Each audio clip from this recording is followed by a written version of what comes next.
section. Roll call. Carlson. Vieira. Maniscalco. Here. Hurtak. Here. Gould. Here. Miranda. Here. Citro. Here. We have a physical quorum. Thank you very much. Excuse me.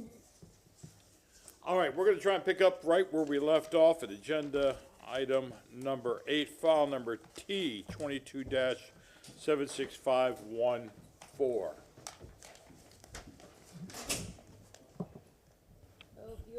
Mr. Beatty, I think you've got to turn your volume on. Vic, you need to turn your volume on. Are you asking me, Morris? Yeah, you're good Now we now. can hear you. Oh, okay.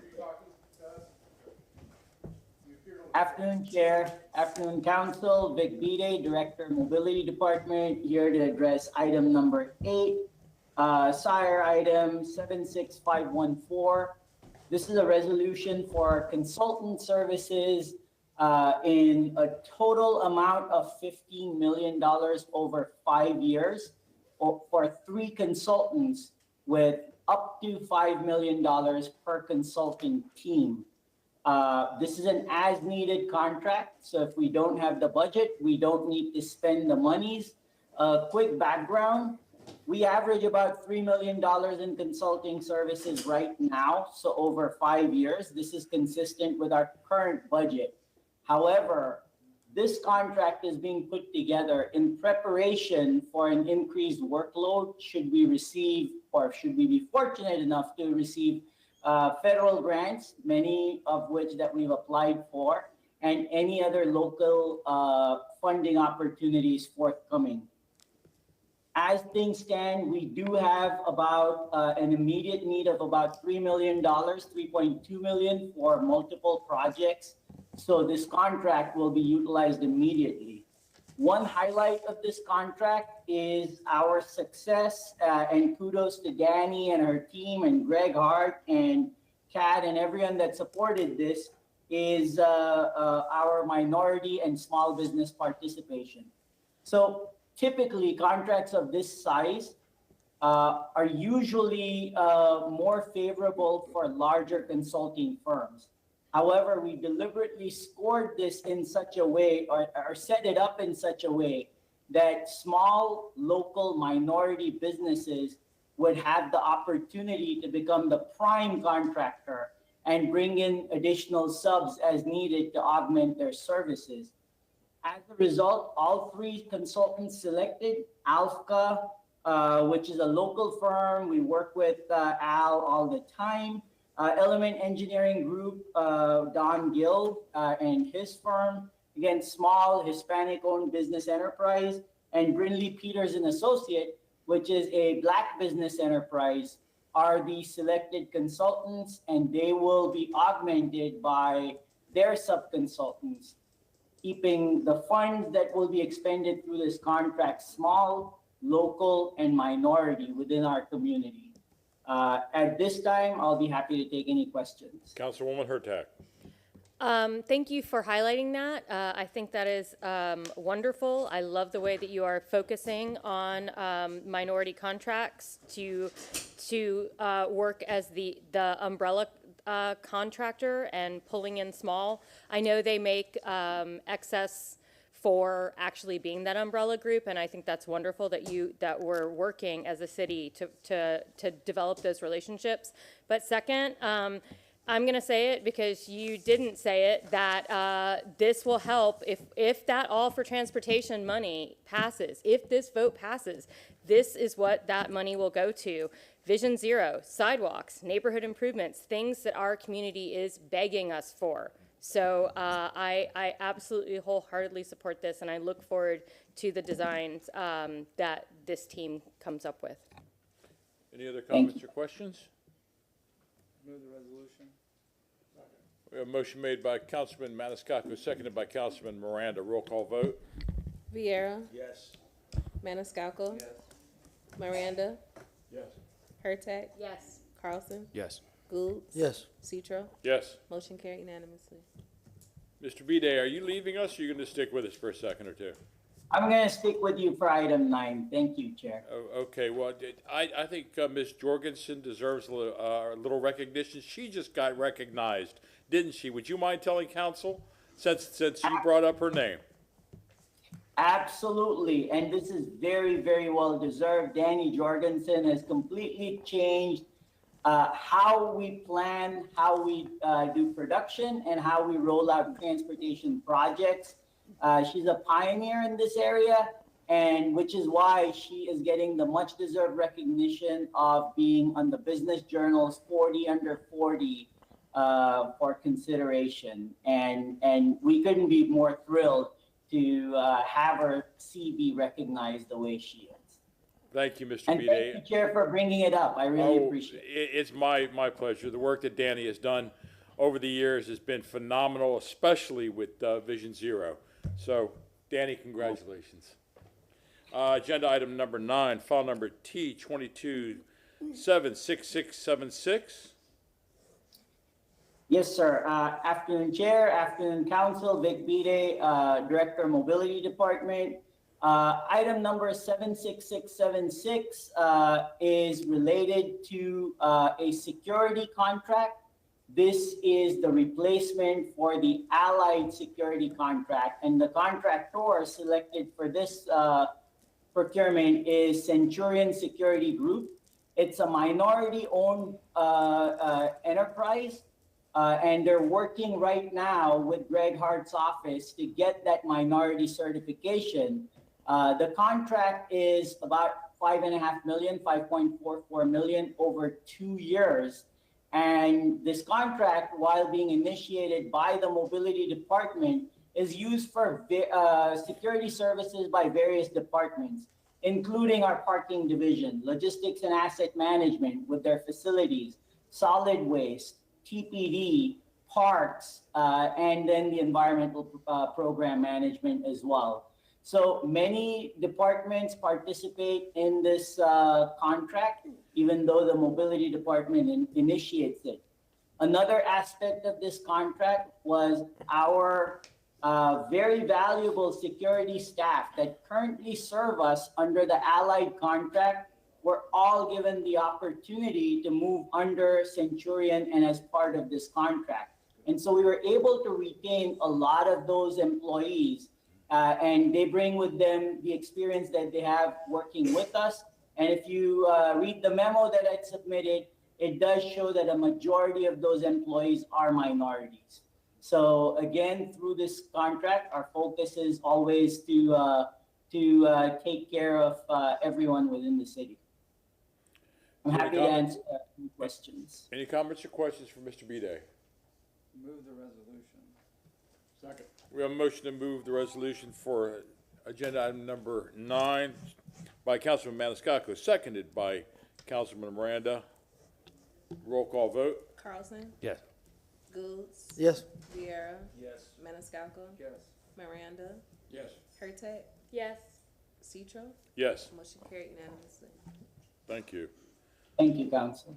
Agenda item number 10, file number PRC 22-767.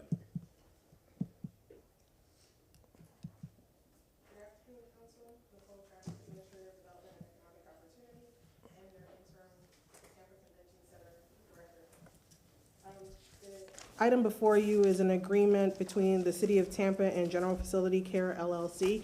They provide janitorial services for the convention center, as well as, we call it the flipping of the table, when they set up the tables. And that contract is for a 2-year period, and there are 3 one-year renewals.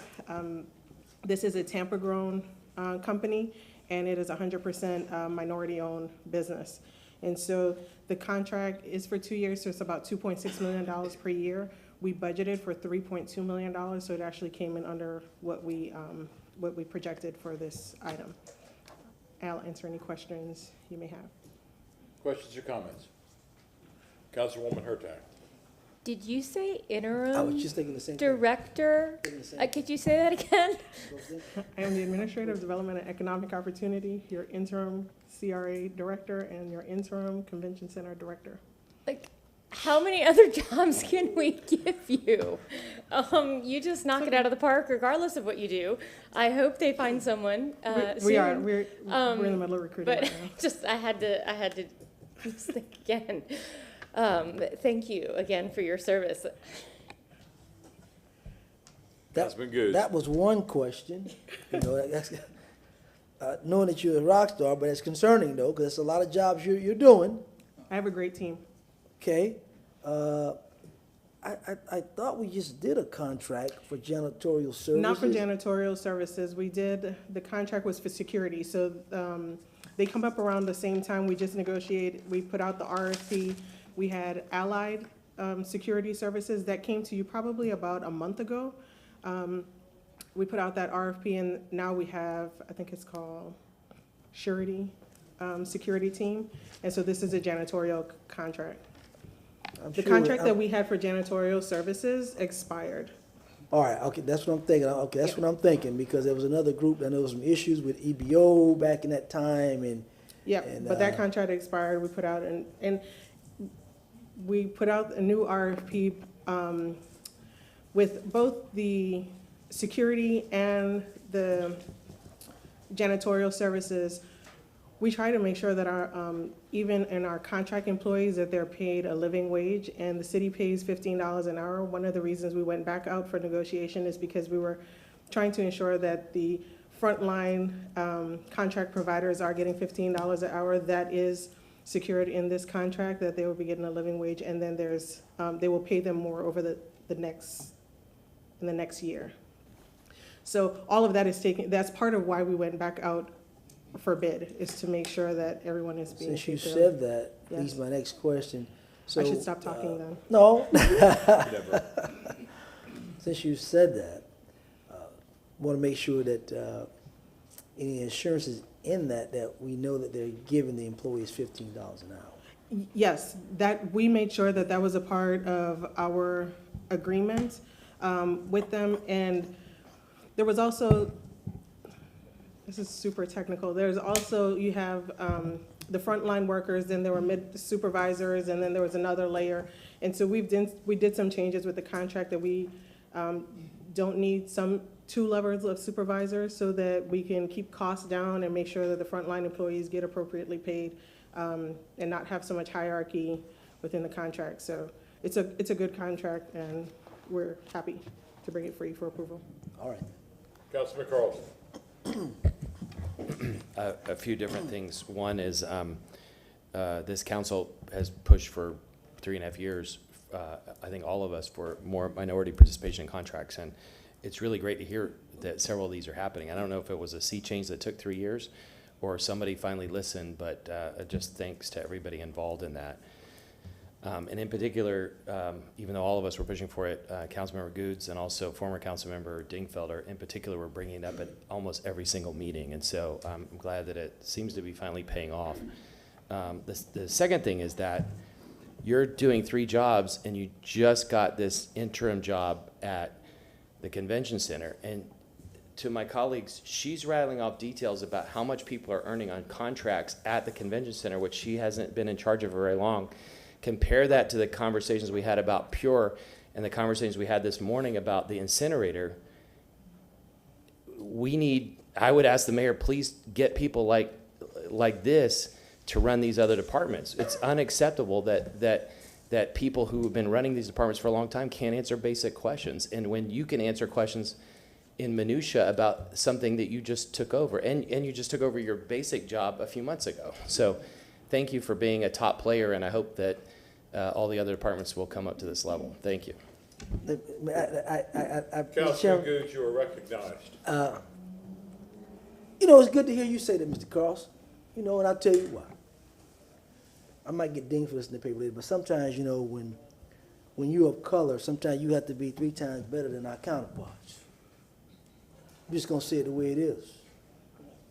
So that just shows you the level that she's producing to be able to handle 3 type of jobs and be able to produce. So I appreciate that you recognize that. Thank you for working so hard. Thank you. Move the resolution.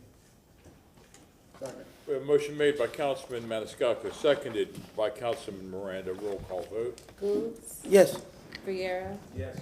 Maniscalco, Yes. Miranda, Yes. Hurtak, Yes. Carlson, Yes. Citro. Yes. Motion carried unanimously. Thank you. Agenda items number 11 and 12, file numbers BCP 22-76258 and BZP 22-76177 will be opened together. Good afternoon, Council. Abby Feely, sorry, Deputy Administrator, Development and Growth Management. Items number 11 and 12. The first is the amendment to the ESG agreement that the city has with Catholic Charities for the provision of homeless services. I do have with me this afternoon, Kayon Henderson, our housing manager. That was an agreement that was started in 2017 under the Emergency Solutions Grant, and it has, it was originally a three-year agreement that then had a one-year extension and then subsequently one more year. It does end coming up the end of September, so then we will be bringing a new agreement for any additional funds that are provided to Catholic Charities for those services.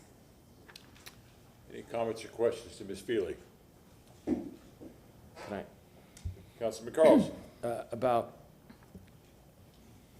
11 and 12, I've gotten some questions from the community about the long-term plan for this.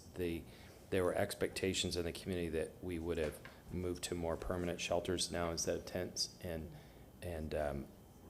had better facilities. Can you just tell us a timeline? I know we were slowed down a little bit in the beginning, but can you just tell us the progression of where this is going over the next 2 or 3 years in terms Sure. of capacity and what types of facilities?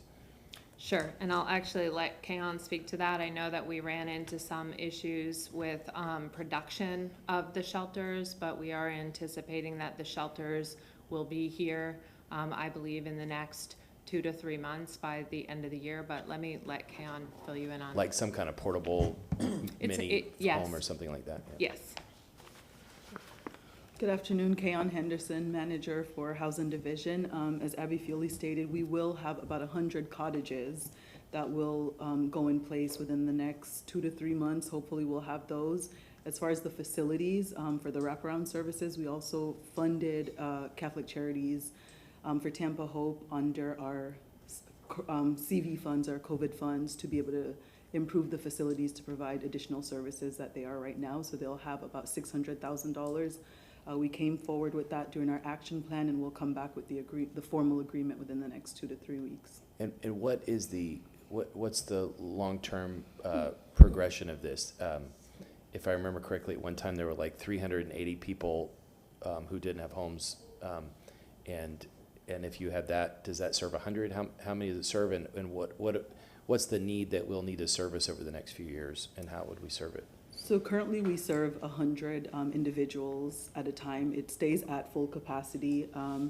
As they come through, the services that they're getting is really to exit them into permanent housing. And so we've had about, I think, I should share that. We brought some statistics to share with you this morning since Tampa Hope opened at the end of December of 21.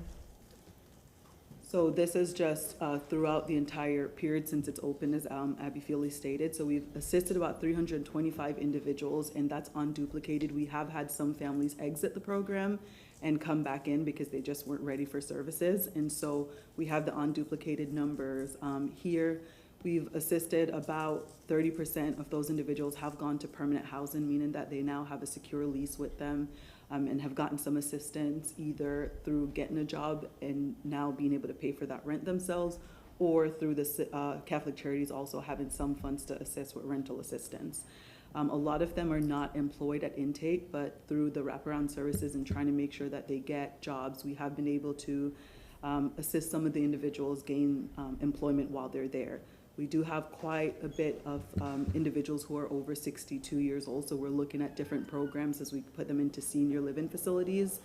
5% of them are veterans, so a lot of times we can then bridge the gap with the veteran services that will be able to give them permanent housing moving forward. And I would just add, like I did on the last one,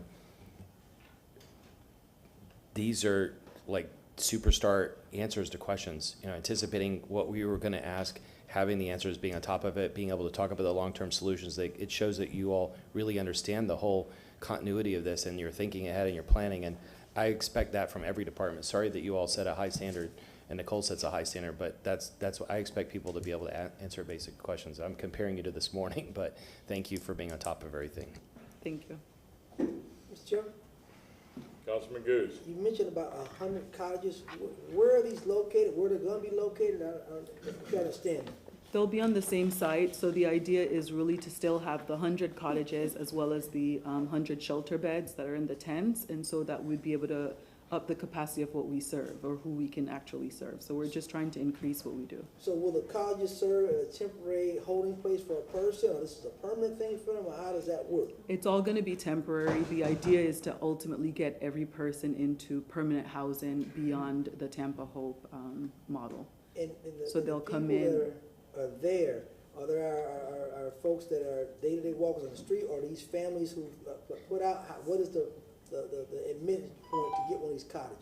We don't have families there, but there are some individuals we might kind of interact as we canvass the city of Tampa, and they're ready for services, and so we'll tell them about Tampa Hope, and if they're interested, then we'll take them. Some of them are coming. We have intake is done on Tuesday of every week, and so we generally will have about 3 or 4 beds possibly available, and then those will be filled. We keep people on a waiting list so that we don't lose them, and so we constantly go back and interact with those individuals. So as soon as we realize that there's a shelter bed available, we're able to pair them with services. That's smart. Thank you. You're welcome. Any other further comments or questions? Move the resolution. Second. We have a motion to move item 11, resolution by Councilman Maniscalco, seconded by Councilman Miranda. Roll call vote. Viera, Yes. Maniscalco, Yes. Miranda, Yes. Hurtak, Yes. Carlson, Yes. Gould, Yes. Citro, Yes. motion carried unanimously. And move item number 12 as well, the accompaniment. A motion made by Councilman Maniscalco, seconded by Councilman Miranda. Roll call vote. Maniscalco, Yes. Miranda, Yes. Hurtak, Yes. Carlson, Yes. Gould, Yes. Viera, Yes. Citro, Yes. motion carried unanimously. Thank you. Thank you. Agenda item number 13, CM 21-70952.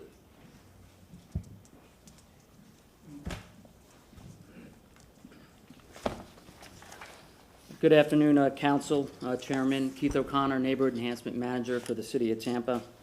I'm here on item number 13. I did submit a PowerPoint type outline, if I could get that up. Okay, thank you.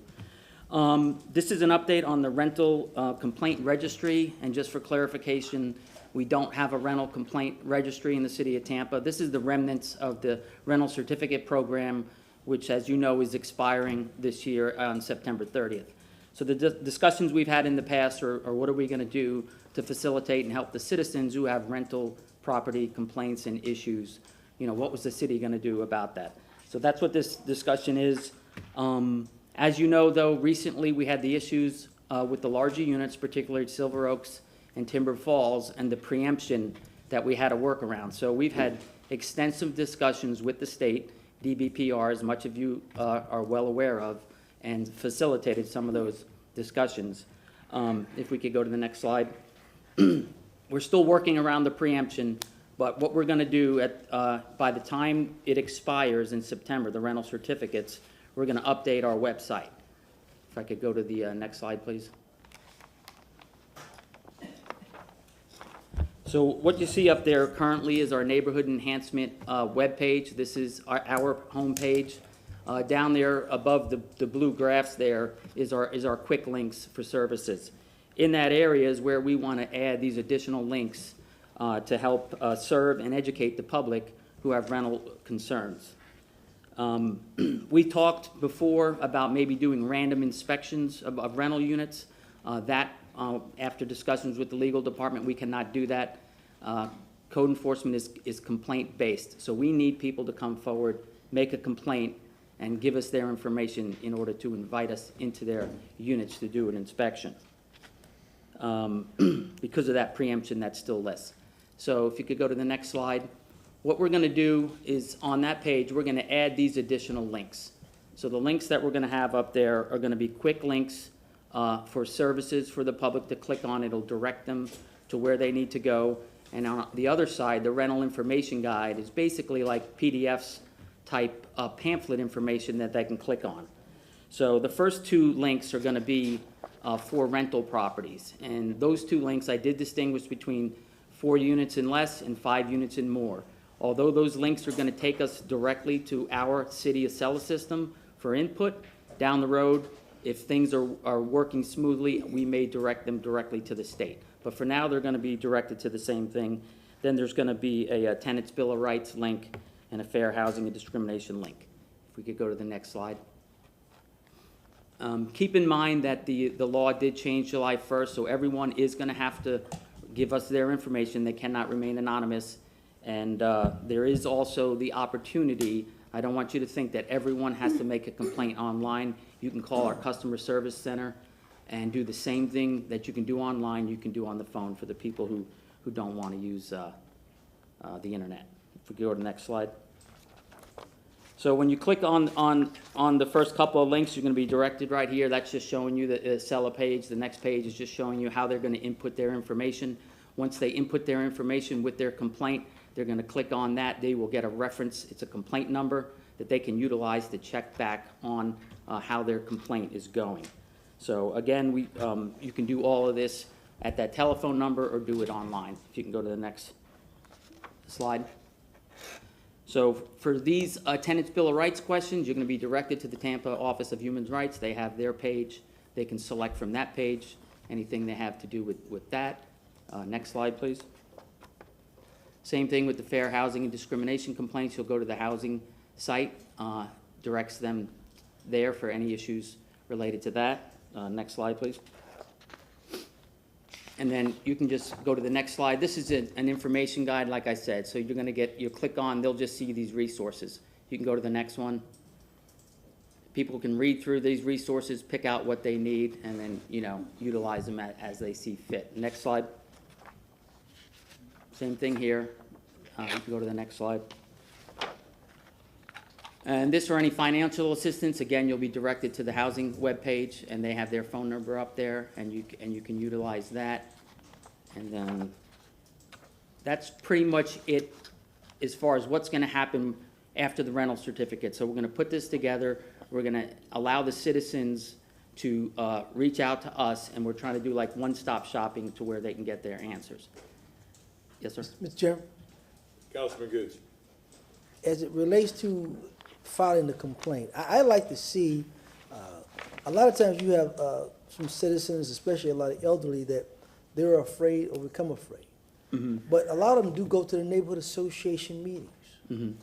I like to see if the complaint could be generated from the neighborhood association's board or whatever versus the actual Ms. Johnson, who's 90 years old, who's complaining about the person next door, but maybe afraid of some type of retaliation, what have you. But having to where maybe neighborhood associates can make the complaint.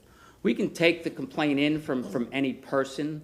If it's just a general community at the facility, we can go into the common areas and deal with it.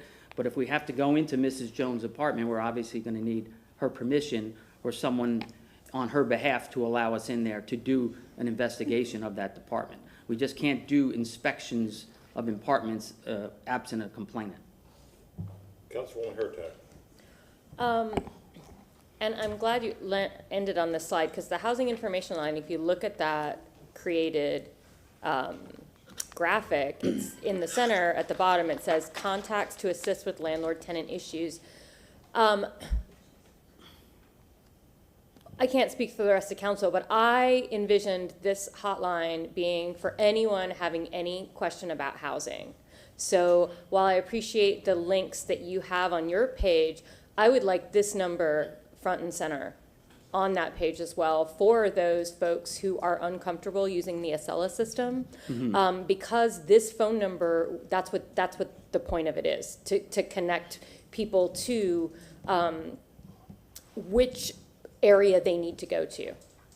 So if maybe they call and initially they have a rental question, they need help with rental assistance, money. But then they might also say, oh, well, I also have a tenant, I have an issue in my apartment, my toilet keeps backing up and Right. my landlord won't listen to me. So I think that while I understand you have a number and you have all of that, if we can really direct people to one phone number and then help fan it out, I think that helps quiet the confusion the community has through where do I go? Right, right. So just a Yeah, suggestion. when I spoke with you the other day, I did check with Kay on, and she assured me, so when they do call that number, they are referred to us and vice versa. I do have a call center there's 6 people there answering any city question. But I will talk to housing about consolidating that number if that, and, Oh, I no, you understand. you don't have to consolidate. I'm just saying that to put this number front and center for those who are who just want one place to Right. call. Just when because we have so many different departments. Mm-hmm. But if everybody knows that if I have a housing question, regardless of what it is, we are calling 307-5555. Mm-hmm. They can then direct them. I know it's just one more connection, but for them, it's not. It's a one-stop shop Yeah, to they them. call On and the- then Yeah, on the they back get end, we could directed. have a million different Right. branches on the tree. But if we just had that one number, Mm-hmm. I think it aids in the confusion that a lot of people who would want to be calling would have. And Right. again, I really think of our senior community who just isn't sure, and we're certainly not gonna send them on the internet. We really just want them to have a phone number for someone they can reach and help with their issues. But thank Right. you for that. Councilman Miranda. Thank you, Mr. Chairman. I appreciate everything you're saying, and I agree with that.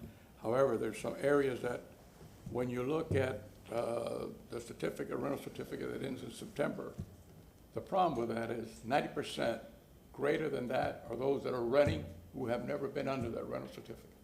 And they've been doing that for 10, 15 years. And the problem with that is that now you have the legislature passed that law that you can no longer be Mr. Anonymous, like you said, sir. So now you have to give that person's name, or Mr. Good's suggestion, go to the neighborhood association, but sometimes there is no neighborhood association. So those people are very hesitant to say what's going on.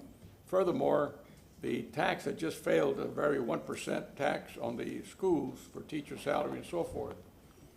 If we were to do a study, and I can only tell you by a small study that was done by a prior administration, had 232 homes in a very small area in a certain part of town, knowing I'm being very specific so I don't say where or how, that they were 100% sure that there were rental houses without no rental certificate.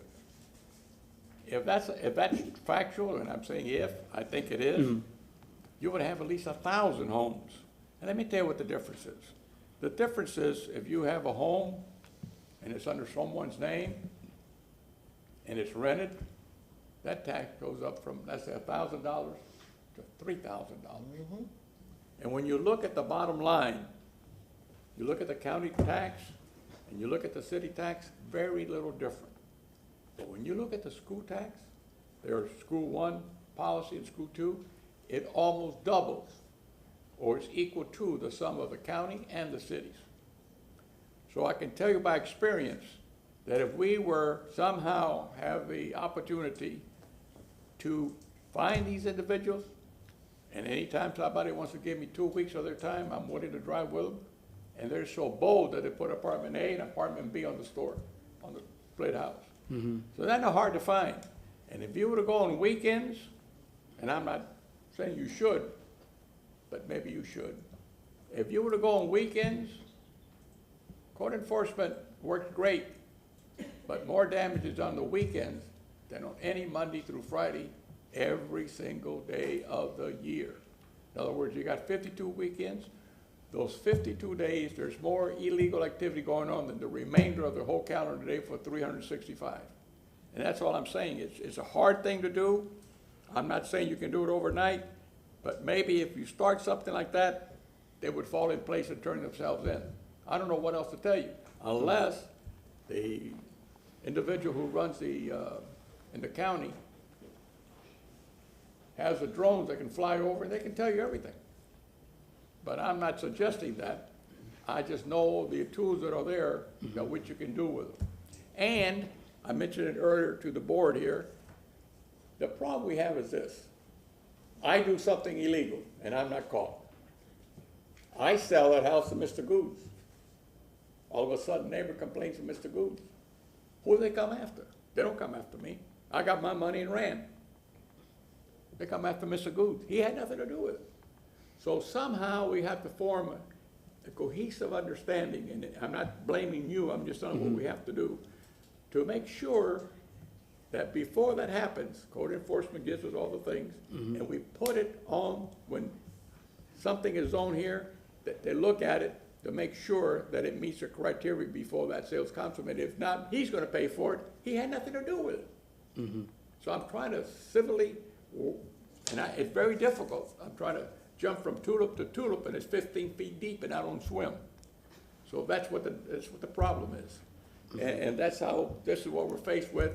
A lot of calls that we get are based on that. But anyway, I'm gonna work on it over the week, next week, and get back with this board on something we can do. But appreciate very much what you're telling us.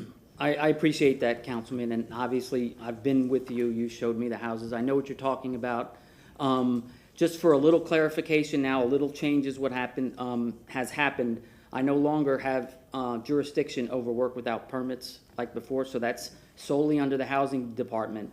But I will get with JC and explain, you know, how far we've come.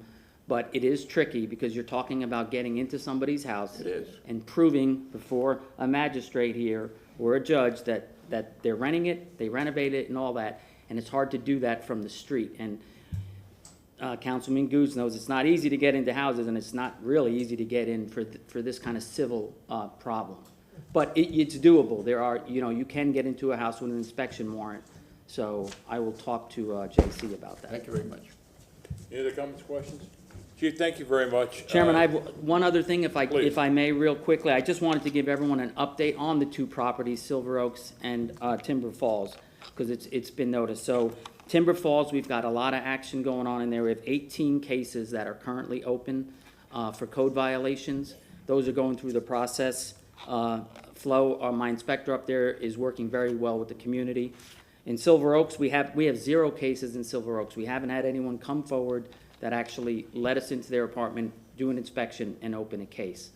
But one just came in yesterday, another one online that we're gonna be looking into. But I just wanted to give you an update on that we are responsive to those two properties. Thank you, sir. And Councilman thank you very much for your update and whatnot. On Timber Falls, I've been in touch with some of the residents there and still going on and talking about the issue with the alleged back due fees and rent and assessments, and working with management on that. And again, all that I want, and I think all that the city wants, is so that there's a fair accounting, so that what is due and owing is due and owing, and if something is not, then it's not. But just to make sure that there's a fair accounting. So you said there's been 18 from Timber Falls, but 0 so far from Silver Oaks? Exactly. So when we were out there, you saw we got a lot of people came. We went out to Silver Oaks. There was one woman who gave us her number and wanted us to do an inspection.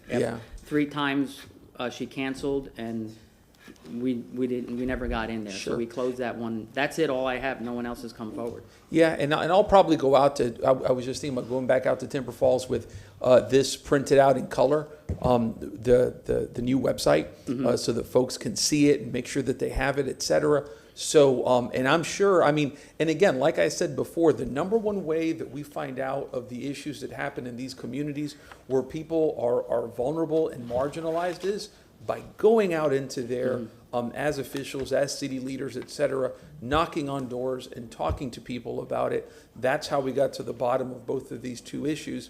And frankly, that's how we saw the issue at Timber Falls with all that back due assessments, et cetera. So I'll be following up on that, but just wanted to thank you. Thank you. That'll be after October 1 when it's up and the other one expired. Thank you, sir. Okay. Anything else? Chief, Councilwoman Hurtag. And this isn't related to this, but I mean, it sort of is. We're closing this complaint registry, but we need to have a larger conversation about what we are going to do. And I'm looking forward to Councilman Miranda coming back with an idea, because these aren't going to go away, and I do think the idea of a landlord registry could work and is something that we could do as a city. But I'm going to wait until Councilman Miranda comes back with his ideas, and then maybe we can build on that as a council to help find ways to help the constituents feel more comfortable in where they are and the types of places they're going into before they go into them. Acela is, while really good for us, is very tricky to use. It's really hard to understand.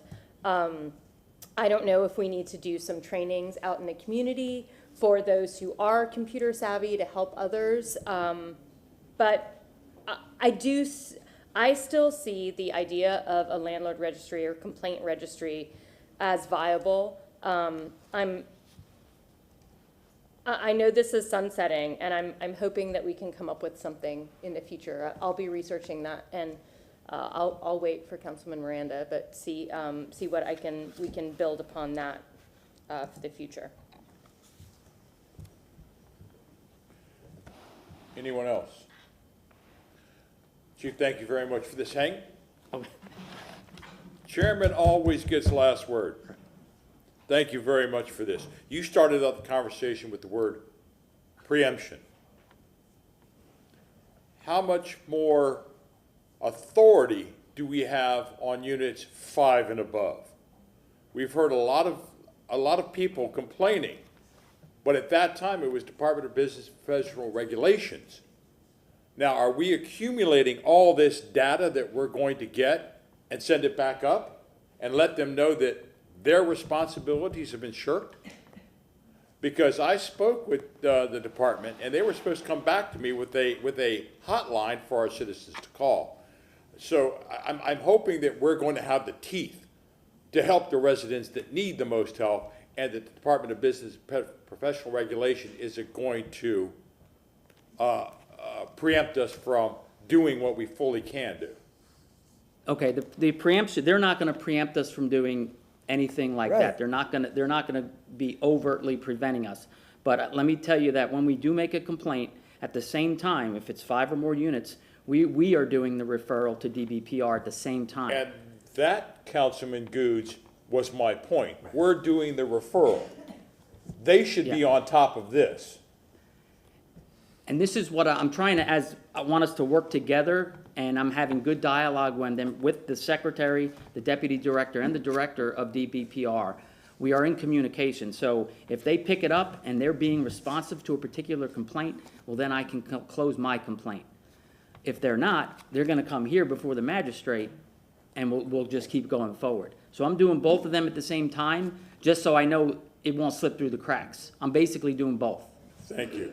Councilman Goods. And that's what the secretary told me. She said some people have read the statute interpreted it incorrectly, but it's still the local responsibility, from what she explained to me and her deputy, that you have the authority to go do, there's a situation to handle business regardless. Am I wrong in that? You're not wrong. Okay. It's tricky. I would like to talk to you offline about it, because there is a little trick in there, Okay. and I can explain it very easily. But it's, Because she was adamant about. there's 3 people involved here, Okay. us, the state, and whoever owns that building. Okay. So someone might complain about what's going on, if you know Well, what I'm saying.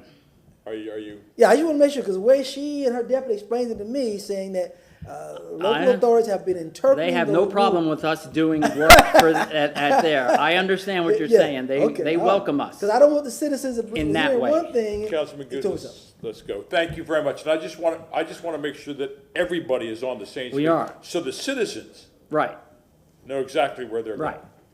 Okay. Thank you. All right. No public comment? No public comment? Go to agenda item number 17, file number CM.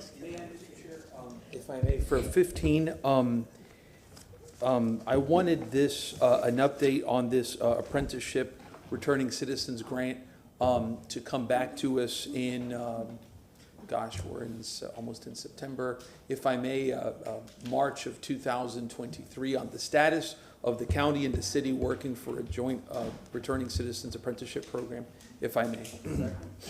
Danielle, do you have a date in March for the regular council meeting so we Anytime, can put it on your calendar? Oh, there you go. March 15th or 16th, if I may. Thank you. Okay. Motion made by Councilman Vieira, seconded by Councilman Maniscalco. All in favor? Oh, and that's it. Thank you, sir. Everything else, now we'll go to 17, file number CM 22-75493.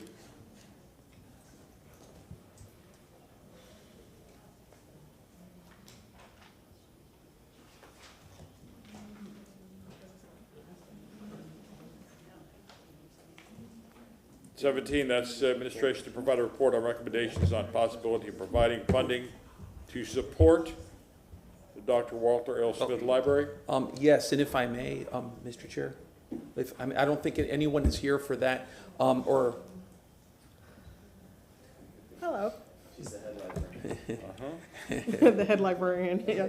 Well, the only thing I was gonna ask is that, at your CRA meeting, you asked staff to look at this, and so I was gonna just ask you if we can combine it and just give us a little more time to come back with a comprehensive, because I think you have it on council, then you have it on CRA, so if we can. And if I may, Mr. Chair. Councilman Vieira. Thank you. Yeah, so I did this in case if there were any, gaps, from the CRA, so I can table this for now and then leave it to the CRA and then have it come back to the city in the event that there's any city involvement. Obviously, I mean, the main intent in this is to make sure that we preserve this library, which is such important history. And I know we'll be coming back in 6, 7, 8, 9 months for a potential street dedication as well for the late Dr. Smith. And whatnot. So just important to preserve our history, and this is a little part of that. So I'll table this for now, if I may. If there's any opportunity for us to collaborate with any of the city departments, we'll bring that back to you, just like we've done with the park accessibility under your CRA meeting. Thank you. Thank you. Agenda item number 18. File number CM 22-74624. Ms. Duncan. Yes, sir. Good afternoon, Chair and City Council. Jean Duncan, Administrator of Infrastructure and Mobility. I'm here for file number CM 22-74624. This item was regarding having what's called Public Works, which is actually the Water Department and Wastewater Departments, provide a report on any savings that could be used in the Water Department to reduce water rates. We did provide a report back in June. Since that time, we met with the motion maker, which was Councilman Carlson, Chief of Staff, and the CFO and I met, and we have provided an updated report for today. So I'm here to answer any questions. I thought maybe that would be the best way to make sure that we got the item addressed as you would like. Councilman Carlson. Yeah, just 2 questions. I'm not going to drag this out because it's a long day, but I'm disappointed in the way this has come out. It seems to me that there's a lot of fat in the water department. But can I just ask you simply? Is it the position of the administration that we cannot reduce water rates right now? I would give the simple answer of yes. And a second question: if we decided not to spend $40 million on a new office building for the water department, or found other ways to cut, we still can't. Is it still the position that we couldn't reduce water rates? Yes, the water center and the administration buildings, by the way, we do have those briefings getting on your calendars. Those have been in our capital improvement program. They were in the line item list of projects for the pipes program that was presented to this council in 2019. So, and there are critical needs for those structures, which we will brief you on one-on-one very soon. Yeah, the only last thing is that, I supported pipes. I think it's a good program in theory, and there are people frustrated that things aren't moving faster. And so, to the extent you get additional money, my first choice would be to reduce water rates, but the second one would be to move as quickly as possible so that we don't disrupt neighborhoods anymore, and try to get and try to get this done and stop wasting potable water, you know, from the leakages and everything. And we've seen there was kind of a catastrophic failure right near my house on Gandy a few months ago, and the department came out within 24 hours or so and fixed that. And so we do see great work going on, but I hope that we can move as fast as possible to get this done. Thank you. Yes, sir, thank you. Any other questions for Ms. Duncan? Councilman Goods? Jenny, it's just a general question. Mr. Carlson talks about saving money, reducing rates. If money is saved on the pipes program, you're saying that those rates can't be reduced? Well, the program was presented with a set of projects, criteria, and also consequences for reactive versus proactive planning. So the program was structured in such a way that the financing, the expenditures are meeting the requirements of the infrastructure that we have. So our interest is not to start pulling any threads on that at this point in time. We have a well vetted set of capital projects that we want to proceed on. We clearly have reactive situations coming up with occasional emergency affidavits that you all see. So we don't want to throw that balance off of what we think is a very well planned and so far executed program of critical infrastructure. All right, well, people talk about the water project, $40 million for 8 to 5 people being at a building. And I know that, I don't know all the nuts and bolts you want to do with that per se, and talk about a history center there. I think it's nice to have something, but I don't think of that magnitude, of a history center of that magnitude. I don't see the flow of tourism going in there to the water department to see a history center there. But I guess it's just a general question to people of, you know, if their money that could be saved or not utilized or reduced, could it come back? And you're saying that can't be done because you just averaged in for emergencies and so on and so on, correct? Yes, and I'll just add that we are extremely frugal and thoughtful spending taxpayer money, whether it's collected in whatever way it comes in. And so we just don't see any opportunity for wiggle room for changing the structure that we have with our rates. And we are proud that they are very competitive within our region and will stay competitive even through the next 5 years. Thank you, Jake. Thank you. Councilman Miranda? Just to put what I know about all this, first of all, congratulations to the water department. This is one of 13 water departments in the whole country that has a AAA rating on bonds. That means you're getting the lowest rates. And you know how many water companies there are in the country? Tens of thousands of them. And there's only one of 13, and it's one of 13 is this one. There's only one of 3 in the state of Florida that has it. So one of 2, they're telling me now. Well, somebody dropped off, I guess. No. One of 2. So what I'm saying is that I'm proud of what's happening, and I'm not here to, but you cannot change rates if you bond out that money, because what's coming up is a higher rate, and you're going to lose a lot of interest rates that you're going to have to pay out. And I'm not an expert on that side at all, and I'm not an expert on a lot of things. But we have an opportunity to make it go. The water department is, I don't know if there's 5 or 6 people in the building, but how do we convey things 10 years, 15 years ahead of time so that people understand what's going on? This whole country and the whole world is going through a transformation where you look from water from India to Bangladesh to Spain to Portugal to California. Everyone's got a water problem. Either not enough water or horrendous floods that take everybody with it. Whatever's in front of it's going to take. Water weighs about 8 pounds a gallon. Notice I said about, so I can't be told that I'm wrong. So what I'm saying is that we have to teach kids, little kids, that they can take them and show all about the water department. And I assume part of that is about what I'm talking about now. So these kids are going to be the generation that is going to convey not only to themselves, but to others. And it's got to start somewhere. So we got to start something to save where we live, and that's called planet Earth. You heard me tell the people, I'm nobody. I try to be what I can be to save the environment. Citrus got an electric car. I got one that I'm not using because I'm driving the hybrid now. At the end of next month, I change over to the electric car. Why? Because I have them both less miles, and when I trade them in, I get my money back. So all these things are what you need to do.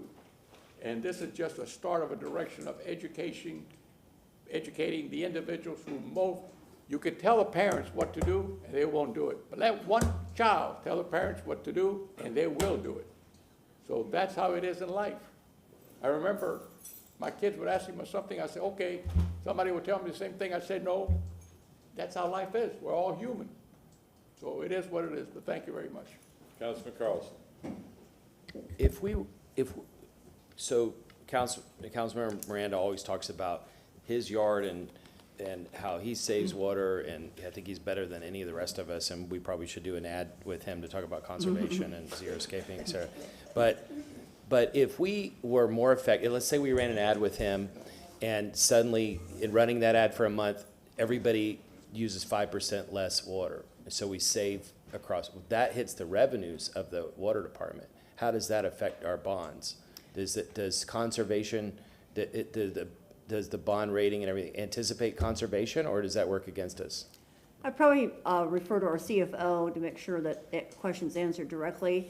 I can just say when you have a rate structure and you issue a bond, there's just little movement in those things without creating an issue. And we certainly don't want to do anything to affect our wonderful AAA rating that we have from our creditors out there. But if you want some more detail on that answer, I can ask Dennis to come up and add a little more detail. Yeah, just simply, if we were very successful, if we ran ads of Councilmember Miranda and people decided to conserve 5 or 10%, will that adversely affect our bond ratings, or? The short answer is it could. I mean, as we build out these debt service schedules and these anticipated revenue and expenditure schedules, there is some flexibility in there. Circumstances are going to change. I've said it before, I'll say it again, I can only guarantee you that it will be wrong. What we're trying to do is make it very, very close to being right. If there was a substantial reduction in revenues for whatever reason, our creditors, investors would relook at our entire program, including the rating of the bonds. And is the rating, how much of the rating is based on the increase in rates that we approve versus just the operations of the? A substantial, and I can't give you a percentage, but a substantial amount is based on that, because you'll recall the upgrade coincided with the institution of that rate plan, including those rate increases. It was a very major component. So. I can tell you, first, I think we should run ads with Councilman Miranda to tell people how to do xeriscaping. But second, I think we should push heavier for conservation. And if we're very successful at conservation, I would be the first in line to approve a rate increase to keep our bond rating, because I think conservation is important. But the other thing I want to say real fast is, when we talk about rates, when we were making the rate case 2 or 3 years ago, I think it made sense at that time to talk about how our rates were so much lower than our peers in the state and maybe in other places. But as we go forward, unless we're in a rate case, I think we should use that as one of the lesser messages, because what's important to our ratepayers and our voters right now is how much of an increase they might experience, not what other cities are paying. So they're experiencing higher valuations of their homes, which is increasing their ad valorem taxes. They're experiencing inflation and all these other things. And so as they're looking at the whole basket of it, I think they would like some stability. And the reason why I made this motion is they'd like some relief, even though maybe they're only paying $80 a month. Even if we reduced it by $1, that would help some people. But if we can't do that, instead of saying, well, Miami is average $100 a month and we're only $80, I think it's better to just think about what the impact is on the ratepayer, because they don't know what everybody else is paying. All they know is if their rate's going to go up, that they're going to be concerned about that. Understood. Good point. Thank you. If I could add to Councilman Carlson's comments, we do have the customer assistance program. And that's certainly something we can look to make sure that we're promoting that adequately for those that may not be aware of it. And so we'll certainly look to see if we can do more on that front to get the word out to those that would qualify. And we did reduce some of the qualifications in 2019 to make it a little more accessible to more folks.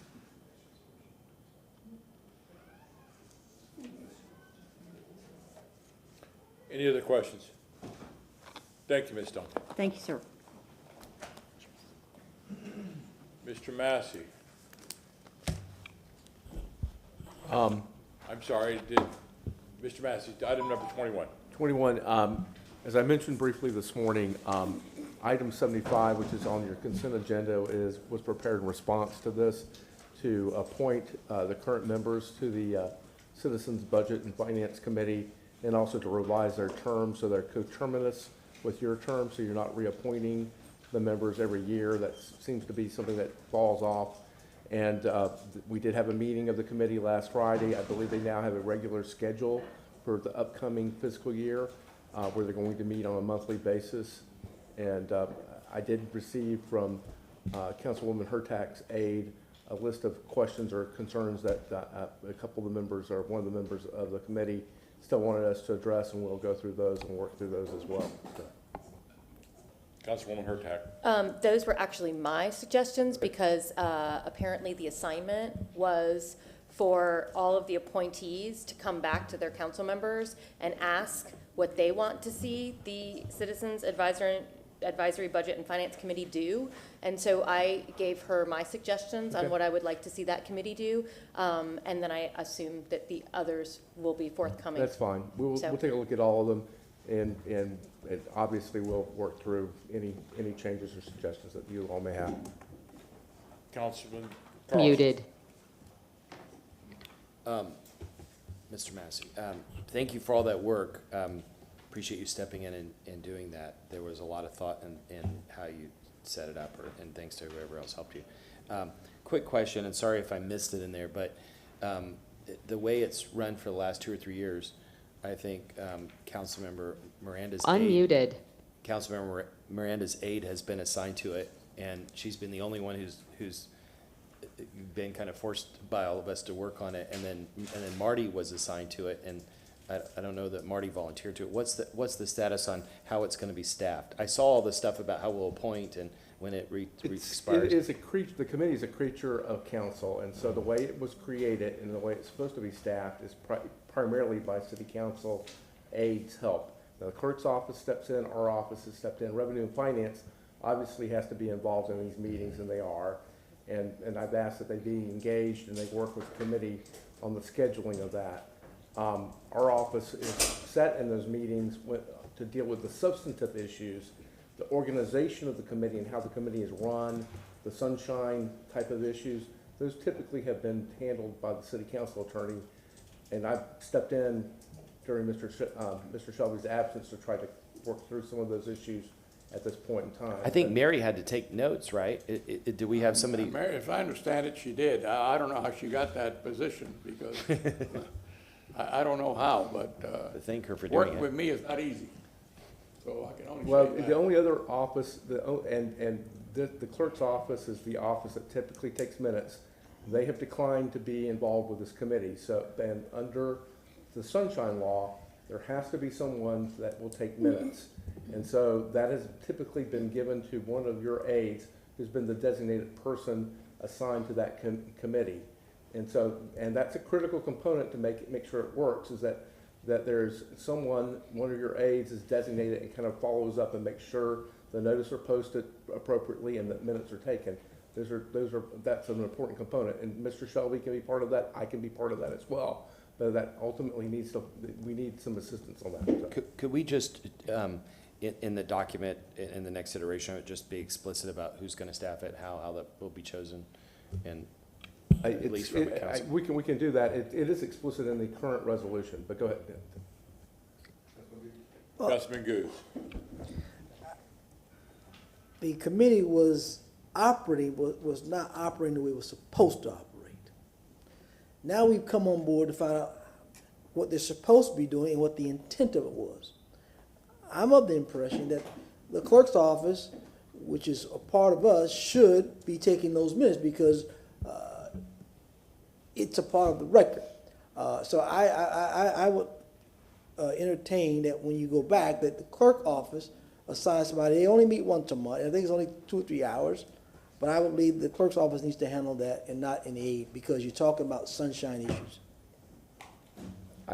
We'll leave that up to the clerk's office. I'm just telling you what their position has historically been. I respect their position, but I think they're still up to this council, their position, correct? The clerk's office, I mean, I will let Ms. Shirley Fox-Knowles address that, but to be honest with you, they serve as a record keeper for the city as a whole. But when this committee was set up, they declined to take on that responsibility, and so that responsibility fell on, and the way the resolution is currently written, the responsibility for notice and taking minutes, sits with one of your aides that has to be assigned to that committee. And that's why I say with these notices and things like that, usually the clerk sets the notices and all these different things, correct? They do for you all and for certain other committees. Yeah, I believe some of the land use committees, they don't necessarily take the minutes. That's done by an officer or someone who's serving in that department. I think that's how it works. But again, surely. So in other words, we're going to need a little more discussion on who needs to do that. That sounds like. Councilwoman Hurtak. I'll agree with you, but maybe this is something that we have talked about, possibly adding another attorney to assist our city council attorney. So maybe another staff member or something along those lines to help with these types of issues, because I want this budget advisory committee to be televised. This is really important, what they do and how they learn about what the city does and how the budget. I mean, we're looking at higher level issues. We have to look at everything. We're looking at government, and the citizens are looking just at the citizens' perspective. And I think it's incredibly valuable, and I would love to be able to watch it afterward. I don't have time to come and sit and watch each one every month, but I could have it on in the background, and so I can find out what people are having to say about these different issues. I also know that I will have my my designee come back and tell me about things, but it's just, I think it's incredibly wise. We absolutely need records on this. No, you do, but the attorney, typically, either from our office or Mr. Shelby or Mr. Shelby's assistant, would not be typically the party that would be taking minutes. No, yeah. Mr. Chairman, I just think. Councilman Goods, you're recognized. What I look at the last couple of years, and I've been around here a long time, and seen how the budget committee worked years ago versus how it's operating now. They're a little bit more detailed now. They ask a little bit more questions now. So, and again, they're making suggestions, and that's what they were put for. You have the administration who does their budget, but that budget committee is supposed to be for this council to be able to have transparency, to match up to what the administration is saying, and to ask those questions. So again, we look at how the city is growing, it's getting bigger, things change. And that's why I say the budget committee is changing. That's why before I said on that committee, we had council members that were putting people on that committee who had no idea about financing and budget, just putting people on there to be on there. That committee is not to be on there. You need to know accounting. You need to know some financing to understand what the hell's going on. And so that's why I've always said, when I talked about when I was chairman, you needed to have people on there who knows budget and who's going to show up, not just putting people on there. So those are the type of things I want to see in the new resolution, to making sure you have somebody who has some type of background in dealing with budgets and financing, and again, it has to be someone, I think, to be able to take up his minutes.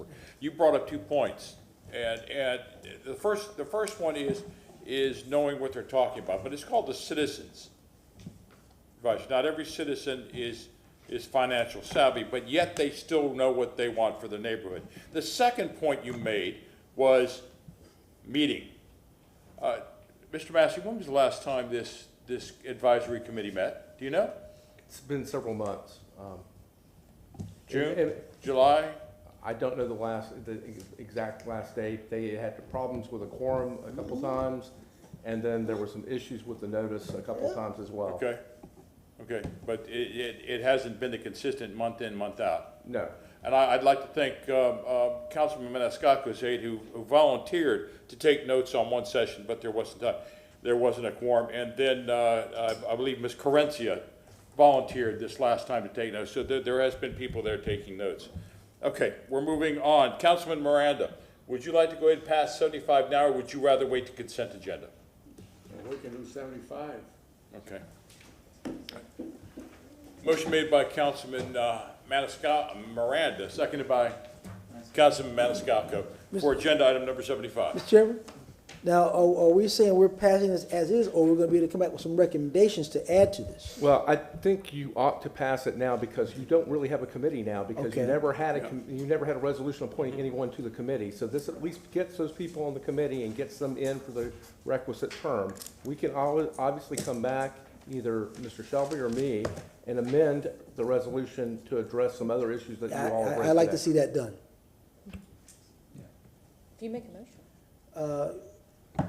We have You a have a motion motion on the floor, already you on the make a floor motion. right now We for amend agenda it? item number We need to amend 75. that, or you're saying you wanna go ahead and, this motion, make the. I would go ahead and pass if you all so choose, I would go ahead and move the resolution that's under 75, and if you want to make a Go back. motion Separate after that motion.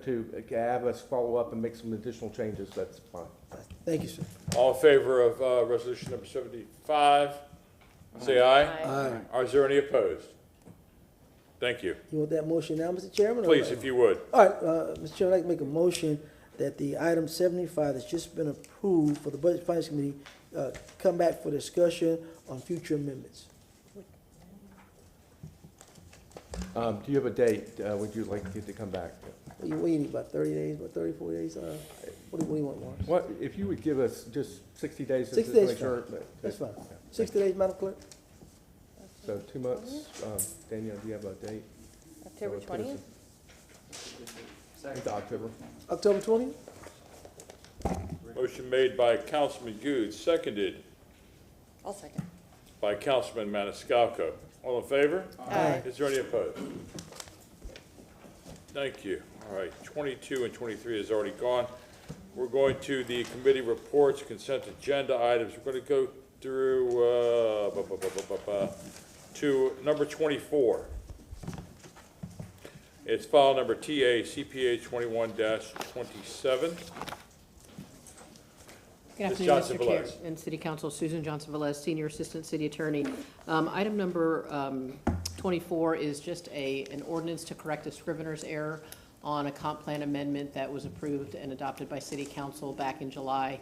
Council might recall that this comp plan amendment was to adopt the 10-year water facilities work plan, and that Exhibit C to that ordinance included a reference to PURE, which in council's discussion and during the public hearing, it was agreed that that would be removed.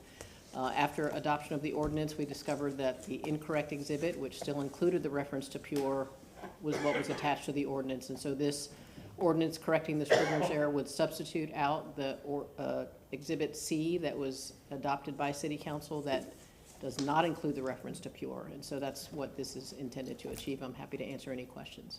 Any comments or questions?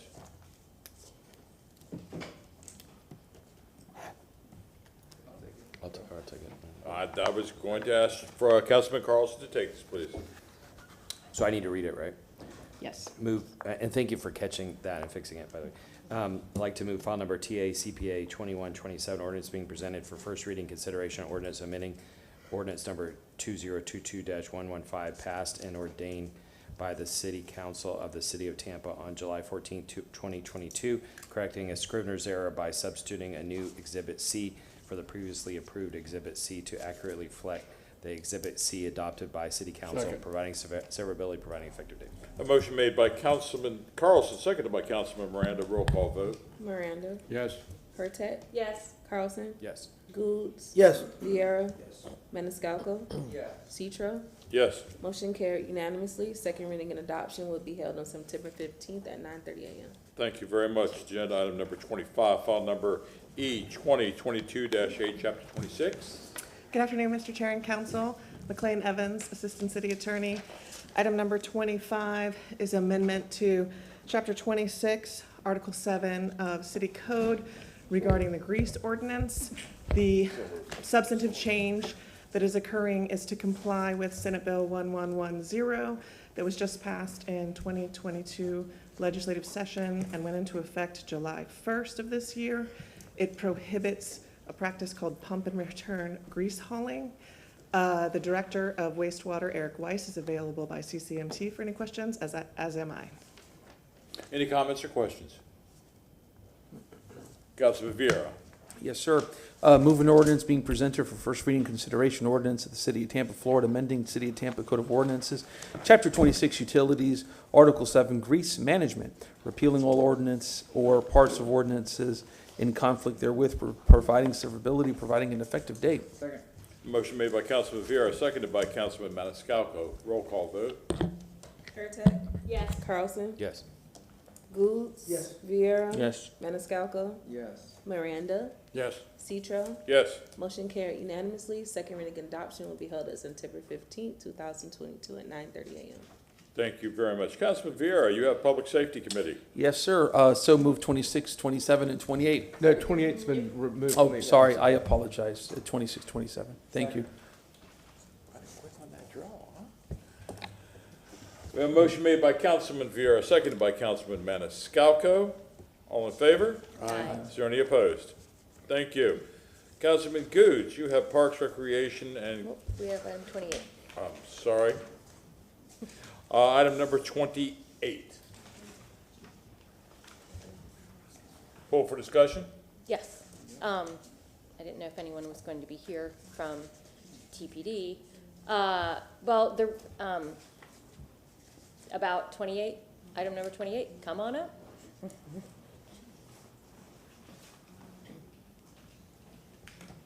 Did you all see a big story about this dropped while we were at lunch today in Creative Loafing? I did not see the article, but I do know about the process, which is why I brought this for discussion.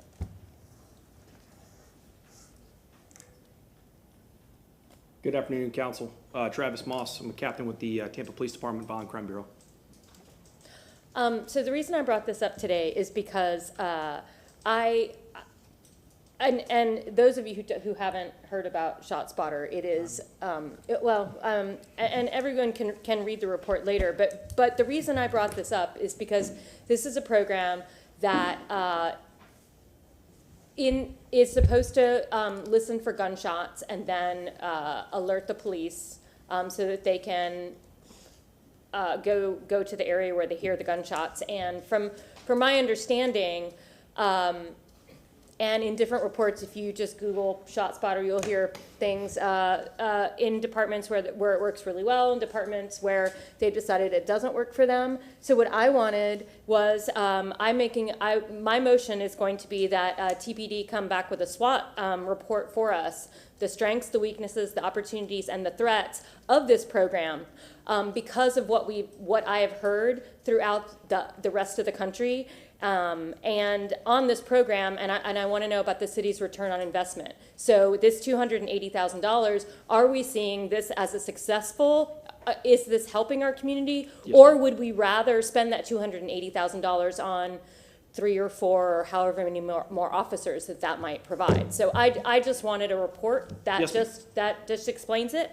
And I talked to Chief O'Connor about this, and she would like, she recommended coming back on October 27th. Yes, ma'am. Which is when we're having a safety discussion anyway. So that's amenable to me. So my motion is that TPD come back with a SWOT report on the ShotSpotter program and the city's return on investment for this program on October 27th, 2022. Second.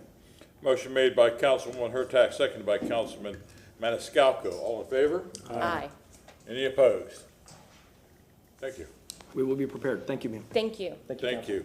Councilman Goode, you have Parks, Recreation, Cultural Committee. And before you move that committee, item 29 has been pulled, so. Yeah. 29 is pulled, we'll go 30 through 49, sir. Second.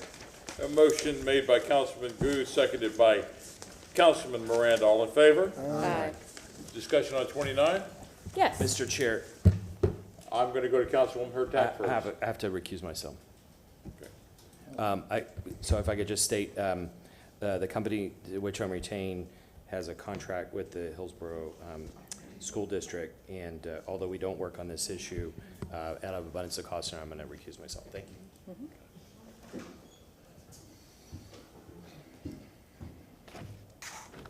Councilwoman Hurtak. Hi, this item is about, the interlocal agreement between the city of Tampa and the school board. And when I read this item, I thought to myself of how when I was a kid and how when many of us were kids, our neighborhood school, after school, we could go play on the playground, in the field, on the basketball courts. We could do that on the weekends, we could do it all summer. And now, with the advent of school shootings, many of those open spaces have been fenced off for student security. But they don't allow the public to utilize those facilities, which puts a bigger strain on our park system. So I saw this interlocal agreement and I was really excited about it. But what I would love is, for the Parks and Rec Department to come back with a report on the current local agreement between the city and the school board to include what can be done to increase the number of interlocal agreements so citizens can utilize additional green space throughout the city. Do you have a date that would work for you? Shrisha Hills, Director of Parks and Recreation. I think if you give me 60 days, we can get back to it.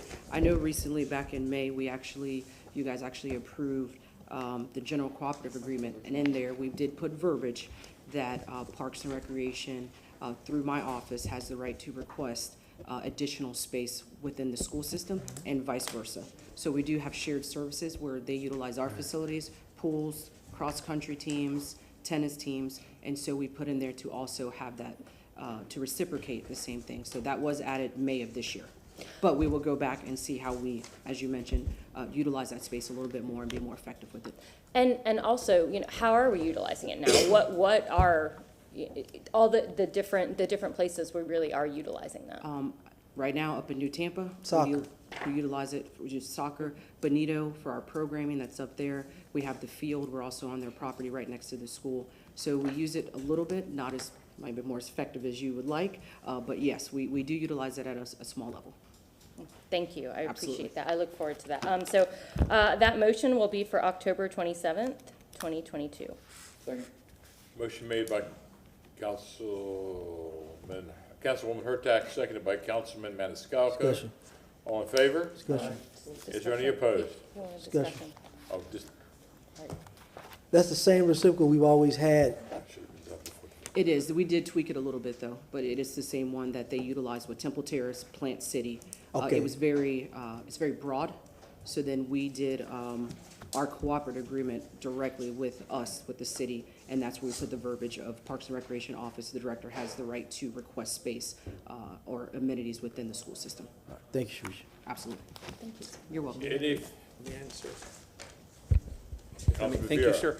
I just wanted to thank you and your department for all your hard work on item number 29. I remember when this first came about at a community meeting, I think it was 2 community meetings, Miss Alexandra Gilmore, who lives in Tampa Palms area, who ran for the school board, I believe it was in 2020, if memory serves me right, and is a very nice lady, brought this issue up, and your office working with her, working with Tracy Falkowitz, wonderful Tracy Falkowitz of Tampa Palms, who's a partner over at Banker Lopez and is a wonderful person, and so many other people making this happen. So this is going to be a really wonderful thing, but I just really wanted to thank you, your office, and for your leadership and your hard work, and Councilwoman Hurtak for pointing out the greatness of this and seeing it happen across more parts in Tampa, because it is a wonderful thing. So thank you. Thank you for those kind words.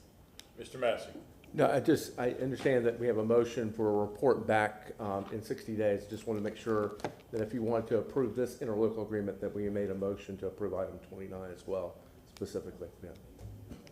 Okay, we still have this motion that hasn't been voted on. It was made by Councilwoman Hurtak, seconded by Councilman Maniscalco. All in favor? Aye. Is there any objection?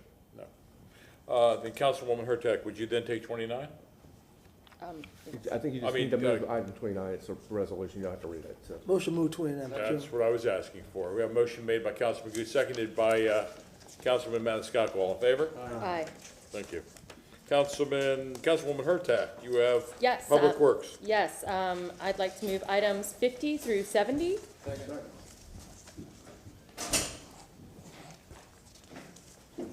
A motion made by Councilwoman Hurtak, second by Councilman Miranda. All in favor? Aye.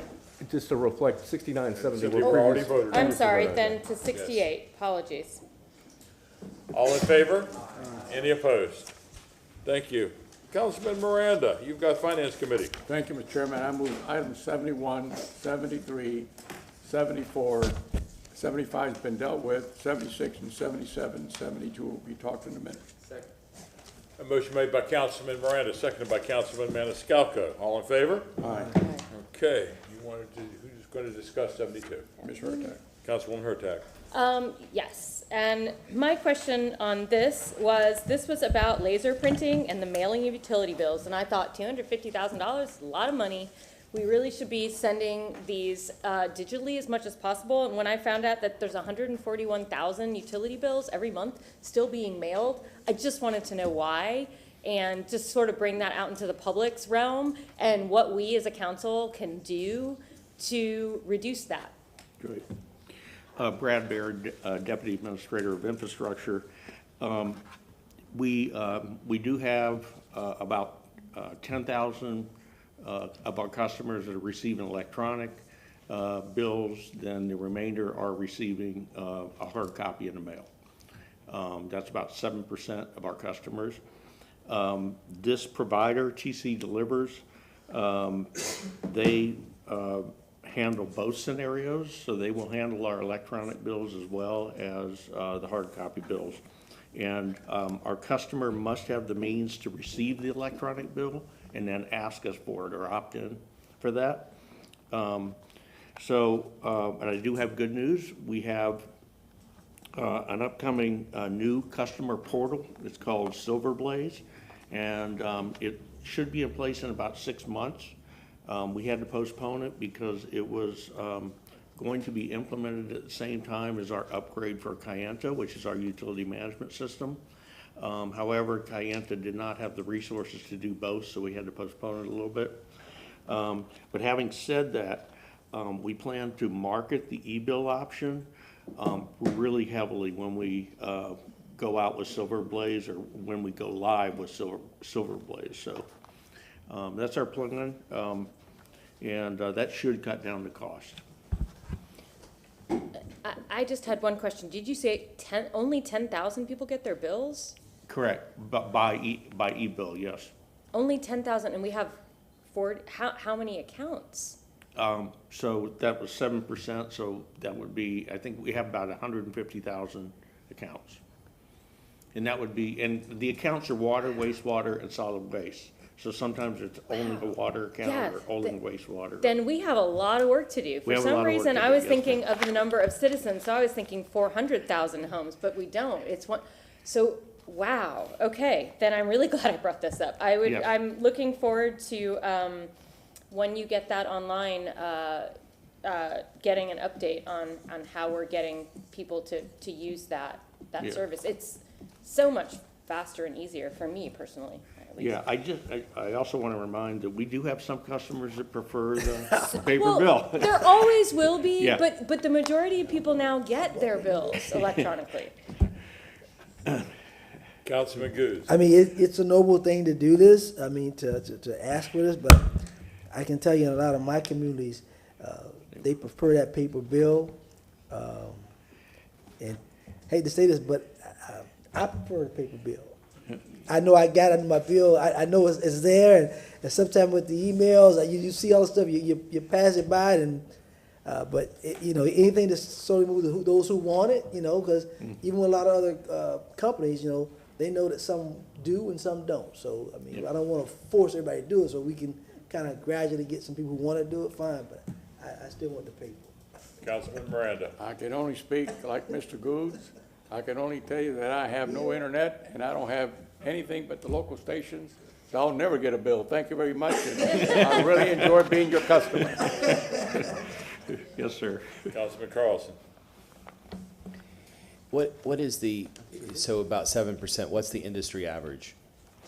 Or among the utilities that you aspire to be like, what is their average? Yeah, I can get that for you. I don't have that here. I can tell you that there are still quite a few utilities that do not have the option of an e-bill. But I can certainly come back with that. Do you think, and sorry to put you on the spot, it's not a trick question, do you think that a lot of big cities have more than 50%, or is it more like 20%? Yeah, I would think the larger utilities would tend to have more, are moving toward the e-bill, where some of the smaller ones are not. Okay, thank That's my guess. Councilman Miranda. I just remember something when you brought that up. Many moons ago, there was a gentleman named Rodolfo Alcalá in Mexico, where Greco sent me to calm him down a little bit. You know what that man owned? One of the 7 or 8 companies that he owned? He owned a mechanism of paying your water and your electric bill without ever taking a meter reading. The meters were different, and inside your house, either an older house or a brand new house, when you bought the house or you lived in, it would have a meter inside your house, and you would pay your water bill, and they don't give you a water bill, tell you how much time you had left on water and how much time you had left. And you want to pay $50 on water, you put the $50 in by your credit card, and when your $50 run out, they let you know what's coming. So you didn't have to bill nothing, you didn't have to send anything, and this kid said no. Thank you very much. Thank you. Councilman Miranda, then do you want to move 72? Yes, I will, sir. Second. We have a motion made by Councilman Miranda, seconded by Councilman Maniscalco. All in favor? Aye. Thank you. Thank you. Councilman Carlson, you have building, zoning, and preservation. I'd like to move items number 78 through 94. Second. And may I say something on an item, Mr. Chair? Yes, sir. Thank you very much. For 87, you'll notice that approves the plat of Meadow Point Boulevard, K-Bar Ranch, for the connector there. The community out at K-Bar Ranch has been waiting for us to pass this for a very, very, very long time. And this is going to save people in their routes who go from K-Bar Ranch into Pasco County areas 20, 30 minutes of a day on certain days. So this is a really, really big deal for a lot of our constituents out in the New Tampa K-Bar Ranch area. So, and as soon as Mr. Chairman signs off on it, and as soon as the mayor signs off on it, it'll be open. So they're very much anticipating this. It was very briefly open, gosh, maybe 2 months ago, for other reasons, and the community thought it was open permanently, then it got closed, so there was a lot of confusion. So people have been looking forward to this day. So that's all. So just wanted to make council aware of that. Thank you very much. Thank you. Going back, who seconded Councilman Carlson's? Thank you very much. Oh, I know he did, but I mean. And just saying the last 3 items, 92, 93, and 94, were through CRA. However, the city council still had to go through this. So motion made by Councilman Carlson, seconded by Councilman Maniscalco. All in favor? Aye. Any opposed? Thank you. Councilman Maniscalco, you have transportation. Yes, sir. I move items 95 through 98. Second. A motion made by Councilman Maniscalco, seconded by Councilman Miranda. All in favor? Aye. Is there any opposed? Thank you. Set items 99 and 100 with their dates for the review hearings, October 6, 2022 on 99 and October 20th, 2022 on item number 100, both for 1:30 p.m. Motion made by Councilman I did want to Maniscalco. point out on that item number 99, there was a substitute resolution, so if you would move the substitute resolution. The substitute for item number 99. Second on the substitute. Motion made by Councilman Maniscalco, seconded by Councilman Miranda. Aye. All in favor? Aye. Any opposed? Now you want to do 100, Councilman Maniscalco? That's to October 20th. Set item number 100, sub 22-10-C for October 20th, 2022 at 1:30 p.m. Second. Motion made by Councilman Maniscalco, seconded by Councilman Miranda. All in favor? Aye. Is there any opposed? Okay, we did open the 9:30 hearings, that's correct? Yes, sir. So we got take care of 101 to 107. Yes. Those are all taken care of. Thank you very much. Then we're going to go to public hearings which are non-quasi judicial. Let's go to 108, file number E 2022-8, chapter 27. Good afternoon, Council. Eric Cotton on video. This is a second reading for an ordinance that will amend the regulations for commercial vehicles. If you have any questions, I'll be more than happy to try to answer them for you. Is there any comments or any questions for Mr. Cotton? Anyone in the public that would like to speak to agenda item 108? Move to close. Second. Motion to close by Councilman Maniscalco, seconded by Councilman Goods. All in favor? Aye. Thank you very much. Councilman Maniscalco. Thank you very much. I'd like to move item E 2022-8, chapter 27, an ordinance being presented for second reading and adoption. An ordinance of the City of Tampa, Florida relating to commercial vehicles in residential districts, making revisions to the City of Tampa Code of Ordinances, Chapter 27 Zoning Code, amending Section 27-43 definitions, amending Section 27-28311 vehicle parking, repealing all ordinances or parts of ordinances in conflict therewith, providing for severability, providing an effective date. Thank you. A motion made by Councilman Maniscalco, seconded by Councilman Carlson. Roll call vote. Carlson, Yes. Goods, Yes. Vieira, Yes. Maniscalco, Yes. Miranda, Yes. Hurtak. Yes. Citro, Yes. motion carried unanimously. Thank you very much. Agenda item number 109, file number E 2022-8, chapter 27. Good afternoon, Council. Again, Eric Cotton, Development Coordination. This is an amendment to the alcohol regulations that will be able to shorten up the time frame for public notice from 30 days down to 15 days in the event that council finds the health, safety, and welfare of the public is in danger because of a building issue or the events taking place on a property that serves or sells alcohol. Any comments or questions for Mr. Cotton? Seeing none? Anyone in the public that would like to make any comments? Seeing none? Move to close. Second. Motion to close by Councilman Maniscalco, seconded by Councilman Miranda. All in favor? Aye. Councilwoman Hurtak.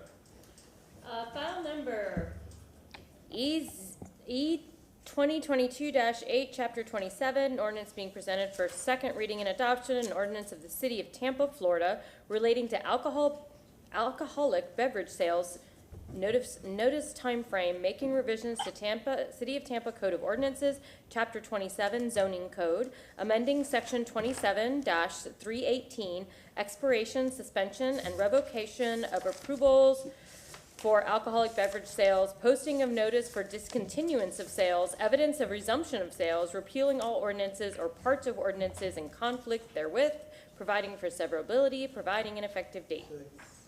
Motion made by Councilwoman Hurtak, seconded by Councilman Goods. Roll call vote. Goods, Yes. Vieira, Yes. Maniscalco, Yes. Miranda, Yes. Hurtak. Yes. Carlson, Yes. Citro, Yes. motion carried unanimously. Thank you very much. Agenda item 110, file number E 2022-8, chapter 27. Mr. Cotton. Good afternoon again, Eric Cotton, Development Coordination. This is a second reading for an ordinance adopting gray water as a bonus provision. This is a result of a change in Florida statutes that allows for a bonus to be reached if a development is providing a certain percentage of gray water as part of the development process. Any questions for me? Any comments or questions for Mr. Cotton? Anybody in the audience who would like to speak to this? We'll close. Second. Motion to close by Councilman Goods, seconded by Councilman Maniscalco. All in favor? Aye. Councilman Goods. File number E2022-8, CH 27. Ordinance being presented, second reading and adoption. An ordinance of the City of Tampa, Florida relating to adding gray water as a bonus provision, making revisions to the City of Tampa Code of Ordinance, Chapter 27, Zoning and Land Development, amending Section 27-140, bonus provisions, repealing all ordinance or parts of ordinance in conflict therewith, providing severability, providing effective date. Second. Motion made by Councilman Goods, seconded by Councilman Miranda. Roll call vote. Vieira, Yes. Maniscalco, Yes. Miranda, Yes. Hurtak, Yes. Carlson, Yes. Goods, Yes. Citro, Yes. motion carried unanimously. Thank you.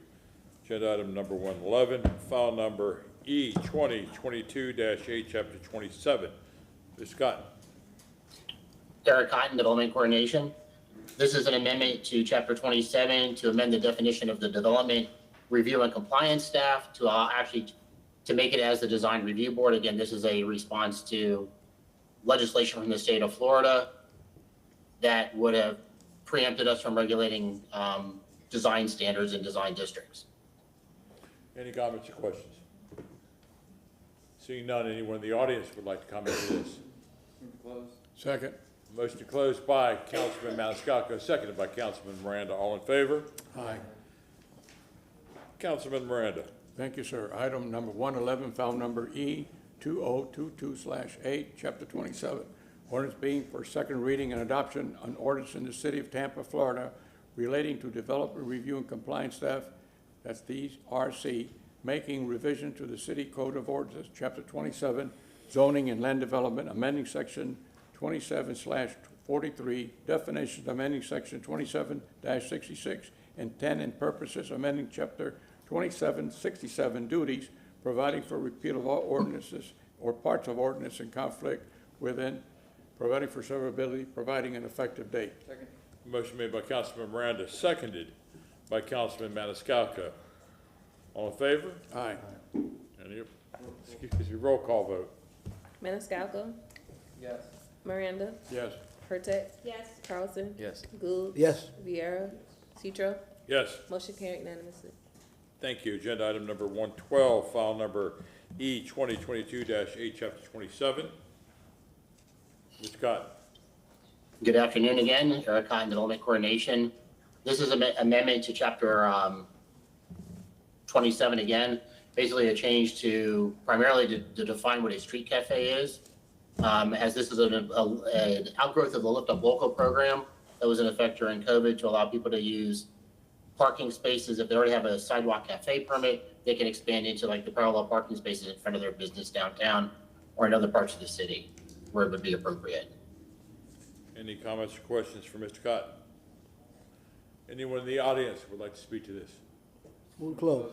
Motion closed by Councilman Goode, seconded by Councilman Maniscalco. All in favor? Aye. Any opposed? Thank you. Mr. Carlson, Councilman Carlson. Yes, I'd like to move file number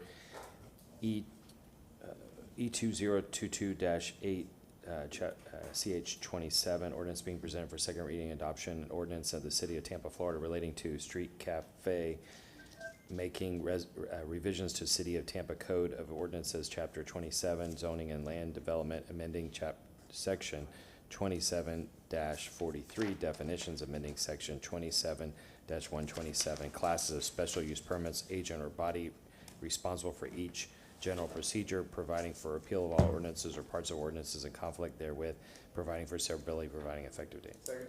Motion made by Councilman Carlson, seconded by Councilman Maniscalco. Roll call vote.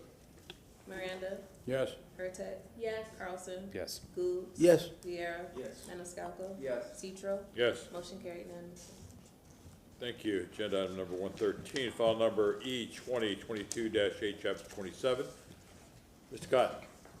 Eric Cotton, Development Coordination. This is an amendment to the parking regulations to codify regulations for storefront residential throughout the city. Right now, there's no standards for those kinds of mixed-use developments. This was instituting standards. Council have any questions for me? I'd be happy to answer them for you. Any comments or questions for Mr. Cotton? Anyone in the public would like to speak to this? Move to close. Second. Motion to close by Councilman Maniscalco, seconded by Councilman Goode. All in favor? Aye. Thank you. Councilman Vieira. Yes, sir. I move item an ordinance of the city of Tampa, Florida, relating to off-street parking spaces, making revisions to City of Tampa Code of Ordinances, Chapter 27, zoning and land development, amending Section 27-283.7, number of off-street parking spaces, providing for repeal of all ordinances or parts of ordinances in conflict therewith, providing for severability, providing an effective date. Second. Motion made by Councilman Vieira, seconded by Councilman Maniscalco. Mr. Chairman, Carl Brody from the City Attorney's Office. Over on the second. Okay, sorry. Go ahead. Roll call vote, please. Pertec. Yes. Carlson. Yes. Gould. Yes. Vieira. Yes. Maniscalco. Yes. Miranda. Yes. Citro. Yes. Motion carried unanimously. Thank you.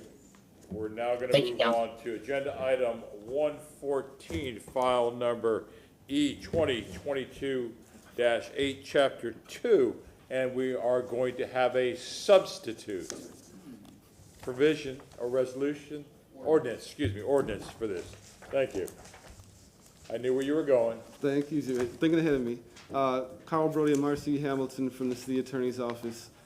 This is the identical ordinance that we discussed back on July 14th regarding the bandit-box, with one major change, or not major change, one change. After meeting with stakeholders, there was concern regarding a section that allowed for an exemption,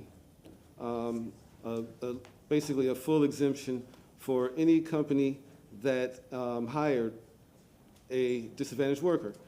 There was concern from some in the community that this might be abused, wherein a company might hire a disadvantaged worker, get the exemption, and then fire them.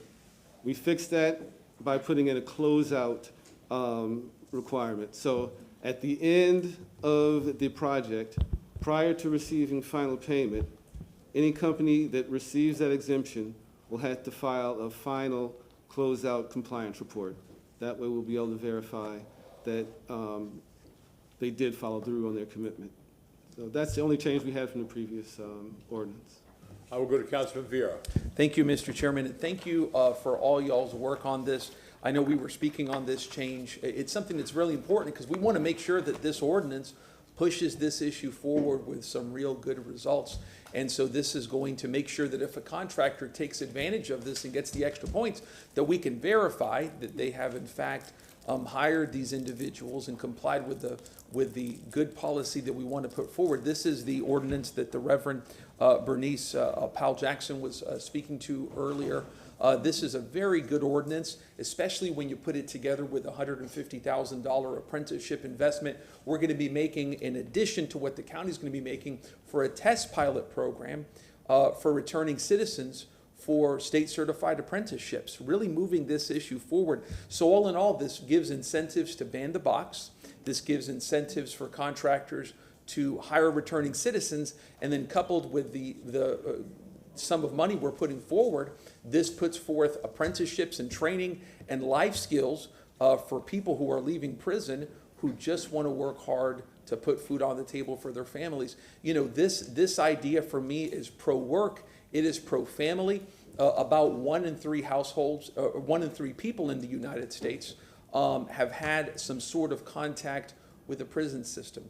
So this affects so many different households. You talk to a lot of people who go, well, this doesn't have anything to do with me because I've never been in prison. I've never been arrested or anything of that nature. Well, odds are that it does with that statistic. But even on a bigger level, this is an issue on which we as a society fail miserably. Every year, about 700,000 Americans are released from the prison system. And within 3 years, 2 out of 3 of those individuals will be rearrested.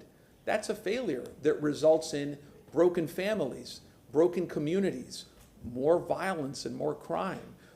So local government taking steps like this, because this isn't something that council has looked at for a really long time. I know we looked at Band-a-Box and we did it for the city, but I wanted to make sure that we talk to the contracting community and go, look, there are certain values that we have in this city, right? And we want to give you incentives to move forward on that. That coupled with the money for the apprenticeship program is going to make a real statement. But I do want to look at the number of returning citizens that we're going to be having affected by this, which is why we'll be looking at it in a couple of months to see how this is going and to see the steps that we can do to improve this and the positive effects that we've gotten from it. So again, we've worked with you guys for a while on this, and I also wanted to mention also, lastly, if I may, that we've had some great community partners on this who gave us that very good information from the Florida Rights Restoration Coalition, working with a lot of their folks, including Mr. Neil Volz, A. Brown Ministries, God bless them, they do such wonderful community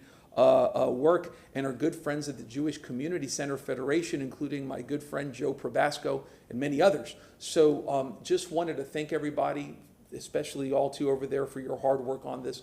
This is something that's going to really benefit people and take a good values-based stand on what is the right thing to do. Thank you.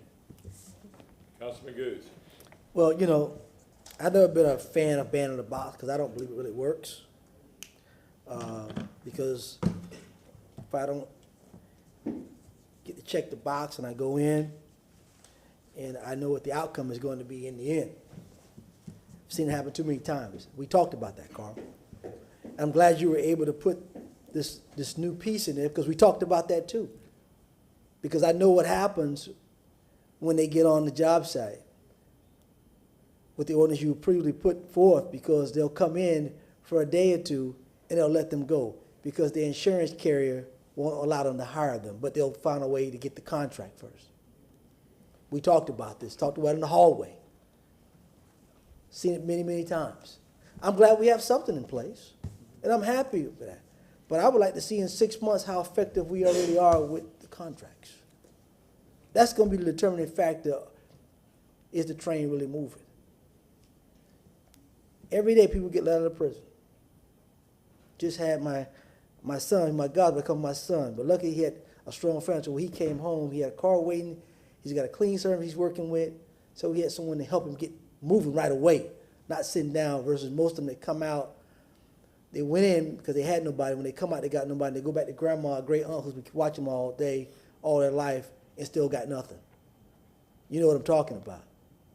So I'm glad that we were able to put something together, hoping it'll be a little stronger for those folks who do want contracts with us, and find a way that they can work with their insurance carriers, because I'm telling you, that's going to be a big factor with it, with someone with the insurance carriers. I'm just going to be dead on it. But hopefully you'll get some that will work with us, but I still say you're going to have to find out down the road some type of bond program or something to help them, to help us to really make it work. I'm telling the truth. You know what's the issue. You're going to have to try to find a way. And I hope that you're still working on that, because I'm going to ask you about that in a couple of months, and when you bring this back, because I think that's going to be the catalyst to really making this thing really work. But I'm happy with these partners who thought it was not robbery to bring this forth, and Mr. Vieira to kind of push this along. But I told you, as a person that's been out there, some of the roadblocks, I think you got rid of one of them. We'll see how it works. But within 6 months, I'd like to see how well we're doing. We'll support it today. Is there anyone in the public that would like to speak to this? Second. Motion closed by Councilman Maniscalco, seconded by Councilman Miranda. All in favor? Aye. Thank you. Councilman Maniscalco, will you read a substitute? Thank you very much. I have a substitute ordinance being presented for second reading and adoption. An ordinance of the City of Tampa, Florida, amending Chapter 2, Article 5, Division 3 of the City of Tampa Code, Section 2-284, Bidders Criminal History Screening Practices.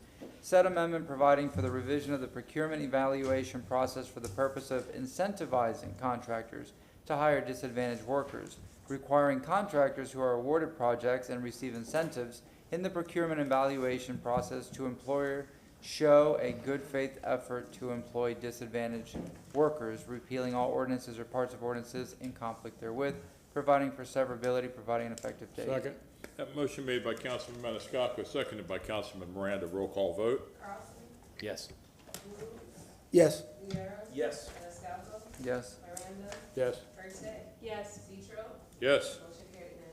Thank you very much. We're now going into our 9:30. Move to open all public hearings from Second. 1:15 to 1:26. What is going for? Quickly, And- before you go to the quasi-judicial, I did have a question from Ms. Hamilton. She just left the room. She wanted to make sure that it was the intent of council not to move the Amendment 3 to the ShotSpotter Flex Service Agreement until you got the report, or did you want to go ahead and move that? Because I think the motion We already was did. We moved it. We moved it. Did we move the third Yes, amendment? we did. Okay, I wanted to clarify that. Thank you. At this time, anyone giving any evidence today or making any comments, would you please stand to be sworn in?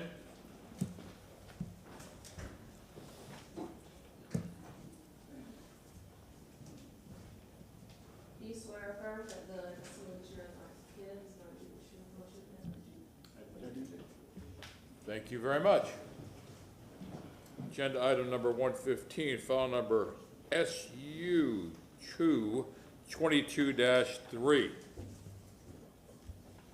Good afternoon, Council. Annie Barnes, Development Coordination. Item number 115 is SU 2203, being presented for second reading and adoption for 3606 West Swan Avenue. The request is for a special use 2, approving a medical office in RO1 zoning district residential office. Site plans were dropped off at City Council earlier this week. I'm available for any questions. Any questions for staff? Thank you, Ms. Barnes. Good afternoon, council members. Clay Matthews from Smoker Matthews on behalf of the applicant Layla Ave LLC on its special use 2 application, which received unanimous approval on its first reading. I'm here to answer any questions you may have. Otherwise, we ask that you respectfully request that you approve the special use application on second reading. Is there any questions for the petitioner? Is there anyone in the public that would like to comment to this? Move to close. Second. Motion to close by Councilman Maniscalco, seconded by Councilman Miranda. All in favor? Aye. Councilwoman Hurtak. File number SU 2-22-03, ordinance being presented for second reading and adoption. An ordinance approving a special use permit SU 2, approving a medical office in an RO1 residential office zoning district in the general vicinity of 3606 West Swan Avenue in the city of Tampa, Florida, and as more particularly described in section 1 hereof, providing an effective date. Second. Motion made by Councilwoman Hurtak, seconded by Councilman Miranda. Roll call vote. Goose. Yes. Sierra. Yes. Maniscalco. Yes. Miranda. Yes. Hurtak. Yes. Carlson. Yes. Yes. Citro. Yes. Motion carried unanimously. Thank you. Agenda item number 116, file number REZ 22-26. Annie Barnes, Development Coordination. Item number 116 is REZ 2226, being presented for second reading and adoption for 8102 North Temple Crest Circle and 8101 North 39th Street. The request is to rezone the property from CG Commercial General and CN Commercial Neighborhood to PD Planned Development for residential single-family attached uses. Site plans were dropped off earlier at City Hall this week. I'm available for any questions you may have. Any questions for Ms. Barnes? Petitioner, have you been sworn in? Yes. Have you been sworn in? No. Yes, sir, I have. I don't think you have. Would you please raise your right hand? Do you swear or affirm that the testimony that you're going to give is the truth, the whole truth, and nothing but the truth? I do. Thank you. Thank you very much. Petitioner, please proceed. Do you hear me, sir? Yes, sir. Okay, thank you. Dwayne Milford, 7720 Polara Drive, Odessa, representing the applicant. And this petition has been heard by council, received earlier approval, and I'll just be here to answer questions. And we appreciate your time and help with this. Any questions for the petitioner? Is there anyone in the audience who would like to make any comments to this? Move to close. Second. Motion to close by Councilman Maniscalco, seconded by Councilman Goods. All in favor? Aye. Councilman Goods. File number REZ-22-26. Ordinance being presented for second reading and adoption.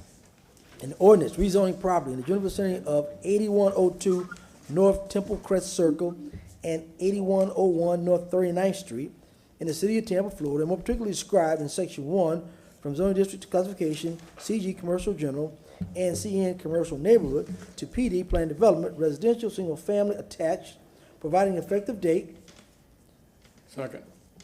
A motion made by Councilman Goods, seconded by Councilman Miranda. Roll call vote. Vieira. Yes. Maniscalco. Yes. Miranda. Yes. Hurtak. Yes. Carlson. Yes. Goods. Yes. Citro. Yes. Motion carried unanimously. Thank you very much. Thank you. File, agenda item number 17, file number REZ 22-37. Thank you, Council. Annie Barnes, Development Coordination. Item number 117 is REZ 2237, being presented for second reading and adoption for 1534, 1604, 1608, and 1614 North Nebraska Avenue, 711, 805, and 803 East Henderson Avenue, 1313 East of Strauss Street, and folio numbers 192622, and 4 zeros, 192619 and 4 zeros. The request is to rezone the property from RM16 residential multifamily, commercial general, and YC5 to PD plan development residential single family attached, and YC9 Ybor City residential. Site plans were dropped off earlier this week at City Hall. I'm available for any questions. Any questions for Ms. Barnes? Mr. Manassi. Good afternoon, Council. Ryan Manassi here for the applicant. We've made all corrections from first reading, and we are here to answer any questions and respectfully request your approval. Any questions for the petitioner? Seeing none, is there anyone in the audience who would like to speak to this? Move to close. Motion closed by Councilman Miranda, seconded by Councilman Maniscalco. All in favor? Aye. Councilman Miranda. Thank you, Mr. Chair. Item number 117, file number REZ/22/37. Ordinance being for second reading and adoption. An ordinance rezoning property in general vicinity of 1534, 1604, 1608, 1614, North Nebraska Avenue, 711, 805, and 813 East Henderson Avenue, and 1313 East Estelle Street, folio numbers 192-662.0000 and 192619.0000 in the city of Tampa, Florida, more particularly described in section 1 from zoning district classification, RM16, residential multifamily CG, commercial general, and YC/5, Ybor City residential, to PD plan development residential, single family attached, and YC/9, Ybor City residential, providing an effective date. Second. Motion made by Councilman Miranda, seconded by Councilman Maniscalco. Roll call vote. Carlson, Yes. Gould, Yes. Vieira, Yes. Maniscalco, Yes. Miranda, Yes. Burtett, Yes. Citro. Yes. Motion carried unanimously. Thank you. Agenda item number 118, file number REZ/22-38. Good afternoon, Council. Annie Barnes, Development Coordination. Item number 118 is REZ/2238, being presented for second reading and adoption for 3201 West Tampa Bay Boulevard and 4005 North Lincoln Avenue. The request is rezone the property from RS50 residential single family and PD plan development to plan development residential single family attached uses. Site plans were dropped off at City Hall earlier this week. I'm available for any questions. Any comments or questions to Ms. Barnes?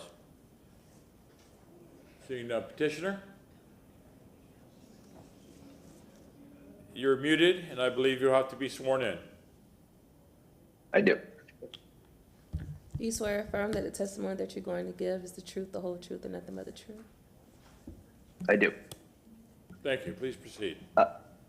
Thank you, Council. Aaron Mayers for Res by Mez Development. I believe we have made all the corrections requested from first reading and humbly request approval on the second reading. And thank you.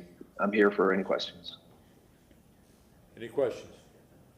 Anyone in the public who would like to make any comments? Seeing none?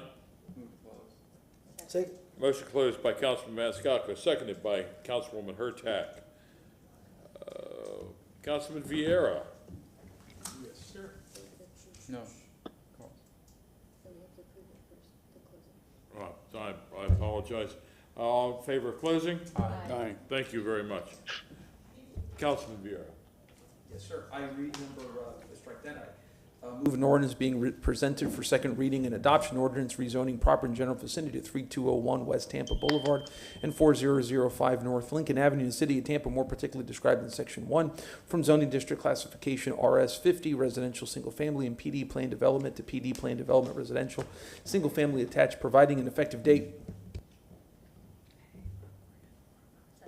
We have a motion made by Councilman Vieira, seconded by Councilwoman Hurtak. All in favor? Aye. Excuse me. Roll call vote. Gould, Yes. Vieira, Yes. Maniscalco, Getting to the No. petition. Miranda, Yes. Burtett, Yes. Carlson, Yes. Citro. Yes. Motion carried unanimously with Councilmember Maniscalco And- voting no. Councilman Vieira, we are including the bonus provision in that? Oh, yes. No. There is? I thought there was. No, there's none of that. Okay, oh, no, okay. Well, now we know you say yes and no.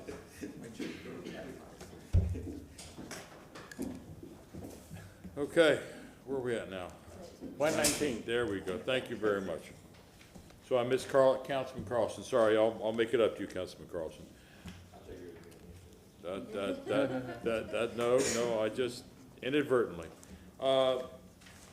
Agenda item number 119, REZ 22-40, excuse me, REZ 22-40. Ms. Barnes. Annie Barnes, Development Coordination. Item 119 is REZ 2240, being presented for second reading and adoption for 110 South Boulevard. The request is to rezone the property from OP, Office Professional, to PD, Plan Development, for residential multifamily, retail strip shopping center, including bank drive-in uses. Site plans were dropped off at City Hall earlier this week. I'm available for any questions if needed. Any questions for Ms. Barnes? Thank you. Petitioner. Good afternoon, Truett Gardner, 400 North Ashley Drive. This rezoning and the companion bonus agreement were both unanimously approved on July 21st. All site plans have been resubmitted, all changes made, and here to answer any questions you may have. Mr. Goods, I have a confession to make. Like you, I'm an old school paper utility bill guy, and so just wanted to confess that for the record. Thank you, sir. Very honorable, sir. Ain't gonna get too many bonus points. I know. You gotta try bill pay. Seriously. Auto pay. Any questions for the petitioner? No, just one, it's just not certificate. I remember, if I remember correctly on this file, your parking ratio was 0.02, right? I don't know about the exact ratio. Yeah, something like that. 210 spaces provided. Yeah, and I think it was 0.02, and I believe in the past, the ratio that University of Tampa used was 0.04. So and I know you all talked about the scooters and the skates and all that, so I'm gonna hold you responsible for if there's any overflow, not that I'm gonna do anything with you, but let you know that that's a commitment you made. You said that satisfies your need, so if that's the case. If there's over parking, I don't know where they're gonna park at. To maybe help you with this a little bit, we just ran the analysis on the revisions to the CBD parking code, which now has student housing as a use. And if this was in the CBD, and I'd argue this is actually, from a mobility standpoint, better and more walkable, 58 spaces would be required. We're providing 210. So we feel good about the number. Okay. But That's appreciate all. that and point taken. That's all. Councilman Carlson. Yeah, we talked about this last time, but just to finish answering that question also, you all had looked at other student housing centers and had done an evaluation on what the parking needs were. Do you remember those numbers? You could just, for any public that's watching, just. Correct. So in particular, same developer as the Henry downtown. Last year, that was more of a freshman dorm. And so they were basing their numbers off of that and feel like they're overparked on this deal in comparison to the demand that's currently at the Henry, which now is not just freshmen, it's upperclassmen. Any other comments or questions? I see Ms. Wells. Thank you, Mr. Chairman. I just want to, Kate Wells for the record, I wanted to clarify for the record, the bonus provision agreement was not approved when the rezoning was approved at first reading. The bonus provision agreement is always delayed until after second reading and adoption of the rezoning ordinance. So I just want to correct that for the record before you open it up to public comment. Thank you. Okay, again, any other comments or questions for the petitioner? I see that we do have one public comment, Mr. Gosson. You were supposed Chair, to. he's currently not logged on. No, I know, he's here with us right now. Mr. Okay, Gosson. thank you. Thank you. My name is Scott Gosen. I am the Director of Design and Construction for the University of Tampa. I apologize we weren't here for first reading, but we did not receive the notice, so we were unaware of the first reading, so I apologize for that. I have a statement here prepared by Dr. Vaughn, our president of the university. A 23-story student housing tower has been proposed by the Development Ventures Group and In-Town Group near our campus. Let me be clear in saying that we do not have any contract or agreement with this group. Unfortunately, they did not brief us on this project that they have proposed as a student housing or planned parking. While we think more multifamily apartments in the downtown area are helpful, we absolutely oppose such structures being built without adequate parking. The university provides its sought-after housing for freshmen and sophomore students, while most juniors and seniors then move off to surrounding housing developments. Approximately 80% of all UT full-time upper-class students have cars in Tampa based on our car registration records. Adequate parking for full-time students with cars must be provided by the developer of any housing project aimed at student residents. If not, the student-tenant cars will clog the area streets around the project and become a neighborhood and city problem. If the intention or expectation is for them to park on our campus, commuter students are not allowed overnight parking and will cause serious issues for the university and their parents. The burden of providing adequate housing parking should not be shifted to the university. The in-town group should be expected to have adequate multifamily parking as other developments west of the universities have done. Because of the totally inadequate parking provided on this 23-story tower of multifamily units, we strongly object to the project, and the project be denied until the developer comes back with more appropriate parking consistent with the Tampa Muni Code Section 27-283.7. I would also like to address that you guys referenced that letter where they were talking about the parking over at the Henry. So I want to address that as well. So in addition to Dr. Vaughn's comments, I would like to address the letter that was provided by Ian Gray, the property manager of the Henry, that was included in the waiver justification. The letter provides statistics for student parking used in the 21-22 academic year and a kind of a preliminary status of the 22-23 academic year. The letter provides a misleading impression that will not apply to this proposed project. The 2021 academic year was an anomaly for the University of Tampa. Due to the pandemic and the uncertainty facing students and their parents committing due to the whole pandemic and whether classes were going to be online, etc., we had a very late, unprecedented surge in freshman enrollment. To address this surge, we allocated freshman students to live in the Henry downtown, that was referenced in the letter. Freshman students per UT policy are not allowed to have cars on campus except for very unique circumstances like a veteran returning, that type of instance. Therefore, the Henry had excess parking available last year, which really doesn't apply to future parking uses.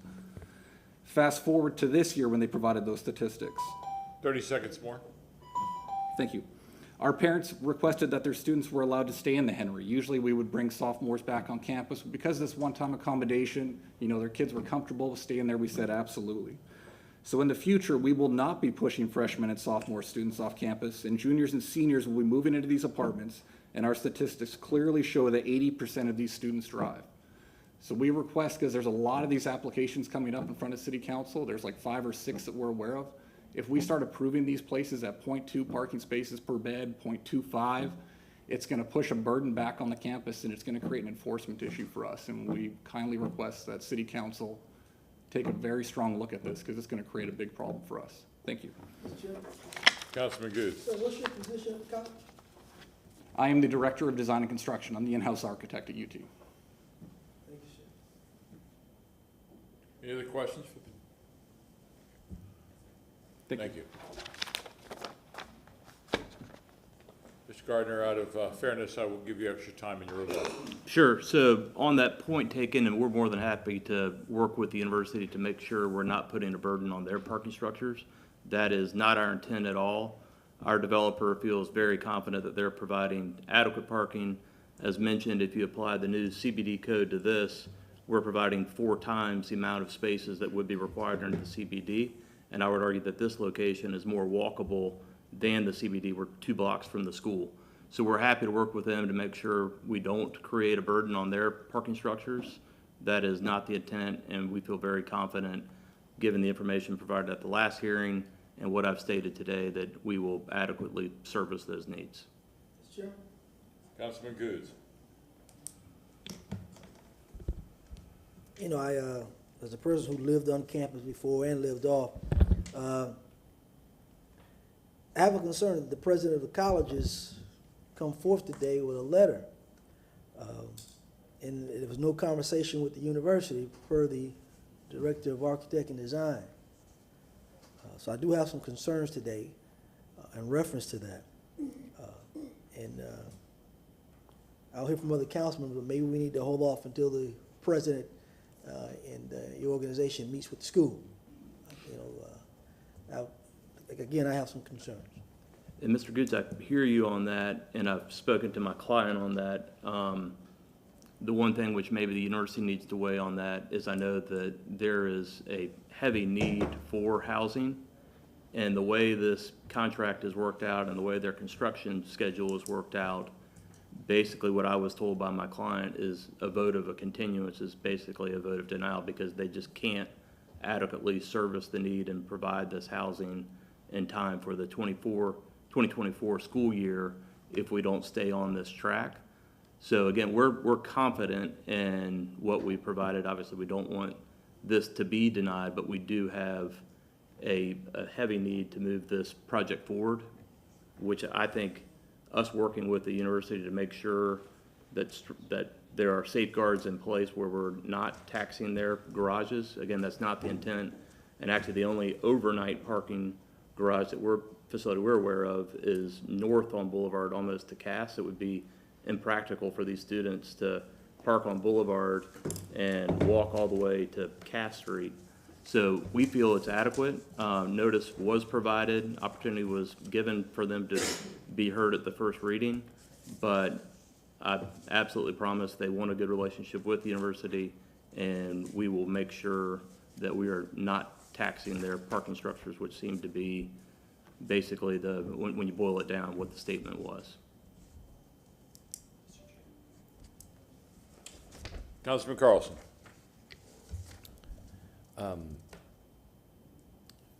Dr. Vaughn in his letter disputed the numbers at the Henry because it was during COVID. If he was here, and he may be watching, and his representative is here, but how would you respond to that? And then what other evidence could you present that that this amount of parking is insufficient? You know, he knows his university very well, I presume, and his expert is here. So, what testimony could you bring that proved that his view is not right? Sure. So the way I heard that response was basically what I brought up at the beginning, which was last year was an anomaly for the university where there is this absolute deficit in housing. And the Henry was not supposed to be a freshman dorm at all. As a matter of fact, they weren't supposed to be there. And Dr. Vaughn called this developer to ask if they would allow for freshmen because of the issues they were having. Now, fast forward to this year, it is more of an upperclassmen facility, and they are not seeing any more demand than they were before. Did you see the representative's raising his hand? Just, but he already had his public comment.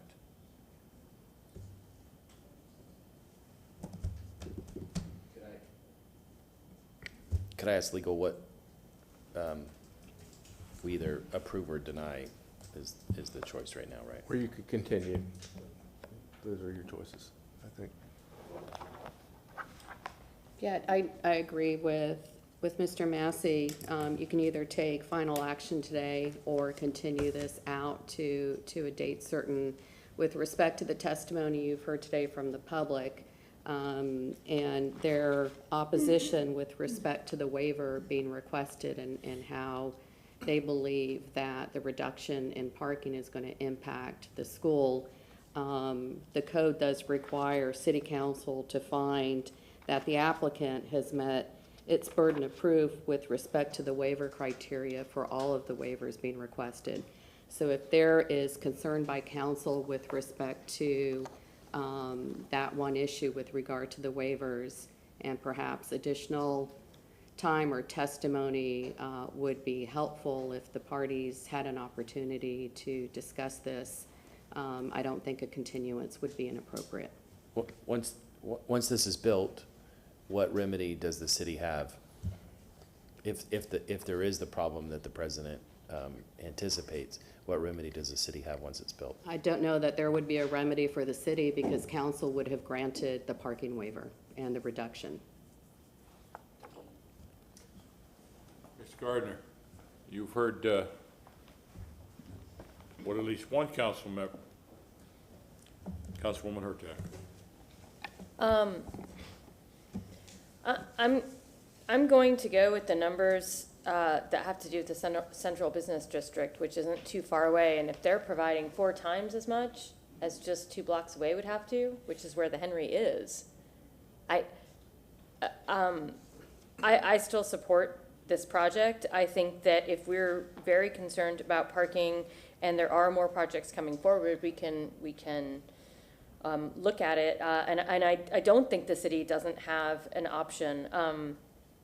I think, I mean, the representative, they may not be able to do something about it, but if we do find that there's a huge parking problem, we could always build a parking garage and charge students to use it. I mean, we have that option. I know land is scarce, but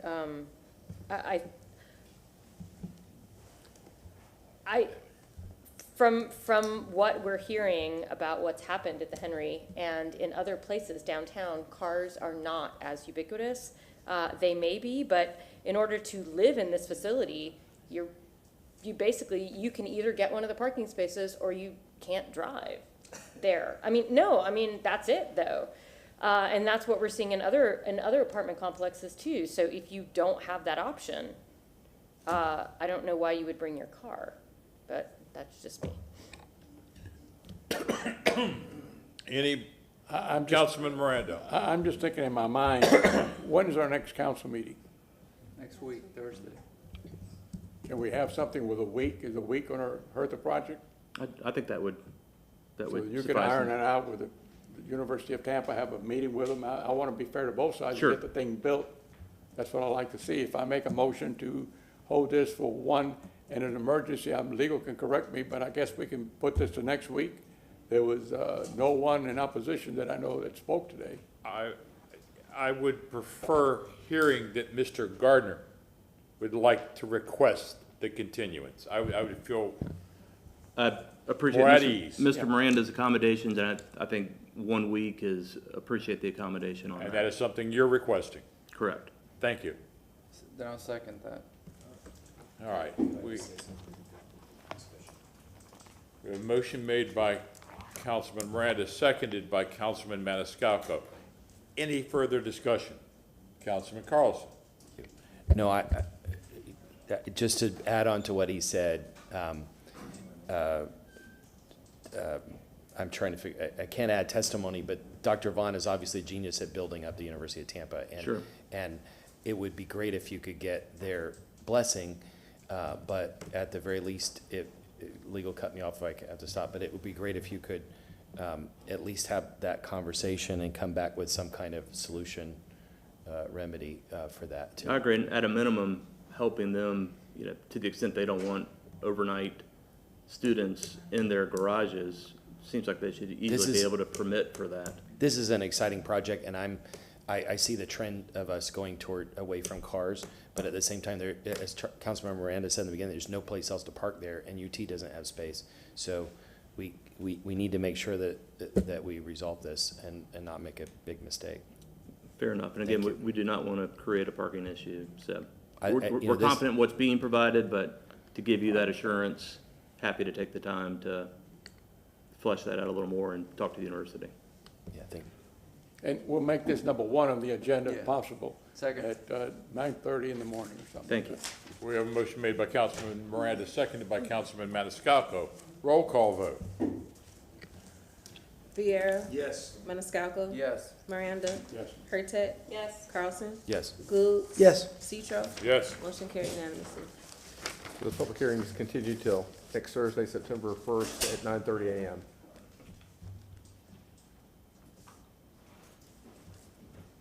Agenda item number 120, file number VAC 22-03.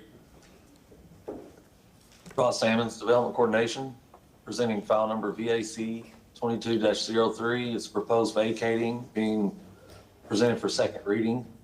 I'm available if you have any questions. Any questions? Dishner. Good afternoon, still council. Tyler Hudson, 400 North Ashley Drive. Appreciate your unanimous support on August 4th. There have been no changes to this vacating application. Would appreciate your support again. Thank you. Any questions for the petitioner? Is there anyone in the public that would like to make comments? Seeing none? Motion to close by Councilman Goods. Seconded by Councilman Miranda. All in favor? Thank you. Councilman Carlson. Yes, sir. I'd like to move file number VAC 22-03, ordinance being presented for second reading and adoption ordinance of the City of Tampa, Florida, vacating, closing, discontinuing, and abandoning those portions of Mississippi Avenue rights-of-way located south of 2nd Avenue, north of Leroy Selman Expressway, east of Channelside Drive, and west of North 15th Street, and that portion of 3rd Avenue located south of 4th Avenue, north of 2nd Avenue, west of Channelside Drive, and east of Nick Nuccio Parkway, all within the plat of Leslie subdivision in the City of Tampa, Hillsborough County, Florida, and as more fully described in Section 2 hereof, subject to certain covenants, conditions, and restrictions as more particularly set forth herein, providing for enforcement and penalties for violations, providing for definitions, interpretations, and repealing conflicts, providing for severability, providing effective date. Motion made by Councilman Carlson, seconded by Councilman Miranda. Roll call vote. Maniscalco? Miranda? Yes. Hurtak? Yes. Carlson? Yes. Goods? Yes. Viera? Yes. Citro? Yes. Motion carried unanimously with Councilmember Maniscalco being absent at vote. Thank you very much. Agenda item 121, file number REZ 21-114. Good afternoon, Chairman and Council. LaShawn Dock, Development Coordination. And Council Item 121 is REZ 21-114. This is for the project known as Gas Works. You may remember this project is, this project area is bounded by East 6th Avenue to the north, Scott Street is to the west, 15th Street is to the east, and then Adamo and the Expressway is bounded by it to the south. So this item is before you for second reading. The request is to rezone the property from IG, PD, YC6, YC9, RM24 to PDA and YC9. So the applicant had revisions that were required to the site plan and the design book to be made between first and second reading. Those revisions have been made and the plan has been certified and provided to the clerk. So I'm available if you have any questions, and also the applicant is there, I believe. The applicant for this case is Tyler Hudson. I'm available if you have any questions. Thank you. Any questions for Ms. Dock? Petitioner? Tyler Hudson for the record. Happy to answer any questions. Thanks. Any questions for the petitioner? Anyone in the public that would like to comment to this? Move to close. Second. Motion closed by Councilman Miranda, seconded by Councilman Maniscalco. All in favor? Aye. Any opposed? Thank you. Councilman Maniscalco. Thank you very much. I have an ordinance being presented for second reading and adoption. This is an ordinance rezoning property in the general vicinity of 920, I hope I say it right, Gomillon Court, 1400 North Channelside Drive, 717 and 802 North 12th Street, 1302, 1307, 1405, and 1417 East 2nd Avenue, 1301, 1306, and 1419 East 4th Avenue, 1205 and 1315 East 5th Avenue, and 1302 and 1402 North 15th Street in the City of Tampa, Florida, and more particularly described in Section 1, from zoning district classification IG Industrial General, PD Plan Development, YC2 Ybor City Residential, YC6 Community Commercial, YC9 Ybor City Plan Development, IH Industrial Heavy, and RM24 Residential Multifamily to PDA Plan Development Alternative, and YC9 Ybor City Plan Development Residential Multifamily Commercial Uses, providing an effective date. Second. Motion made by Councilman Maniscalco, seconded by Councilwoman Hurtak. Roll call vote. Miranda? Yes. Hurtak? Yes. Carlson? Yes. Goods? Yes. Viera? Yes. Maniscalco? Yes. Citro? Yes. Motion carried unanimously. And I'd like to move the resolution. Second. Motion made by Councilman Maniscalco, seconded by Councilman Goods. Roll call vote.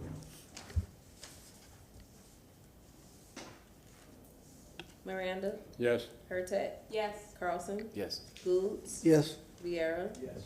Maniscalco? Citro? Yes. Motion carried unanimously. Thank you. Agenda item number Thank you, 122, file number PH 22-75730. Good afternoon, Rebecca Johns, Assistant City Attorney. This is the second public hearing for the development agreement for the same gasworks project. This development agreement was amended in between the first public hearing and this second public hearing to reflect the updated site plan from the rezoning and the updated entitlement amounts of 5,867,523 square feet. Any comments or questions? Anyone in the audience who would like to comment to this? Move to close. Second. Motion closed by Councilman Miranda, seconded by Councilman Maniscalco. All in favor? Aye. Councilwoman Hurtak. File number PH 22-75730, second public hearing relating to the City of Tampa Development Agreement for KS Tampa Park Property Owner LLC and KSM Ybor Phase 1 Property Owner LLC regarding property in the area generally bounded by East Scott Street to the west, Lily White Court to the north, North 15th Street to the east, and Adamo North 12th Street to the south, commonly known as Gasworks in the City of Tampa, Florida, providing for 2 notices of intent to consider said agreement, providing for an effective date. Second. Motion made by Councilwoman Hurtak, seconded by Councilman Miranda. Roll call vote. Sorry, just move the resolution. Resolution's moved by sorry. Councilwoman Hurtak, Sorry. seconded by Councilman Miranda. All in favor? Aye. Or do we want roll call vote on this? Thank you. Any opposed? Thank you. Thank you.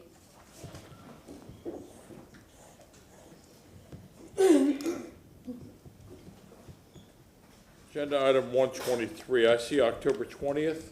Is there a motion to continue that? So moved to October 20th. All right. Mr. Amos, that's correct? Stamos, that's correct? Yes. Okay. Salmon, sorry. Staff does support the continuance request. Motion made by Councilman Maniscalco, seconded by Second. Councilman Carlson. All in favor? Aye. Any opposed? Godfather?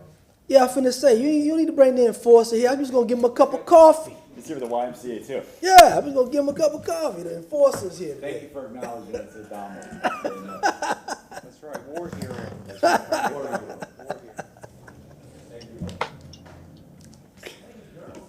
Agenda item number 124, file number VAC 21-13.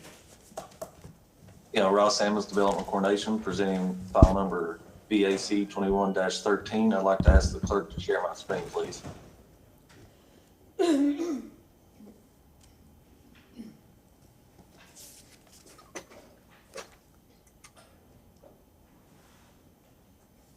Council, can you see my screen? Yes. Okay. File number VAC 21-13, the applicant is MG88 Tampa Cold Storage LLC. Representative's name is Eric Swanson. The proximity property address is 1202 North 35th Street. Proposed vacating request is to vacate a portion of 37th Street, south of 3rd Avenue, east of 34th Street, and west of 35th Street.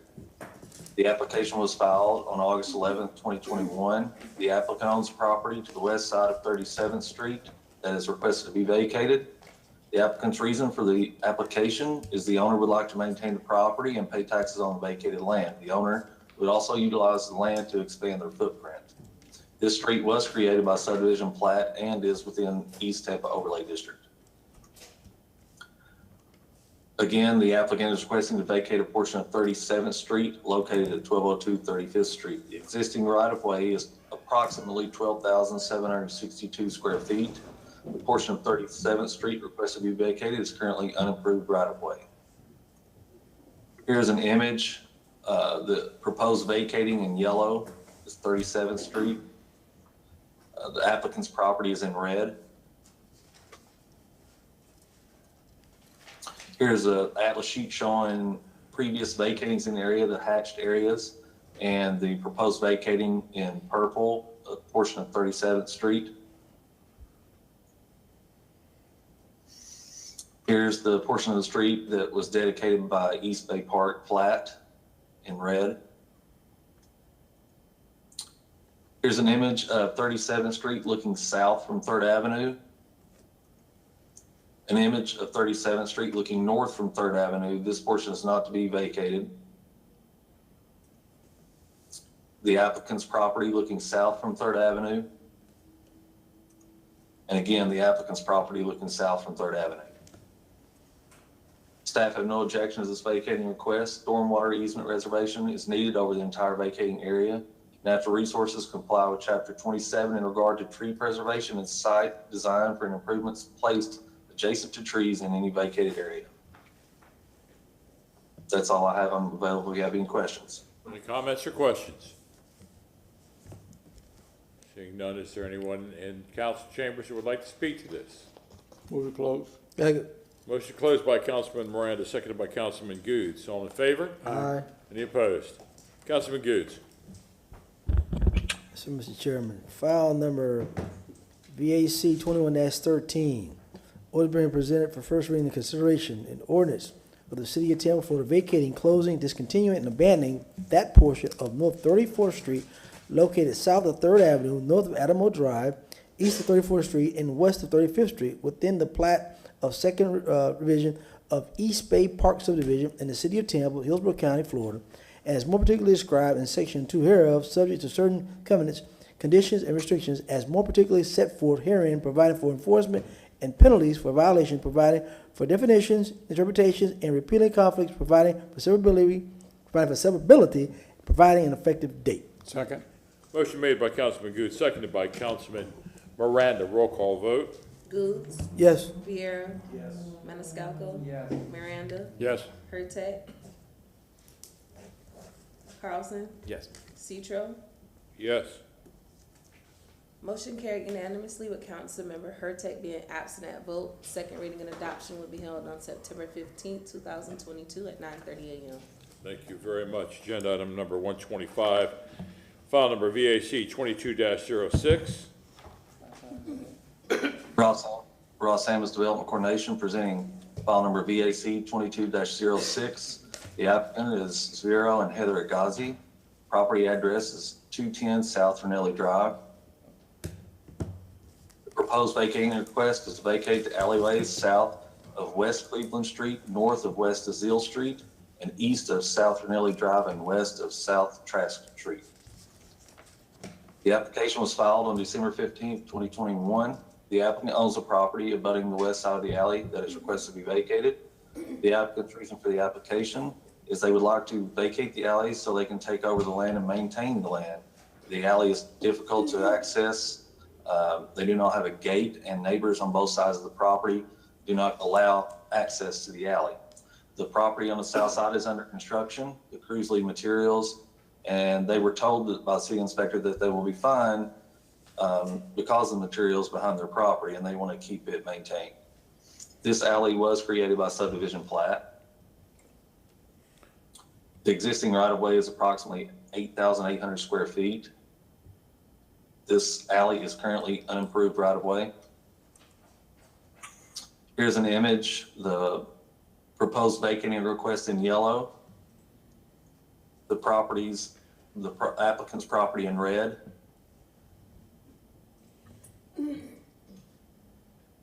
Again, the applicant's property here in gray, lot 5.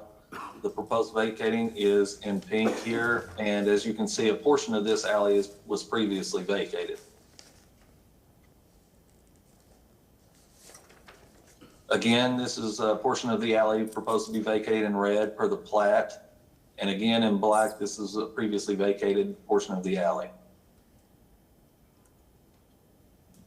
The east portion of the alleyway looking west from Trask Street. North and south portion of the alleyway looking south from Cleveland Street.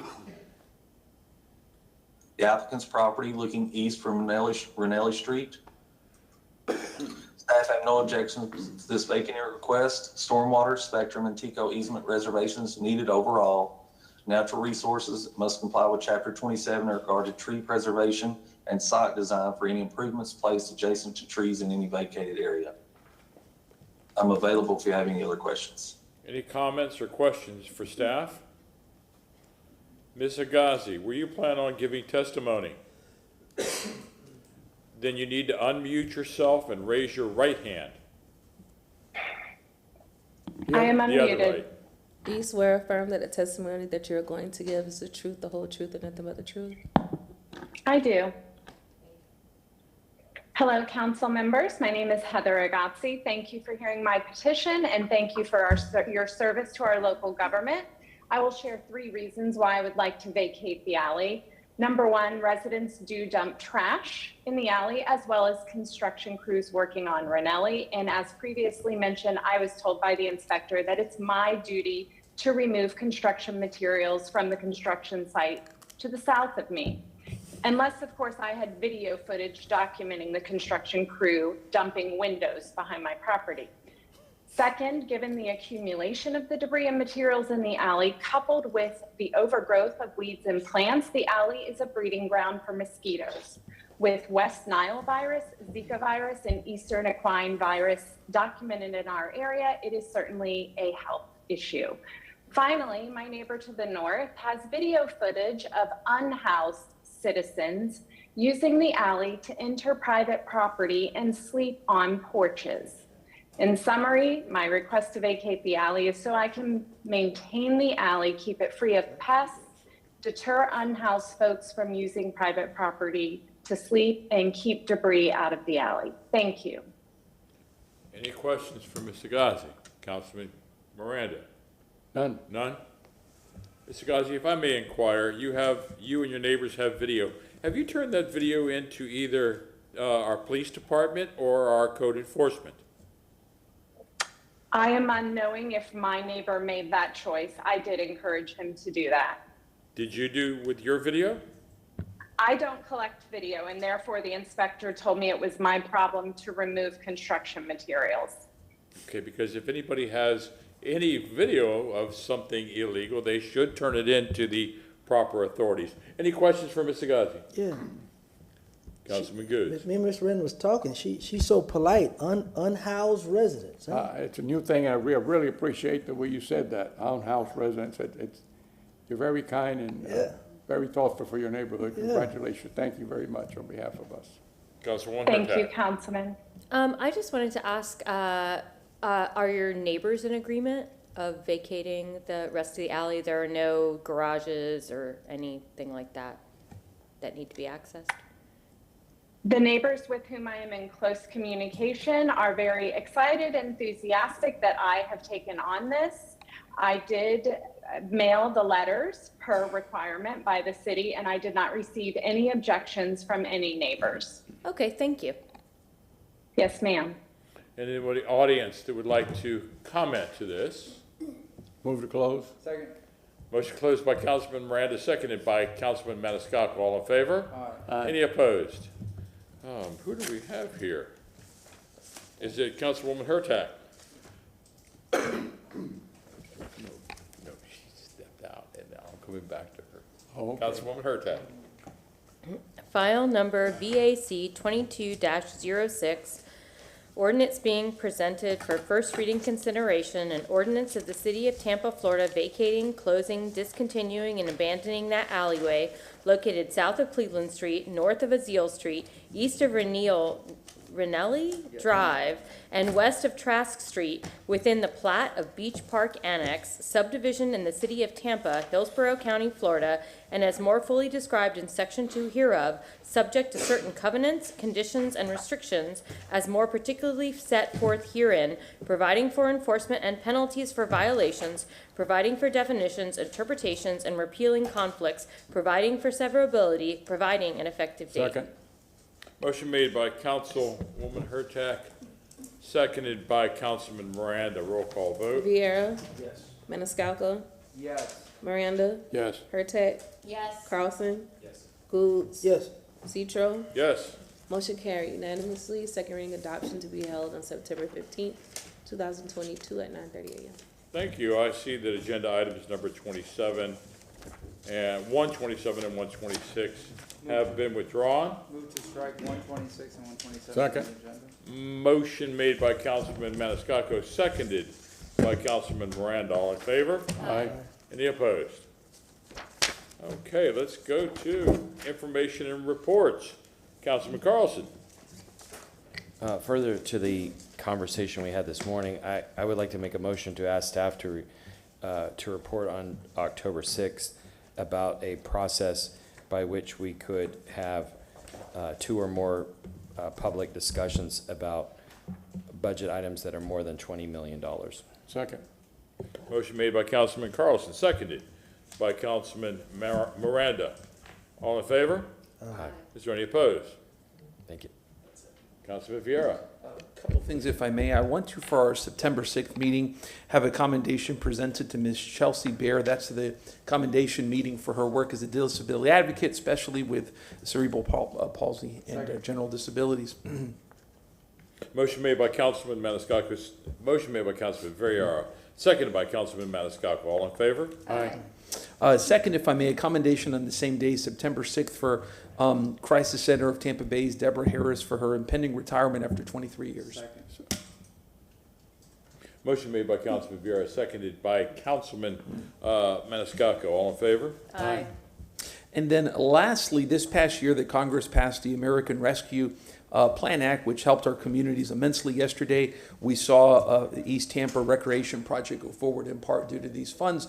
We've also seen this happen with the new Tampa Disability Park, Tampa Palms Boulevard repaving, and Fire Station 25. I'm a big believer in the idea of making sure that we give credit where credit is due, which is certainly happening project by project whenever it comes to ARPA, but I think it would be really smart so that we can make sure to tell members of the community and our constituents on specific projects on where the money comes from. If we could have a monthly report on the first week of the month beginning in October on what city projects are being funded in whole or in part by ARPA, we see the spectacle of a lot of elected officials in Florida, none in Tampa or Hillsborough County I'm speaking of, but who praise projects and programs that are funded in whole or in part by ARPA, but then demonizing ARPA. So I just want to make sure that we're empowered with the information so that this is a written report, nothing presented, and it could be the first week of the month beginning in October. Motion made by Councilman Vieira, seconded by Councilman Maniscalco. All in favor? Aye. Any opposed? And then lastly, this is not a motion, but just a reference, I guess, if you will. We're talking about, I was looking over the charter whenever it comes to issues involving salaries. And we're talking about potentially raising Tampa City Council's salary. I looked at 6.06. Which, unless if I'm reading it wrong in the charter, it seems to say that we need to have the mayor's signature plus 4 votes by either resolution or ordinance. So I don't know if that would require a separate vote for that. So just to, I guess, get council members thinking on their positions on that issue. I have been talking to people in the community on it in terms of people's thoughts, et cetera. But just to put that out there for whenever we pass the budget and whatnot, because I'm sure it will be a discussion that a lot of people have interest in, and just to get people thinking about it here in this chambers, because I can't talk to you all outside of council chambers. But that's it. Thank you, sir. Councilman Maniscalco. Thank you very much. I'd like to make a motion to present a commendation offsite on September 20th to Judy Lisi, who will be retiring from the Strass Center after 30 Second. years of leading the Tampa Performing Arts Center, then known as the Strass Center. Motion made by Councilman Maniscalco, seconded by Councilman Miranda. All in favor? Aye.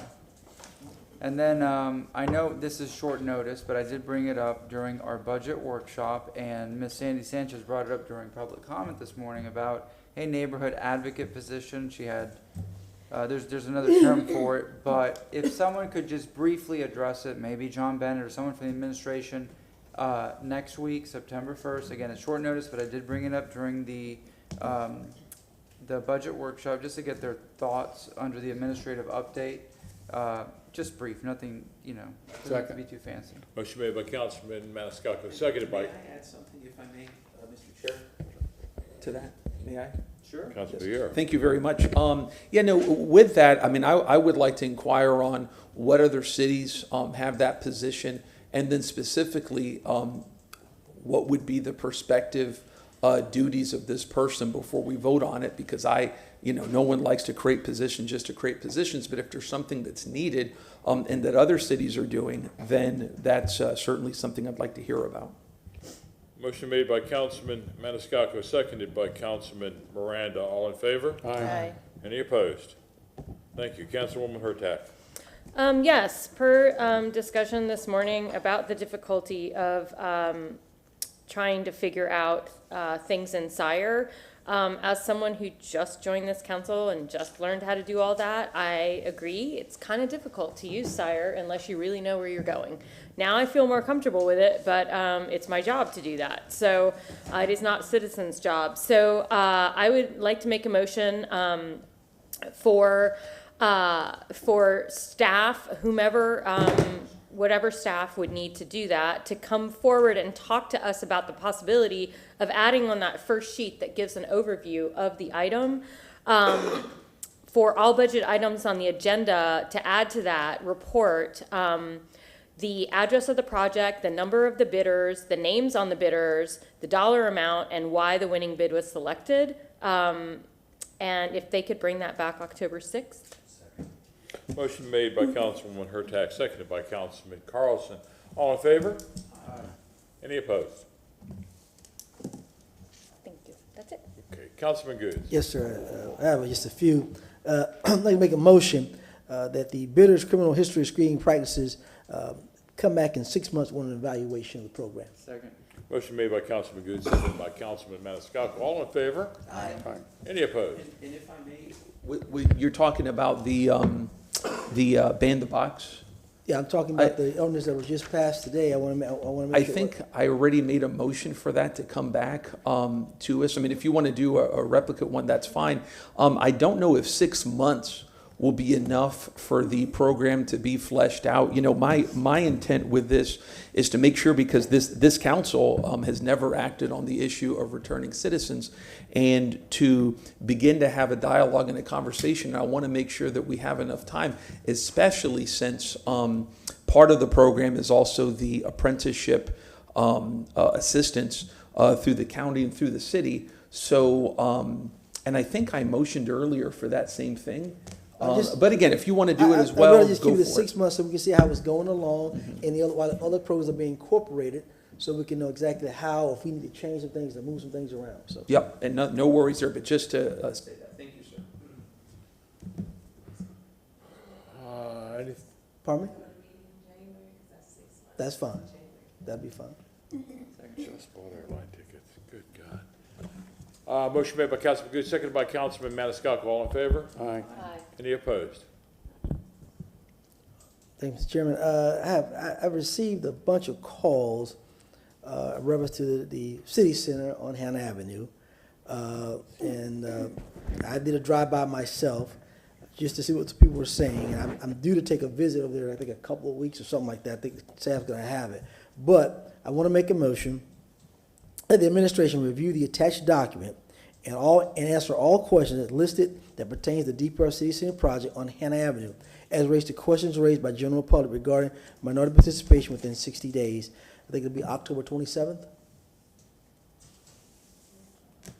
Workshop date, correct.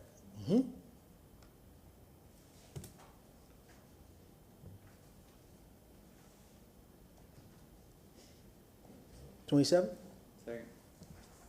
Motion made by Councilman Goods, seconded by Councilman Maniscalco. All in favor? Aye. Here's the attachment there. And please note that all questions need to be answered on the attachment. Last but not least, you know, sometimes we have employees that just don't get recognized because they might be in a certain level position. It might not be a part of the union of general employees. And I found that a person who's really worked hard for us, day in and day out, especially during the COVID era, Suling Lucas. And, you know, Miss Shirley Falconer runs a tight ship over in the clerk's office, but we know that Suling is kind of like the guiding force over there. So I'd like to make accommodation for Suling Lucas to receive an accommodation from this council. Second. Motion made by Councilman Goods, seconded by Councilman Maniscalco. All in favor? Aye. Let's do it. I believe it's going to be the 6th. I want to do hers on the date regular session with fire and police, because she's one of ours.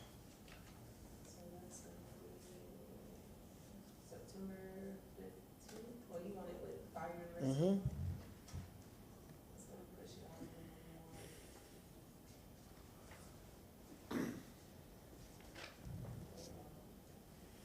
I don't want it too way off, though.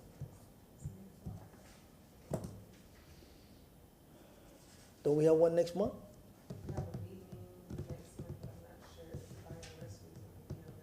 No, it's not showing on the count for police and, for September? Put on the then put on the accommodation. All right, then put on the accommodation. Thank you. She's well deserving of that. Yes, Mr. Chairman. Councilman Miranda. Chairman, I want to surprise you. I don't have any. Get out of here.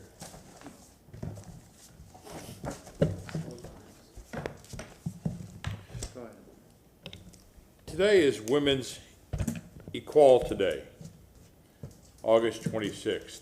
The 19th Amendment was certified as part of our Constitution, assuring the right of citizens in the United States to vote shall not be denied or abridged by the United States or by any state on account of sex. The struggle for women's suffrage, however, is only the first step toward full and equal participation of women in our nation's life. In recent years, we have made other giant strides by attacking sex discrimination through our laws and by paving new avenues to equal economic opportunity for women. Today, in virtually every sector of our society, women are making important contributions to equality of American life. The continuous struggle for women's participation in equality in all spheres of life and society is observed on this day, Women's Equality Day on August 26th. With that, I need a motion to receive and file. So moved. We have a, second. Motion to receive and file by Councilman Miranda, seconded by Councilman Maniscalco. All in favor? Aye. We are adjourned. So backwards as a society in 2022.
try to change my ways.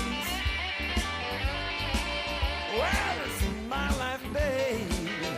Don't try to change my ways. Baby, if you want my loving, don't make no graveyard play. It's my life, pretty baby. Let me live it like I please. Oh, it's my life, pretty baby.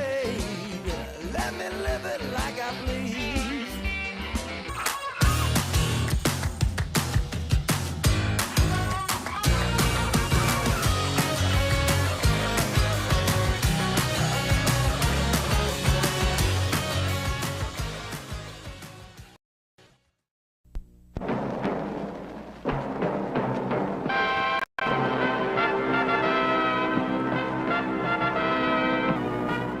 You want to see me, Coach? Yeah, sit down, Henry. Tough practice today, huh? Whoa. It doesn't even show when I have the uniform on. Look, you and I have had a long run together. We've worked hard together. Had a lot of fun together. And we've taken our lumps together. So it makes it hard for me to tell you what I got to tell you. You don't have the $50 I lent you? Oh, sure I do. Well, I mean, not on me, but look, Hanrahan, look, Tom, It's Jim, Coach. Look, Jim, I have to tell you this, but you've been traded. Traded? Traded? Oh, man, Coach, how can I thank you? Well, Hey, put it there, Coach. Good luck, Bob. I mean, Tom. Guys, oh, man. Hey, thanks a lot, Coach. And you can forget about the $50. Hey, okay. Yeah. What team have I been traded to? Well, it's, Tampa St. Petersburg. How's that again? Look, it's Tampa St. Petersburg. Tampa St. Petersburg? Down there with all them little old ladies and little old men in their orthopedic underwear? Oh, man, you're not serious. You gotta be. Leaves at 9 o'clock tomorrow morning. You're not serious. You can't be. No. No, I won't go. I won't take it. I won't take it. No. No, I'll retire first. No. No. No. No. Oh. Yeah. Oh, yeah. Is your name Hanrahan? Yes, yes. Are you the PR lady from the team? No, no, but I've had lots to do with brutes like you.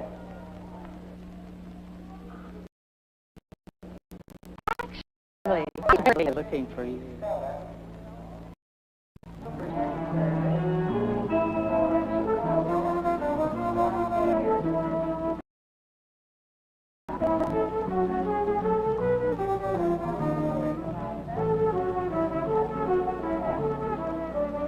Are you Hanrahan? Yes, I'm Hanrahan. But you can call me PJ. Or just Juice for short. Well, am I glad I found you. I've only been on this job for 3 weeks, and I thought, good heavens, if I foul up on this one, it's back to Chillicothe for me. Hey, I didn't get your name. Oh, Linda. Linda Farmer. Thank you so much for your help. Shall we go? We really have lots to do before you report to camp. So long, PJ. It is some airport for such a small town. Small town? Where are you from? Oh, I was born in Seattle. And I played ball in Cincinnati and then down New Orleans. Tampa St. Petersburg is bigger than any of those towns. Oh, come on. Population of over 1,400,000, nearly 575,000 households. No kidding. The airport that serves Tampa St. Petersburg is the 22nd largest in the United States. Hey, where do I pick up my luggage? Oh, don't worry. It'll be at the stadium when we get there, after the tour. Tour? What tour? Well, you're going to need an apartment, and I'm... Wait a minute. Wait a minute. What's wrong? That's a boat, isn't it? PJ, do you get seasick? Me? Seasick? P.J. Hanrahan? Isn't this great? Don't you love the water? Actually, you can get a much better view from up there. Up there? Up where? There. Come on up, P.J. Oh, hey, listen, are you sure you know where you're going? Oh, sure. I've got maps and everything. See? We're right here on the bay. Tampa St. Petersburg isn't one city. It's two big cities and many other growing cities, like Clearwater. There are two independent downtown areas set 20 miles apart. So it's a big market, but you still have plenty of elbow room. You keep saying big. How big? I'll show you how big. If you draw a line from Washington, D.C. to St. Louis, and then on down to Houston, you're marking off 12 states, the greater southeastern United States, an area of almost 550,000 square miles, with a population of nearly 50 million people. 50 million? Nearly a quarter of the population of the United States. But if you look at these 12 states closely, you'll see there are only 3 great growth markets in the entire area: Atlanta, Miami, and Tampa St. Petersburg. Hey, look, we're coming up on St. Pete now. That's the St. Pete Pier, our #1 landmark. And that's the municipal marina. Did you know there are over 23,000 boats registered in Pinellas County? Oh, look over there. The front center with a 2,300-seat auditorium. There's the new Allen Field, where the St. Louis Cards and the New York Mets play their spring exhibition games.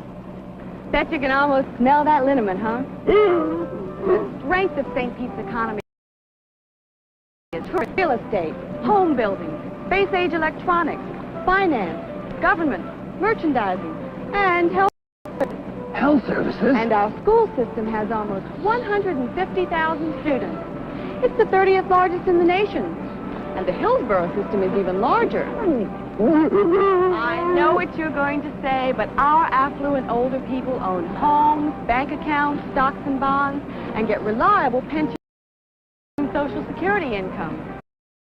Our citizens receive over $500 million in Social Security payments each year, so our economy is steady, in good times and bad. PJ! Help me! Help me! Oh, sure. Grab onto this and hang on tight. Hang on. Tight.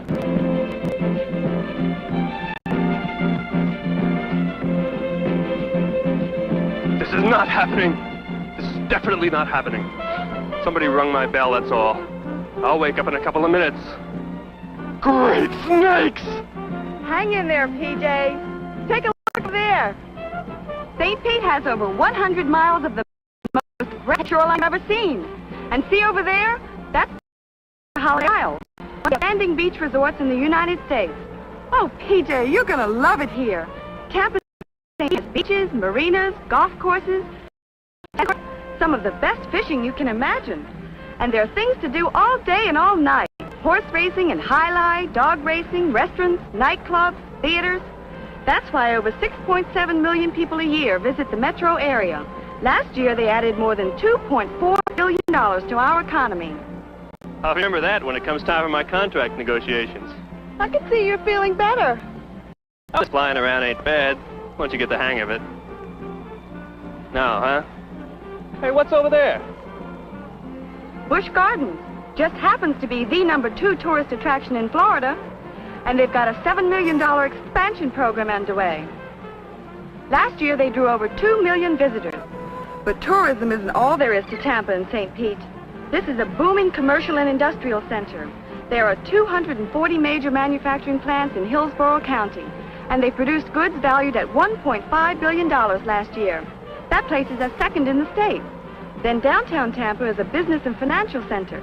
That big building is the First Financial Tower. It's got more than 500,000 square feet of office space and not 1 inch left to rent. Now there's where our 2 interstate highways cross, making Hillsborough a major distribution and marketing center. Almost 29% of Hillsborough County employment is in wholesale and retail trade, much higher than the national average. Education and culture is important in Tampa, too. The University of South Florida has over 23,000 students on campuses in Tampa and St. Pete. The main campus is in Tampa. Then right downtown you can see the University of Tampa. There are over 52,000 students in colleges and universities in the Tampa and St. Pete metro area right now. And Hillsborough County matches the demographics of the U.S. in sex, race, age, household size, and income. Now right down there, that's the MacDill military installation, headquarters for the U.S. Readiness Command. It incorporates units from the Army, Navy, Air Force, and Marines. Has a base population of over 21,000 and an annual payroll of better than $70 million. But how do you do that? Do what? Hang by one hand like that. I'm a lefty. Now, if you look down there, you'll see the real key to Tampa's growth. It's our harbor. From Norfolk, Virginia, clear around to New Orleans, Tampa is the #1 port in the southeastern United States. And its #1 cargo is phosphates from the rich mines of Hillsborough, Polk, and Hernando counties. Still, this harbor traffics in everything from oil to cattle. And it happens to be home port for one of the largest shrimping fleets in the nation. The Port of Tampa is the world's gateway for Tampa-St. Pete products. Electronic components, nuclear reactor gear, steel from the only mill in all of Florida, and of course produce from the farms and citrus groves in the area. Okay, PJ, we get off here. Get off? Get off? What do you mean, get off? Just what I said. Get off! Hey, cut it out. Hey, cut it out. Look, stop it, will ya? I'm a righty.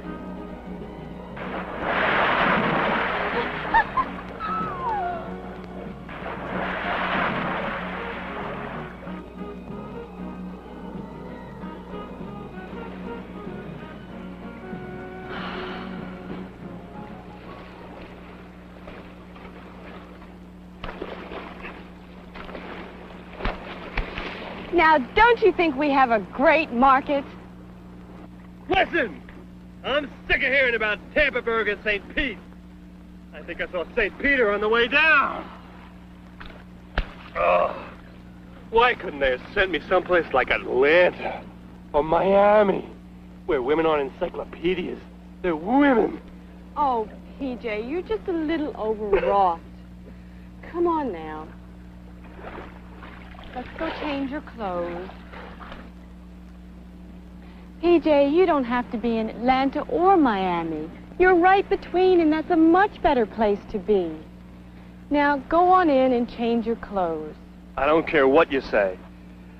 Tampa St. Petersburg might be right between Atlanta and Miami, but it isn't in their league. Yeah? Yeah! Well, PJ, if you think so, look at this. Huh? As a matter of fact, the 1976 Sales Management Survey of Buying Power proves, in more ways than one, that Tampa St. Petersburg is right between Miami and Atlanta. In total households, the Atlanta market ranks 18th. Miami ranks 22nd in the nation, but what you may not have realized is that Tampa St. Pete as a market ranks 21st, right between Atlanta and Miami. In fact, the Tampa St. Pete metro area is just about the fastest growing major market in the United States, with a population increase of more than 31% since 1970 alone. Just this year, we've moved up from 26th to 24th. And for the first time ever, we're one of the top 25 markets in the United States. Now look at this. In general merchandise sales, Atlanta ranks 15, Miami 19, and Tampa St. Pete ranks 20th, right up in the big league. In furniture and home furnishing sales, Atlanta ranks 13, Miami is 14, and Tampa St. Pete is 16. In food store sales, Miami is 22, Atlanta 24, and Tampa St. Pete is right in there at 25. And the same pattern holds for automotive sales, liquor sales, drugstore sales, eating and drinking sales, and even total retail sales. Say, aren't you dressed yet? You mean this market, these cities, whatever, are that close in size and volume to Atlanta and Miami? More than that, at the rate we're growing, much faster than Atlanta and nearly twice as fast as Miami, those small differences in sales activities won't be around long.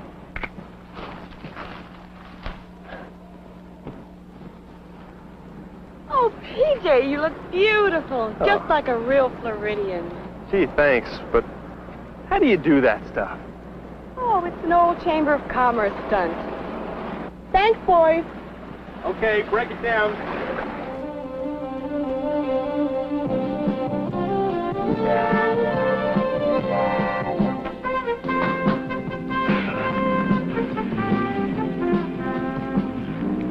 From Temple Terrace to Tierra Verde, we've got some of the finest all-season living in the country. No wonder real estate values are increasing throughout the market. Beautiful weather, beautiful surroundings, building starts are up, and of course, where there are suburbs, there are shopping centers. 140 of them to be exact, including giant new complexes like Countryside Mall in Clearwater and Tampa Bay Center in Tampa. In a little over 3 years, shopping center square footage has more than doubled, an increase of over 8 million square feet, and department store sales have increased 81%. In fact, since 1970, major retailers like Federated Stores, Associated Dry Goods, Mercantile, Ivy's, and Skaggs Albertsons have moved into our market. With all there is to choose from, we've got the best of everything. And look at that sunset. Isn't it beautiful? It sure is. Sunset? Oh my goodness, we've got to get out of here. There's a game tonight. A game? I don't know any of the plays. Don't worry, the book is right here in the car. Read, Hanrahan, read. Linda. Read, PJ. Oh, they're going to fry me. Linda. PJ, later with that stuff, will you read? But Linda, this isn't a playbook. This is a book about SMSAs and ADIs and professional managerials. Where are all the little X's and O's? Yikes, that's the Tampa St. Pete newspaper playbook. I must have mixed them up when I left the office. This market has 2 sets of newspapers? I told you, PJ, it's one big market, but 2 separate cities, 20 miles apart. Each city has its own newspapers. It's just a matter of common sense and reader loyalty. Hey, these pictures are in color. Well, our newspapers rank first and third in ROP color advertising lineage in the entire United States. Turn the page. Buying the Tampa and St. Pete newspapers gives you a reach of 72% of adults in the metro area, with almost no duplication. But the X's and the O's, where are the X's and the O's? In the 3-county area served by these great newspapers, one insertion in both newspaper combinations will give you 76% reach of homeowners, 82% of professional, proprietor, managerial, and white-collar occupations, 85% of all adults with some college, and 88% reach among families with household incomes of $15,000 a year or more on one day. And these figures come from the current Belden Associates continuing market study. I don't even know if I'm an X or an O. A combination of the Tampa and St. Pete newspapers gives you the most efficient coverage of the metro market. But there's a big plus involved. 54% same-day coverage of adults in the 11-county ADI. So you get a grand total of 845,000 adults reading and depending on our newspapers throughout the ADI. Hey, this is stadium and a half. Sure, Tampa Stadium has 72,000 seats. It's among the 5 largest in the NFL. And with $16 million for the franchise, $1 million for team facilities, and $16 million for the stadium expansion, we've made a total commitment of $33 million to our team and our market.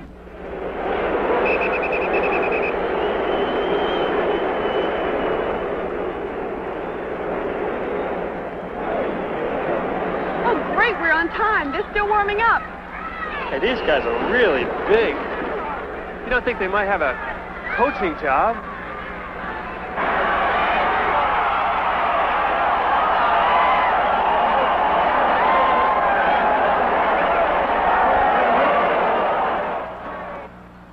Here it is, under Buccaneer Brief. Coach J.K. McKay announced that James P.J. Hanrahan has assumed a coaching position with the offensive team. Oh, P.J., you're famous. Tampa St. Pete are going to love you. Well, you know, Linda, I think... Yes, P.J.?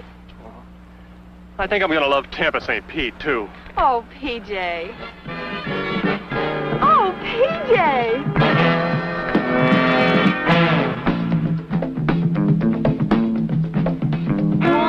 This market was just a dream. Now we're a big league team, building ahead of steam. And now we're working harder for something more, to run up a great big score, top what we were before. Man, we're with it, we have caught the spirit, and we'll shout it up to the big blue sky. We're on fire, yeah, our up is higher, and there's nothing that we won't dare to try. We've broken the big time, we're bigger than they thought we could be. So tell all those boys in the big time, baby, it's high time, and baby, you're gonna hear from me. Now we're part of the 25, our town has come alive, business has come to thrive. We live a life that really is downright grand, sunshine and surf and sand, growth that has all been planned. Tampa, St. Petersburg, Tampa, St. Petersburg, Tampa, St. Petersburg, oh my! You're a dreamer, well it takes a dreamer to imagine how high we're gonna fly. We've broken the big time, we're bigger than they thought we could be. So tell all those boys in the big time, baby, it's high time, and baby, you're gonna hear from me.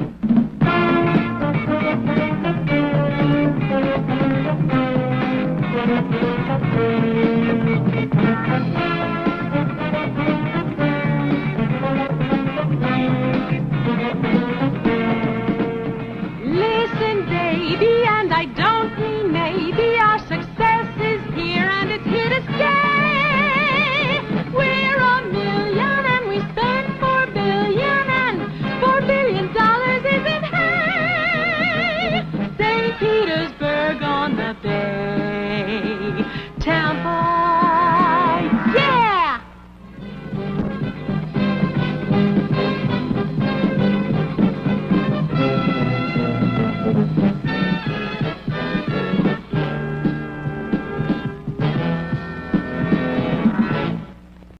In Tampa, we have national treasures, and this city television station is bringing you documentation about these treasures. Among them are the mutual aid societies. My name is E.J. Salsinas, and it's my pleasure to invite you to a series of these programs that take you right into these mutual aid society buildings. We invite you to join us.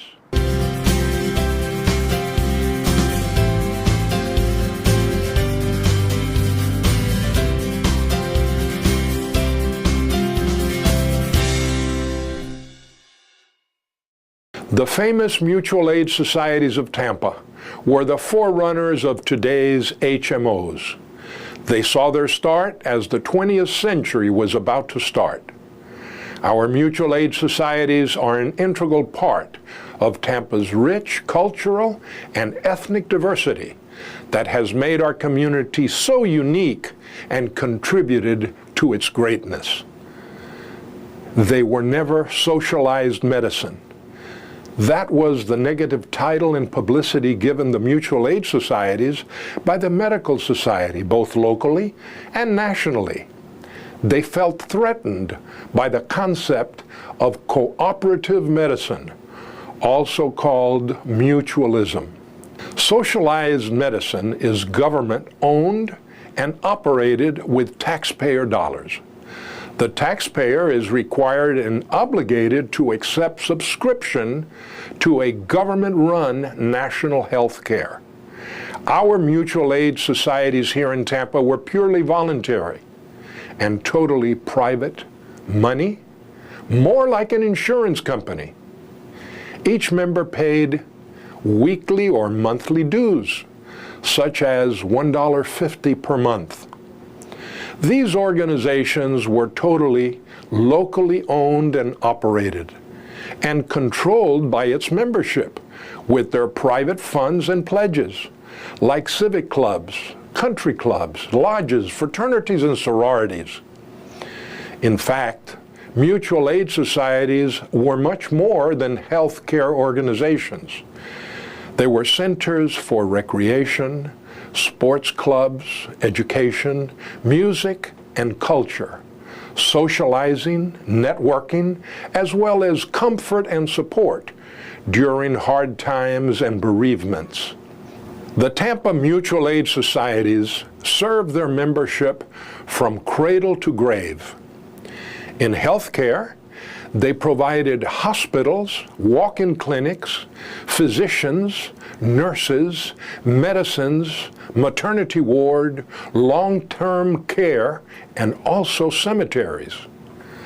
Our Tampa Mutual Aid Societies were organized with corporate charters, rules and regulations, and annually elected their presidents and board of directors according to the needs and wishes of their membership and the challenges of the day.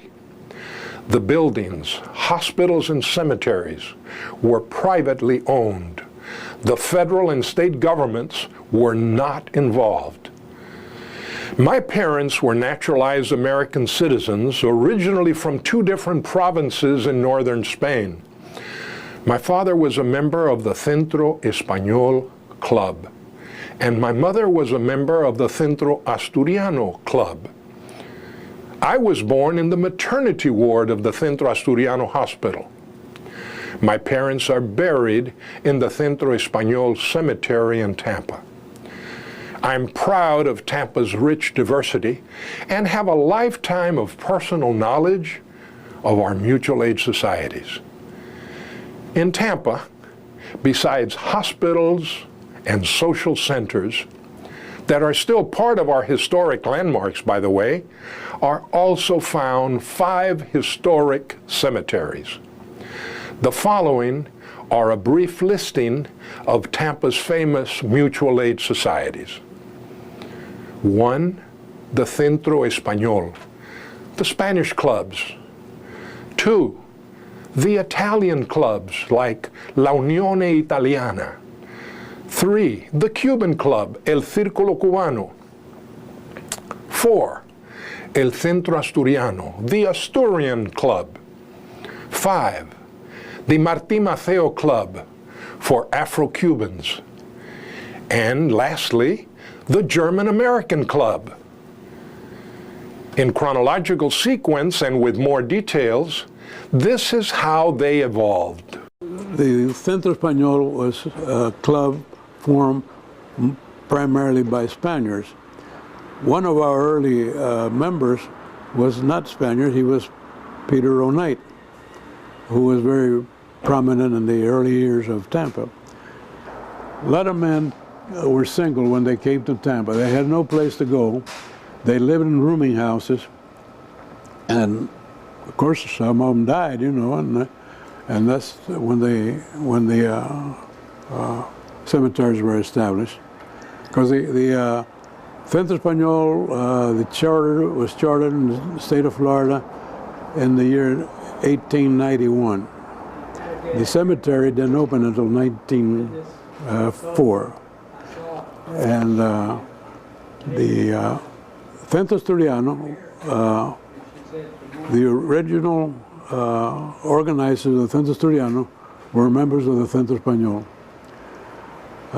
And they were a group of the members of the Centro Asturiano were interested in having a hospital like they did in Havana, Cuba, which a lot of them came from Havana from Spain to Tampa by way of Havana and lived there. And they couldn't get together on it, so they split and built a hospital of their own, which was on Ola, I believe. And then the first building, the Centro Español building, was built out of the material that was available here, and that was lumber. There were lots of, and that had a fire and burned down. And then that's when they built the brick building that's on 7th Avenue, still standing today. And the same thing happened to Centro Asturiano. They built on Nebraska and 9th Avenue, and that building was burned down, and they built on the same site. In the late 19th century, the Centro Español, or the Spanish Club, was founded in 1891 and constructed 2 beautiful social centers, one in Ybor City and one in West Tampa, with theaters, ballrooms, library, gym, and casinos. There were so many members that lived in West Tampa and so many lived in Ybor City that originally the West Tampa people had to go to Ybor City for their social events, and they insisted that they wanted a building in West Tampa. And this is a beautiful building. It's still standing. To me, that's probably the nicest architectural building in West Tampa. Their impressive three-story hospital, built in 1906, faced Bayshore Boulevard, just south of Beta Bay, in the vicinity where the Monte Carlo condos are now located. In 1971, a second hospital was built in West Tampa, replacing the original hospital on Bayshore. In 1929, another Spanish mutual aid society for women and children, with its walk-in clinic called La Benéfica Española in Ybor City, merged with the Centro Español for a fourth historic building. You'll be interested to know that the Chinese families employed at the Bayshore Boulevard Centro Español Hospital are buried in the Centro Español Cemetery. The Italian Club, or La Unione Italiana, was founded in 1894 and gave a gorgeous building to Ybor City. Another building in West Tampa called the Sicilian Club, or La Sicilia, was built in 1930. They had theaters, ballrooms, and casinos. Their cemetery is a center of art. The Cuban Club was founded and in 1902 built a beautiful building in Ybor City with theater, casino, ballroom, library, gym, and many of their members are buried in the West Tampa Colón Cemetery, originally called Martí Cemetery. In 1902, the Centro Asturiano was formed by the large presence of Spaniards from the Asturian province in northern Spain. A historic landmark, their outstanding building in Ybor City still hosts many social and educational functions in their theater, elegant ballroom, casino, and library. They too built a modern hospital in 1905 that operated until 1990 on 21st Avenue near Cascaden Park. Their two cemeteries are historic treasures also, and one of them is the burial site of Medal of Honor recipient Marine Lieutenant Baldomero Lopez, hero of the Inchon invasion in the Korean War.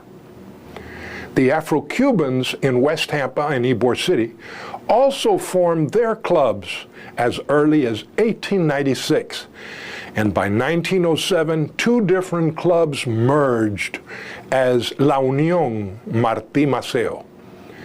Their two-story building was built in Ybor City with theater, meeting room, a ballroom, and a game room. When urban renewal took that building, that club moved to another location, still functioning in Ybor City today. Lastly, the German-American Club, a magnificent three-story structure, was built in 1908 in Ybor City, 1 block north of the Centro Asturiano building, with a theater, ballroom, gym, meeting and playrooms. At the end of the First World War, the beautiful facility was sold to the Young Men's Hebrew Association.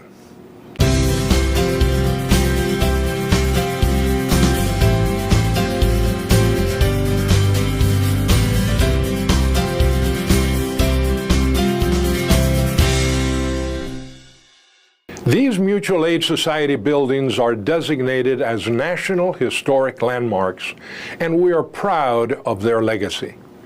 My name is E.J. Salsinas, and we will be taking you to each of these clubs and cemeteries in a series of separate programs on this City of Tampa television station. Join us.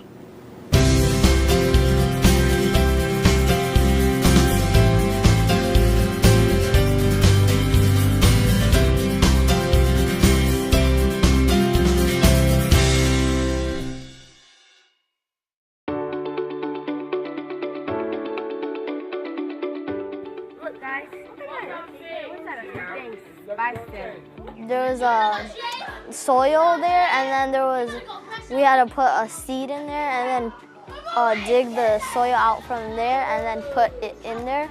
And we had to wait a couple of days, and then it will grow. I got a cucumber, a pickle, and a bell pepper, and I gave it to my mom. We plant fruits and vegetables, and then when they get done, we eat them. I like it, and when we was planting the stuff, I learned some things about the garden. I've kind of just watched it and seen how it's grown. So we made this garden. I was pretty excited for it. It looked pretty small at first, but now there's like a bunch of fruits and vegetables and all that, which was pretty cool.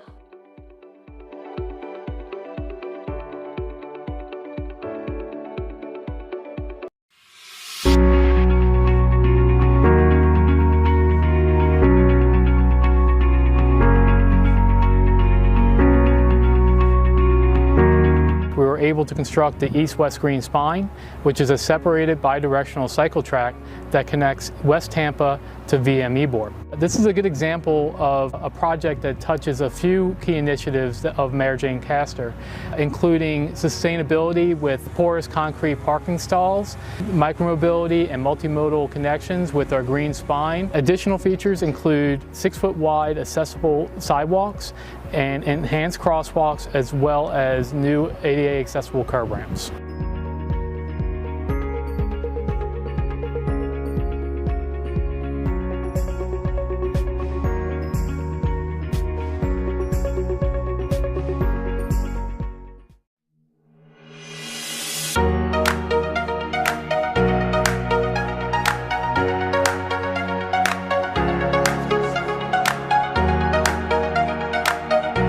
It's very exciting. This is one of my favorite events of the year, to see the artwork, the poetry that our young students come up with. And it's such a great way to get the message out. You know, we're coming up on Earth Day, and we have a lot of plans for that, to plant trees throughout our community.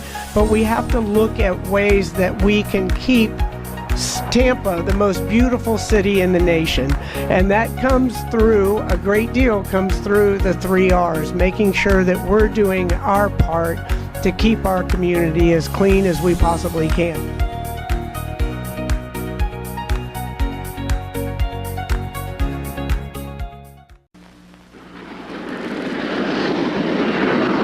.954 fly heading 300. This is your captain speaking. We are on time. We'll be landing in Tampa in about 10 minutes. You'll be able to see the world's most modern airport as we circle in for our approach. Weather's clear. Temperature is 73 degrees. We hope you enjoyed your flight with us. Ident, descend to maintain 4,000. Send your breath medic.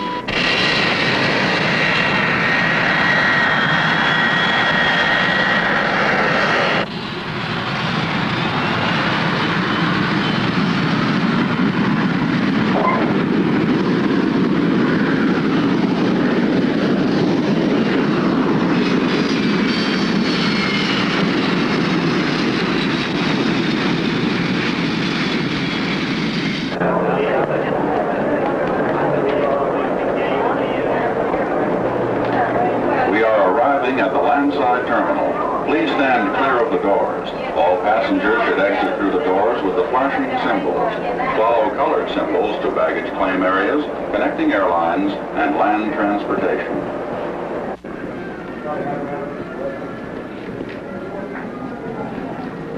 Hey, Tommy, look at there! There's Mickey Mouse's castle!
an environment created to be as close as possible to their native habitat.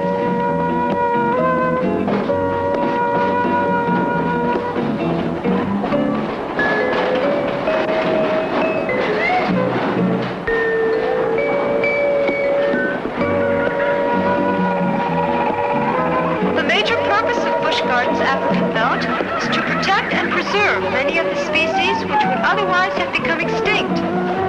You will see many of the young which have been born and bred here. You might also enjoy seeing the belt from the monorail train.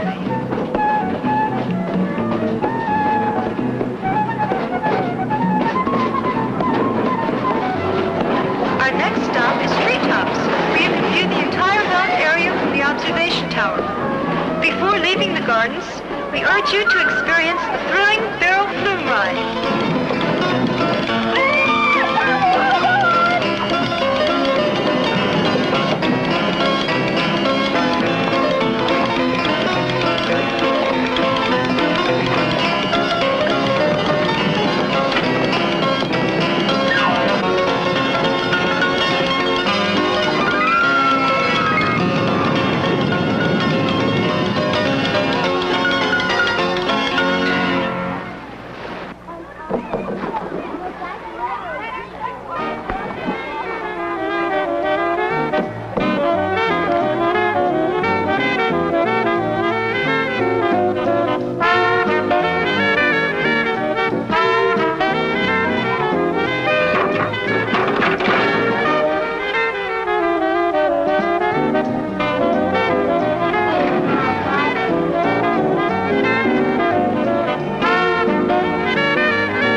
Good morning to you, Tampa fishermen. Catches today will be off the bridges across Tampa Bay. And for the freshwater fishermen, we've received reports of excellent fishing from the nearby lake regions. And don't forget, for you sport fishermen, we are entering the third big week of the Tampa Tarpon Tournament.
Welcome aboard the Tom Sawyer, folks. I'm Captain Andy, your host for a cruise on Tampa Bay. You're cruising on a craft of 100 tons, 100 feet long, and we can accommodate 400 passengers.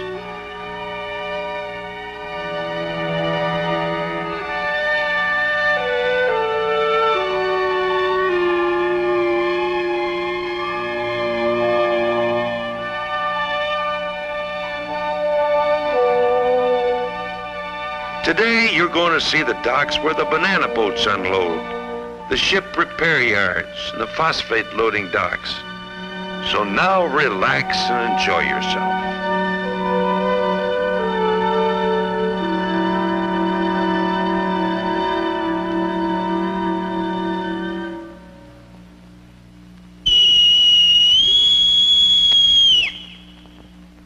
Welcome to the Requin. This submarine was built in 1945 and was attached to the Atlantic Fleet as a radar picket vessel. She's of the Guppy II class, 312 feet long, and carried a crew of approximately 85 men.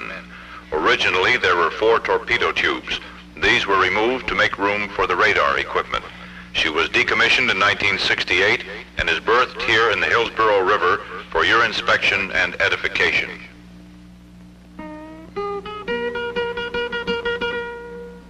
Oh, si, senor. I remember when Teddy Roosevelt came to Tampa on the way to Cuba. I was a little boy at that time. Tampa is my home now, and I love here very much. To me, this is a part of Cuba.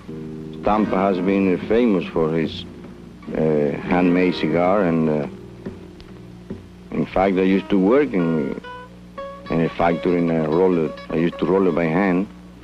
Oh, of course, there's actually a machine I producing faster, but by hand is the best way. They still haven't changed that.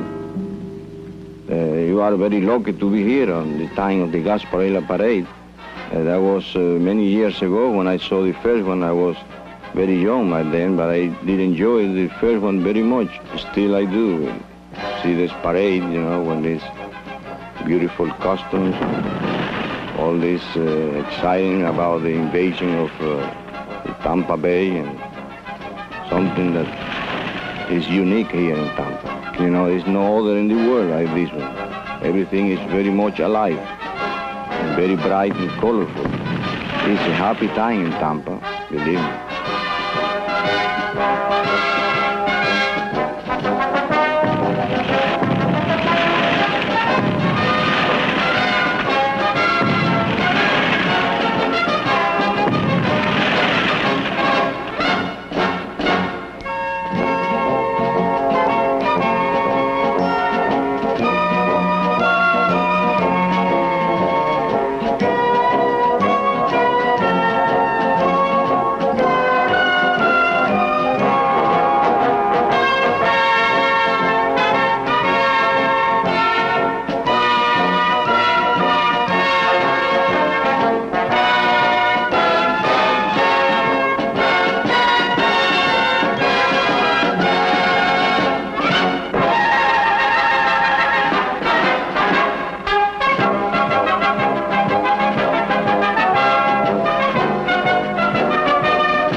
Sunny center of Florida's greatest variety of vacation attraction.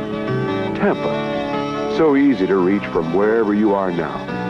Tampa, easy to picture but too big to describe. You just have to come and see it for yourself.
go down.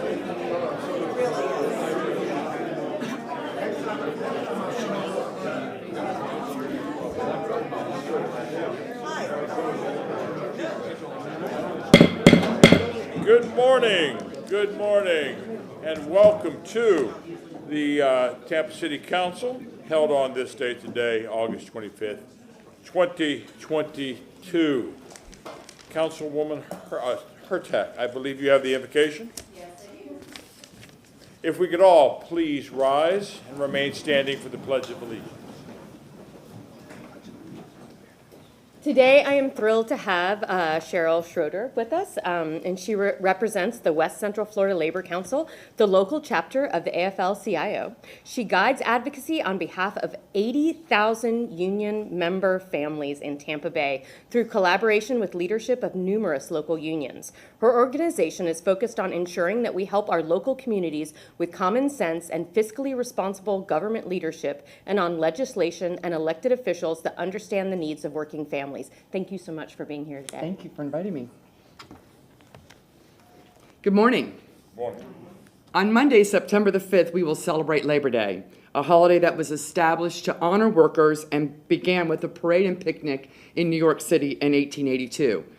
This effort and many struggles that followed in the coming years built a momentum as workers organized across the country, unions became strong, and over the next 50 years built the middle class.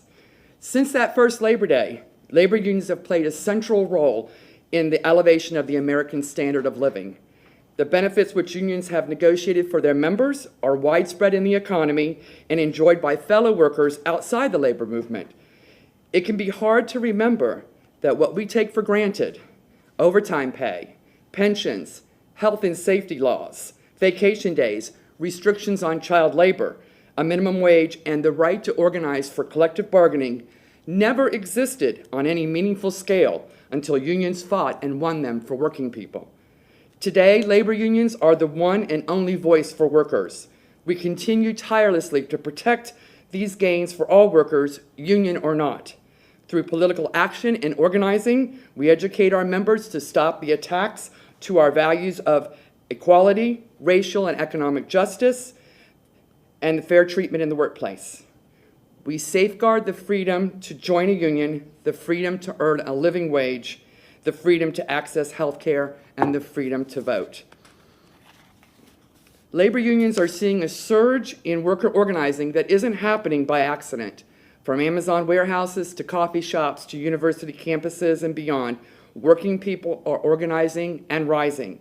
This momentum is the product of decades of worker frustration driven by low wages, unsafe workplaces, unaffordable health care, and a lack of respect and dignity on the job.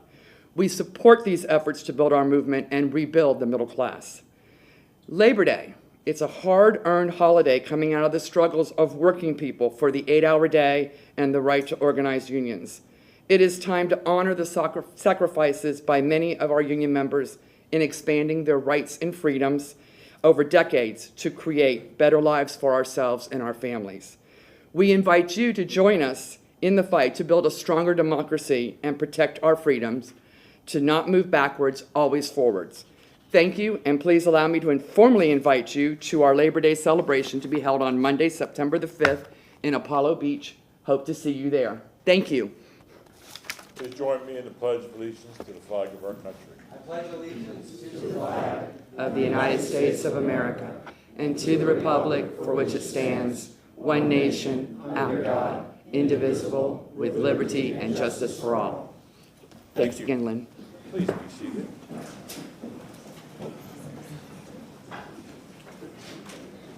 Roll call.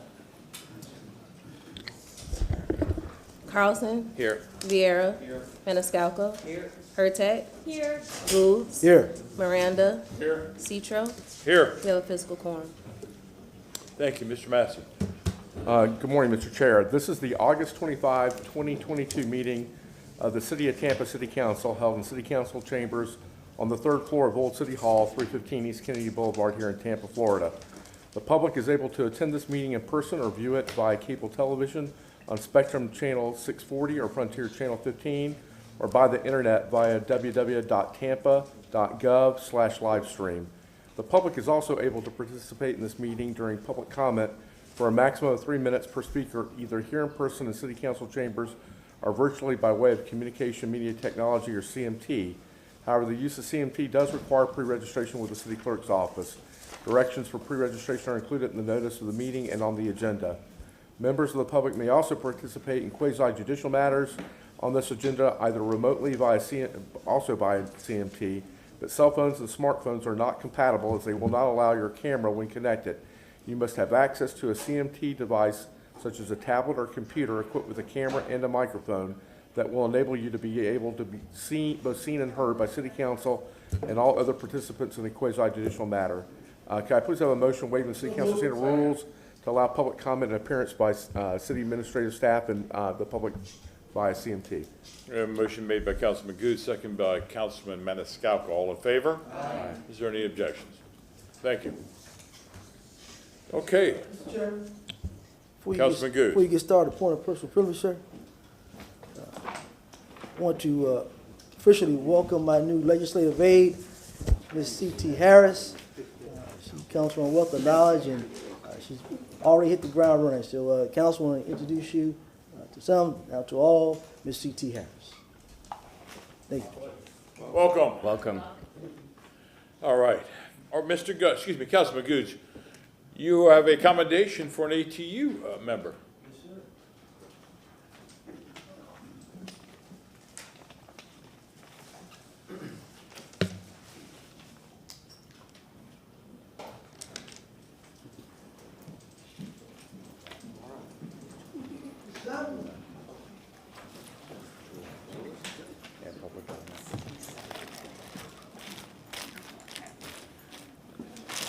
Again, good morning, Mr. Chairman and council members. We have the distinct pleasure of honoring one of our ATU members. I see we brought the whole gang this morning, huh? Which is good. We want to give honor to Jorge Hernandez. Yes, sir. And Jorge is one of our ATU workers.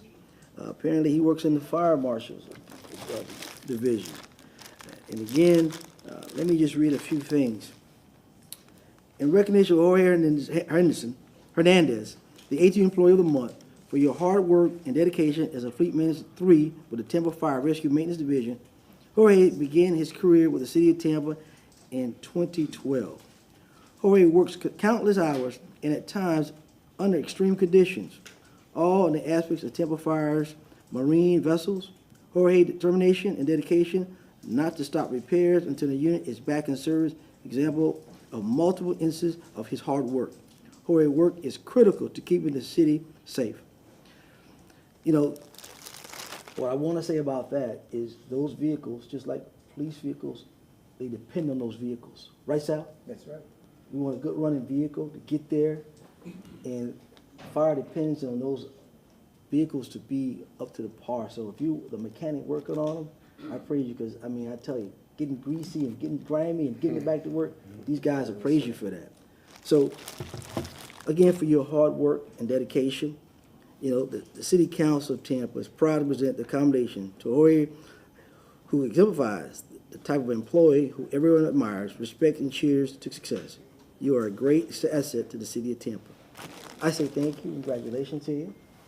I'm going to let Mr. Simon come over and talk. I did it kind of out of order because it's been a wild, crazy day, but I'm going to let him talk a little bit more, but I want to make sure we recognize you because for the fine work you do, especially when you're dealing with those vehicles. Steve? Yes, sir. Thank you, Councilman.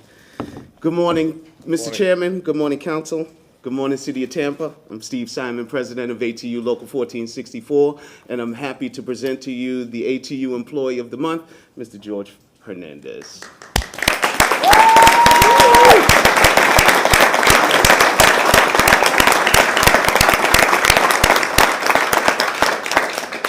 George Hernandez is a professional, veteran technician nearing 20 years, well, actually, he's just crossed over his 20-year mark, to the City of Tampa, and specifically within Tampa Fire Rescue Maintenance. Mr. Hernandez works countless hours and at times under extreme conditions on all aspects of Tampa Fire Rescue's marine vessels. From small 10 horsepower outboard engines to the state-of-the-art FB1, the Patriot, which is a 32,000 horsepower fire rescue ship, he does it all. There have been multiple instances where a TFR fireboat was able to respond and make a life-saving rescue or extinguish a boat fire because of Mr. Hernandez's determination and dedication to not stop repairs until the unit is back in service. Whether it's working on a ship or repairing TFR's fire apparatus, George's work is critical to keeping the city safe. Mr. Hernandez has always been and continues to be instrumental for the success of keeping Tampa Fire Rescue Marine units operational and available to respond to the needs of the public and in and around the waterways of the city of Tampa. We thank you for all that you do day in and day out. We appreciate all of your contributions towards keeping the city of Tampa running. And I would like to present to you a letter from the mayor. And if you don't mind, I'd like to read that. Okay. All right. Dear George, congratulations on being selected as the Amalgamated Transit Union's Employee of the Month for your professionalism, strong work ethics, leadership, and for going above and beyond in all aspects in your position as a fleet mechanic too.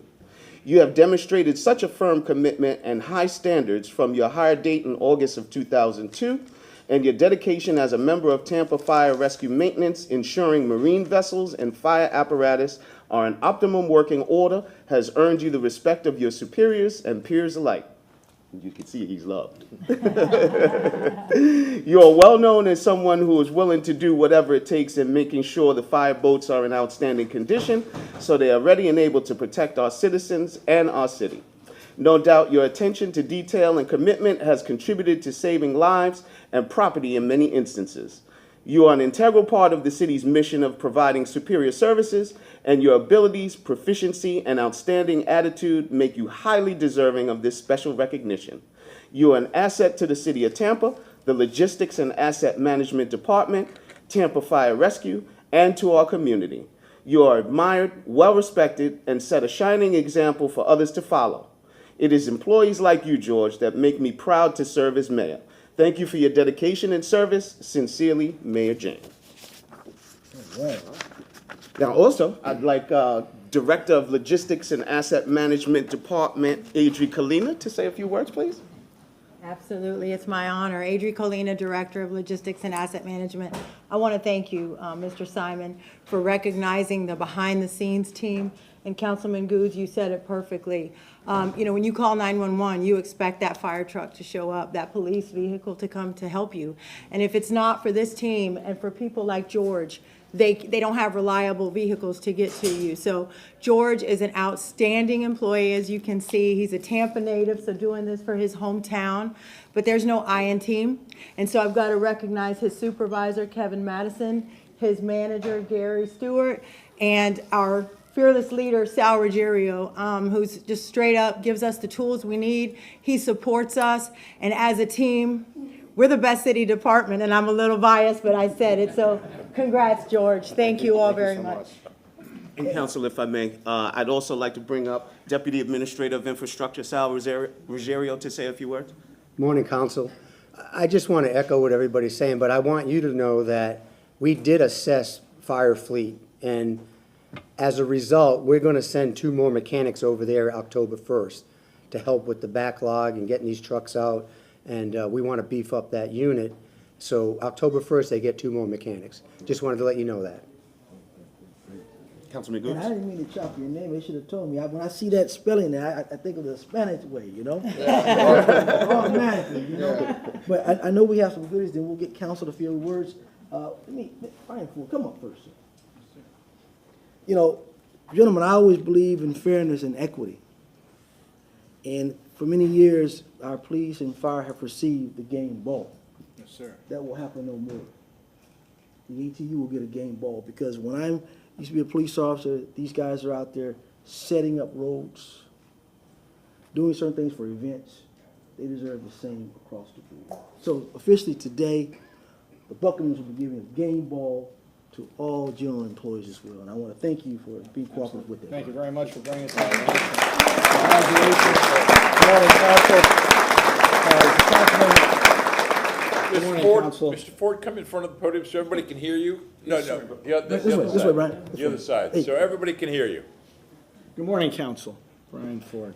As Councilman mentioned, when he brought this award to my attention, we appreciate the behind-the-scenes efforts as well. And we have a tradition at $1. Anybody that goes over and above gets a game ball. So here's a little souvenir for you, sir. Thank you so We much. thank you and your family for all that you do for our city and our community. Thank you for recognizing this as well.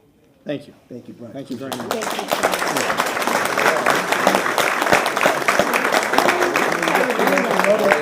We got some other folks to bring a few goodies up to you. George? Good morning, sir. Good morning, how are you doing? Congratulations. Thank you so much.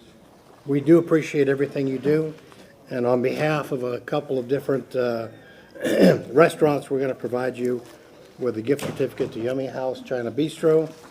You can go enjoy yourself over there. On behalf of on behalf of the Chicho's Group and Green Lemon, we're providing you with a gift certificate so you can go over there. And on behalf of Bella Brava, which is in the Midtown, you can go enjoy yourself over there. So congratulations, and I hope you enjoy that. Thank you.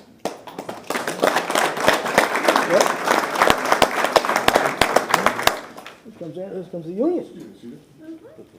Good morning, Council. Andrew Carter, President, Tampa Firefighters Local 754. You've heard it, keeping our trucks rolling, keeping the boats floating, that's the most important thing. So the work you do, I want to appreciate. Thank you for everything you and the team does under Kevin. So Sal, thank you for 2 additional mechanics. That's going to make a big difference. On behalf of all the men and women of Tampa Firefighters, here's a gift card for you to enjoy. Thank you. Thank you.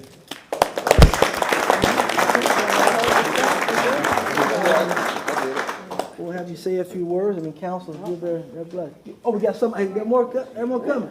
See, we're gonna start getting all these things like everybody else get too. You know? There we go. Good morning, Council Miranda Hilton with Steps Towing. On behalf of Todd Steps and the Steps Towing family, thank you for all you do, and we'd like to present you with a gift card to the Outback Steakhouse restaurant. So, thank you. Thank you. Thank you.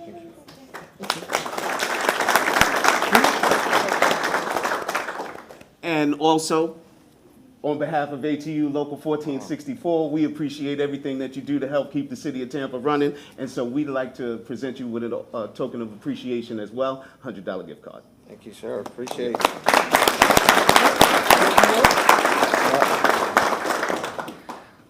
I just want to thank everyone that came out today to, to support me and the city of Tampa and all the staff. It really means a lot to me, and I just want to thank everyone, and that's pretty much it. All right. Council members? Councilman Carlos. Thanks so much for all you do. I'm sorry I haven't had a chance to meet you yet. If you ever need anything, let me know. But look forward to supporting you and all the great efforts that you're doing. Thank you.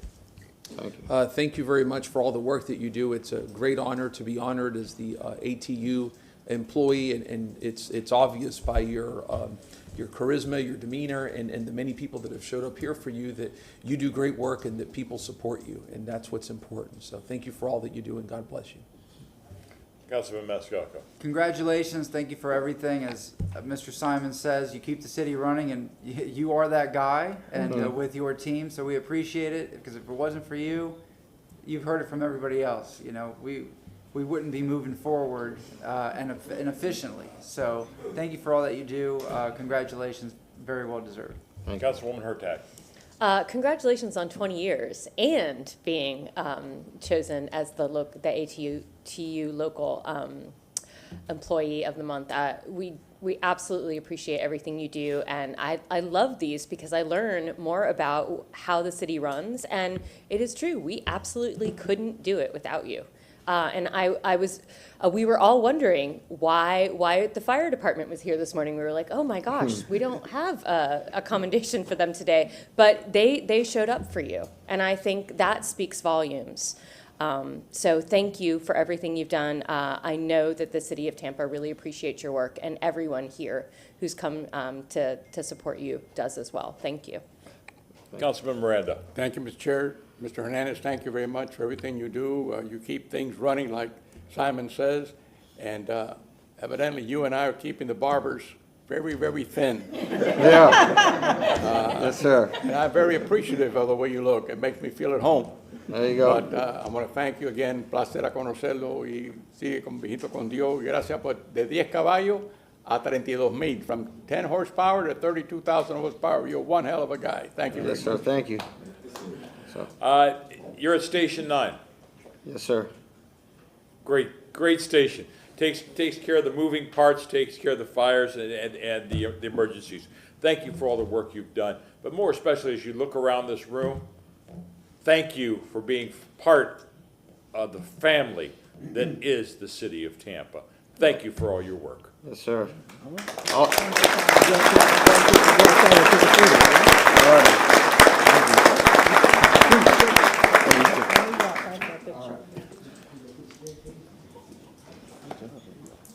Councilman Vieira.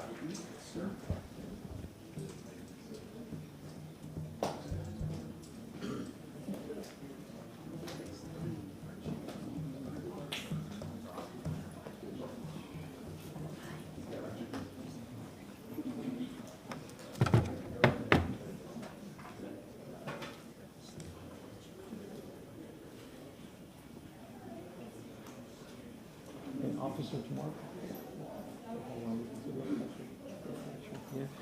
Mr. Chairman, it's a great pleasure to do the Officer of the Month here. For Officer Jorge Tamargo, we're going to have Chief O'Connor talk a little bit about this fine gentleman's background. It's always the pleasure of Tampa City Council to honor our police officers under the Officer of the Month program is a very small gesture of appreciation, sincere appreciation for what they do. It's a level of appreciation that we do as representatives of the people of the city of Tampa who overwhelmingly, strongly support our police officers in the work that they do every single day. This is something that we do that reflects the values of the people who we have the honor of representing, who support our first responders, including those police officers who every single day put their life in danger to protect us, and none greater than Officer Tamargo here. So I will introduce Chief O'Connor, who will come and say some background on this fine young gentleman. Good morning, City Council. Chief Mary O'Connor here with Officer George Tamargo. He's a 7-year veteran of the Tampa Police Department, and I just want to highlight a few things that he's done to deserve this fine recognition today. Since February 2021, Officer George Tamargo has been assigned to Street Anti-Crimes, Squad number 331 in District 3. During the month of May 2022, Officer Tamargo has played an integral part in the crime fight while displaying the ability to multitask during high-stress situations while requiring minimal supervision. Officer Tamargo is self-motivating and constantly reaches out to his units to assist with latent investigations and follow-ups. He has also developed a rapport with several citizens in District 3 that reach out to him daily. Some of the notable arrests during the month of May 2022 for Officer Tamargo include the following. On May 9th, Officer Tamargo attempted a traffic stop for an equipment violation and the vehicle fled. During this investigation, Officer Tamargo was able to develop leads for the suspect driver and locate the vehicle which he found abandoned. Officer Tamargo and his partner set up surveillance, witnessed the driver coming back to the vehicle, and was subsequently arrested without incident. A search of the vehicle revealed felony amounts of narcotics along with a firearm. The defendant was also on felony probation and was charged accordingly. On May 18th, Officer Tamargo witnessed an armed carjacking take place in front of King's Meat Market. Officer Tamargo and his partner were able to provide direction of travel for the three suspects, leading to the apprehension of 2 of the 3 suspects. In addition, the firearm used during the offense was recovered during the foot chase of the suspects. Officer Tamargo was able to interview the victim in this case, and through latent investigative techniques was able to identify the 3rd suspect. This suspect was from out of state, so the officer reached out to the Louisiana Police Department to obtain a photo of the suspect. He then created a photo pack which was shown to the victim, who subsequently identified the alleged suspect. He then completed an arrest warrant and reached out to the Fugitive Apprehension Unit, who were able to arrest the suspect after he fled back to his home state of Louisiana. During the week of May 25th, Officer Tamargo conducted 2 separate prostitution operations off Nebraska Avenue corridor after several citizen complaints. During the operation, a total of 11 people were arrested and 7 motor vehicles were seized during this quality of life investigation. This operation involved several officers from multiple squads in District 3, and Officer Tamargo was able to successfully manage the entire operation with minimal input from supervisors. These are just a few instances where this officer has gone above and beyond the scope of his duties. Officer Tamargo brings an enthusiastic demeanor to work each day, and his willingness to help the people of Tampa inspires his fellow squad mates. For these reasons, Officer George Tamargo has been selected as the Tampa Police Department's Officer of the Month for August 2022. And I'd like to mention that when we brought Officer Tamargo to the awards ceremony a couple of weeks ago at police headquarters, his squad was all there enthusiastically cheering him on. And when I mentioned that to him, that it was really honorable that his whole squad came on their day off to honor him, he said that this award was deserving of their recognition, not just his. So his teamwork is exemplary, and I just wanted to mention that to you. So we're very proud of Officer Tamargo, and we're happy to honor him today. So thank you. Thank you very much, Chief. We appreciate that. So before we proceed with the goodies, and we see we have some family members. Hey, what's your name, buddy? Or you can say his name. I'm sorry. Trey. Well, a nice kid. God bless him. Nice. But it's our great honor to present to Officer Jorge Tamargo the Tampa City Council Commendation for Officer of the Month. This is something that goes to him and to his wonderful family that supports him in his job. So if you'd like to say a few words, sir, and then afterwards we'll have members of the community come out and honor you, and then council will speak. Here you go, sir. Thank you. We appreciate you. Thank you. Thank you, sir. Let's give him a hand.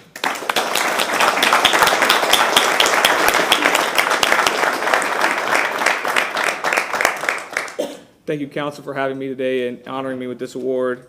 I'm just the representative of this award. I'm not the one who deserves getting this award. There's hundreds and hundreds of officers who work every day who put their uniforms on, kiss their families, and walk out the door not knowing if they're going to come back. They miss birthdays, vacations, special events.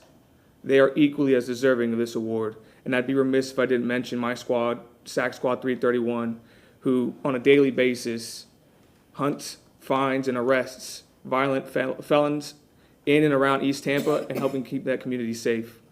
I would ask the council and anybody else here just one favor before I finish my remarks. When they leave this building today, to next time they see a police officer, doesn't matter who, to extend their hand to that police officer and tell them thank you. Not the typical thank you for your service, but a sincere thank you for what they do and understanding of how they put their life on the line every day and how they help the city of Tampa. Thank you.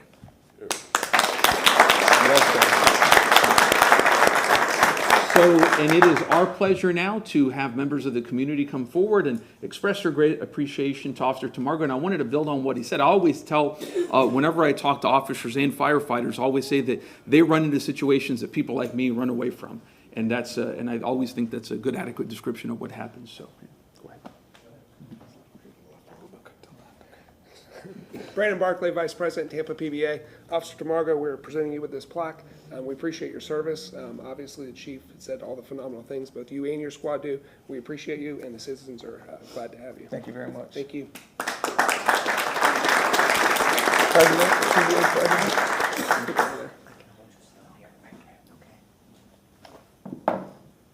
Officer Tamargo, I'm Grace Gonzalez. I'm here on behalf of the Gonsmart family and the Columbia Restaurant, and I'm here to present you and your family with a gift card to the Columbia Restaurant for you to enjoy at any Columbia Restaurant location across Florida.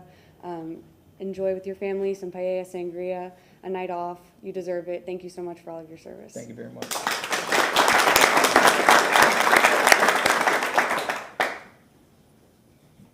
Miranda Hilton from Steps Towing. On behalf of Todd Stepp and the Steps Towing family, we thank you for all you do. We have a gift card to a restaurant for you, as well as a 5-hour limousine service for you and 18 of your closest friends to enjoy a night out on us. So thank you again. Thank you very, very much. For all you do. Thank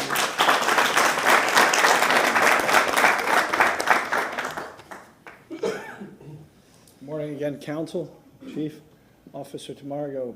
you had one heck of a May, but more importantly, thank you, as you mentioned, for what you do day in and day out and the sacrifice that your family and you give to this community. And as an organization, the Glazer family, we just want to say thank you for all that you do and congratulate you on this wonderful honor. Thank you very much. Thank you very much.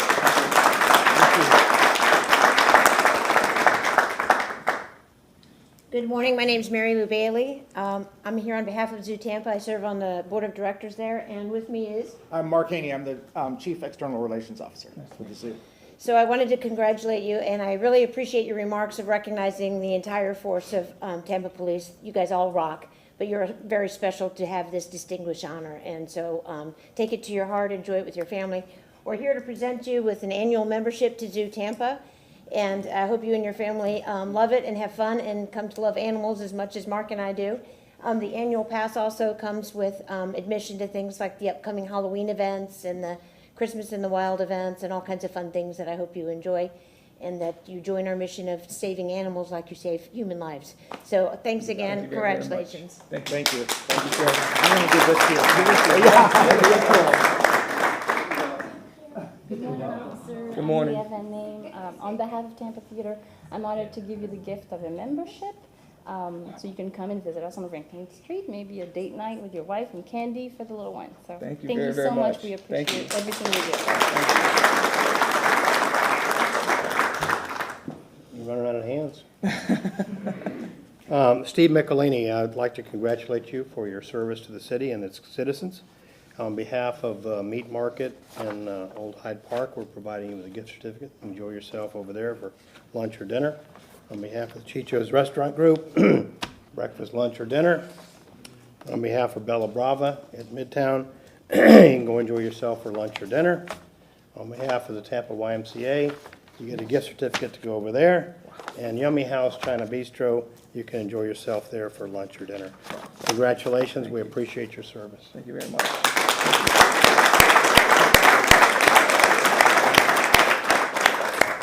Okay, and next, Mr. Chair. Councilman Carlson. You go ahead. Thanks so much thanks to you and your family for all your dedication and service, and now more than ever, we need your help and protection. And you know, the sign of a great leader is that they're willing to give credit to others, so we all see that, look forward to seeing you in higher level leadership sometime in the future. Thank you. Councilman Maniscalco. Congratulations, very well deserved. Thank you for your sacrifice and your service, and thank you to your family. And speaking of family, I know that Tamargo's well. I see Cynthia right there, who's been a longtime friend of my mother's. You come from a great family, well respected in the community in West Tampa. So thank you for what you do, and thank you to your family for everything that they do. Very well deserved, sir. Thank you. Thank you. Councilwoman Hurtak. Thank you for all the work that you do, especially in District 3, in an area that is suffering from gun violence. I know that the community supports you taking the guns off the street, and I really love to hear about your creativity and the ability to go above and beyond and do things with the support of your superiors, but not needing the hand-holding. I think that is a great sign of a true leader to come. So congratulations. Thank you. Councilman Goose. Jim, SAC squad, they brought that back, huh? Yes, sir. Brought the SAC squad back. In the brief that was given, I heard Kings Market, eyesore of 22nd Street corridor. So I know the work that has to be done on that corridor and on Lake Avenue. So thank you for your work. I'm prayerful with the new economic development officer that we'll be able to get some development on Lake Avenue, that liquor store and King's Meat Market, that strip, and change that mall, some good housing, and really give an impact to 22nd Street and Lake Avenue. So thank you for your service.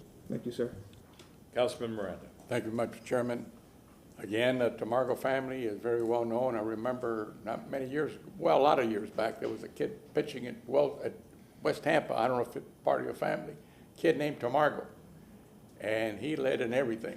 So I don't know whatever happened. I don't know if he played any more ball after that, but I know he was a fantastic ball player. But that's not to say what you have done is unbelievable.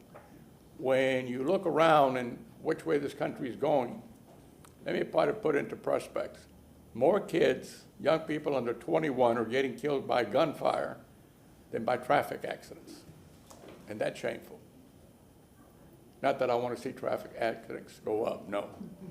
When you look at countries, we have the distinct honor of being more death by gunfire under the same age, 21 and down, than the next 15 countries that have a subtype of government like we do. That's shameful. This country better get a hold of themselves, or what's coming here, no one can stop. I would imagine that even in this city, with although we're doing great with Chief of Police Connors and the rest of the gentlemen and ladies that work at TPD, we're not heading in the right direction. It's up to all of us, not only the police department, all of us, to get behind and stop this stupidity of killing somebody. Just yesterday, Councilman Goods and I went to a bench dedication, and it was just pitiful to see somebody who was 21 years old, who had a 5.0 out of Plat, who was a nurse and working at Tampa General, get shot by senseless individuals just shooting at a car. What worse can you have? Just put your shoes in those families, feel for a while and see how they feel. And because individuals like yourself and all the police and all the deputies and all of them that work in this country, you don't know if you're coming back, you're right. Because this country is getting senseless, it's getting stupid.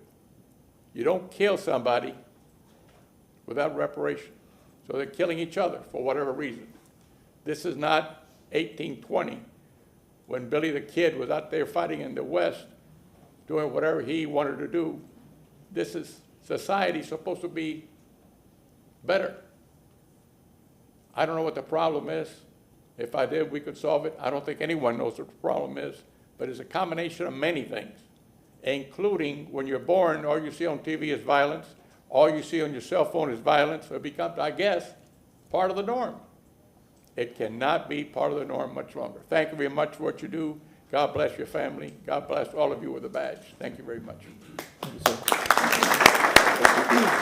Officer Barbara, is your wife and son still here? Yes.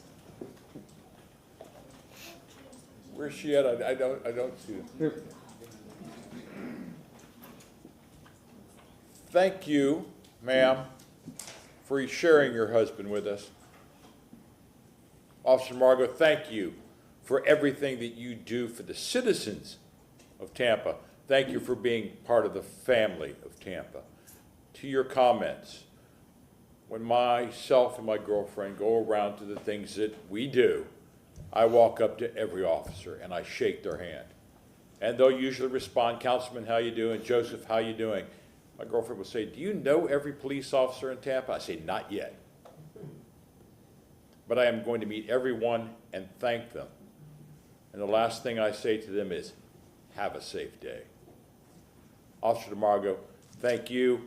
Thank your family so much for everything you do. And Officer DeMargo, have a safe day. Thank you, sir.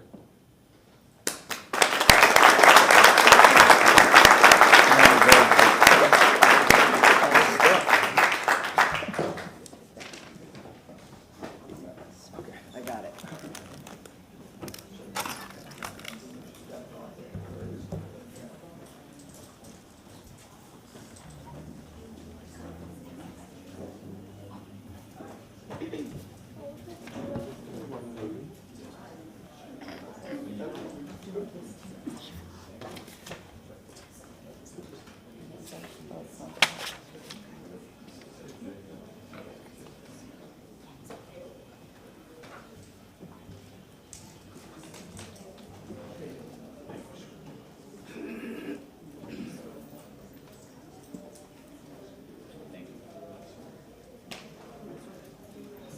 Mr. Sullivan. Council members, it's been 60 years. 60 years since the Tampa Bay Regional Planning Council has come into existence.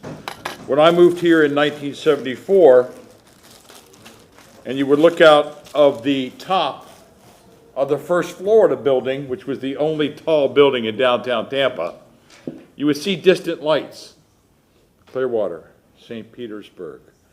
You would see distant lights down into Manatee County. And we were still separated. 60 years ago, the Tampa Bay Regional Planning Council brought us all together. Not only Hillsborough, but Pinellas, Manatee, Pasco, Hernando, and Citrus counties. Ladies and gentlemen, this region, this Tampa Bay region, is growing quickly. And it's no longer distant lights. So what's good for Tampa is good for St. Petersburg. What's good for Clearwater is good for Dunedin. What is good for Dunedin is good for Manatee County. What is ever good, we have to think more regionally on a lot of things. Technical assistance in local governments and meetings needs of the community is what the Tampa Bay Regional strives for. Support economic development, energy, preparedness, natural resources, regional transportation, affordable housing, all this in the Tampa Bay area. We had, and when I say we because I am a member, board member of this wonderful group, of this great council, had a successful REACH conference which discussed resiliency in the Tampa Bay area. They are also, I see a good friend in the back also, with the Courtney Campbell Causeway Scenic Highway Trail and improving it and making it safer for the people to visit there and for the trail and for the commute. So Mr. Sullivan is here representing the Tampa Bay Regional Planning Council, and I'd like to say this. It is with pleasure that the Tampa City Council recognizes the Tampa Bay Regional Council, who has for over 60 years served our citizens and member governments by providing forum to faster communications, coordination, and collaboration in identifying and addressing issues and needs regionally. They are recognized as Florida's only multi-purpose regional entity providing technical assistance to local governments and meeting the needs of the community. The Tampa Bay Regional Planning Council is strategic regional policy plan required by Florida statutes, which includes economic development, emergency preparedness, natural resources, regional transportation, affordable housing. The Tampa City Council is proud to recognize our 60th anniversary, as well as your excellent contributions to the quality of life for the citizens of Tampa Bay region on this day, the 25th of August, 2022. Congratulations. Thank you very much, Alderman.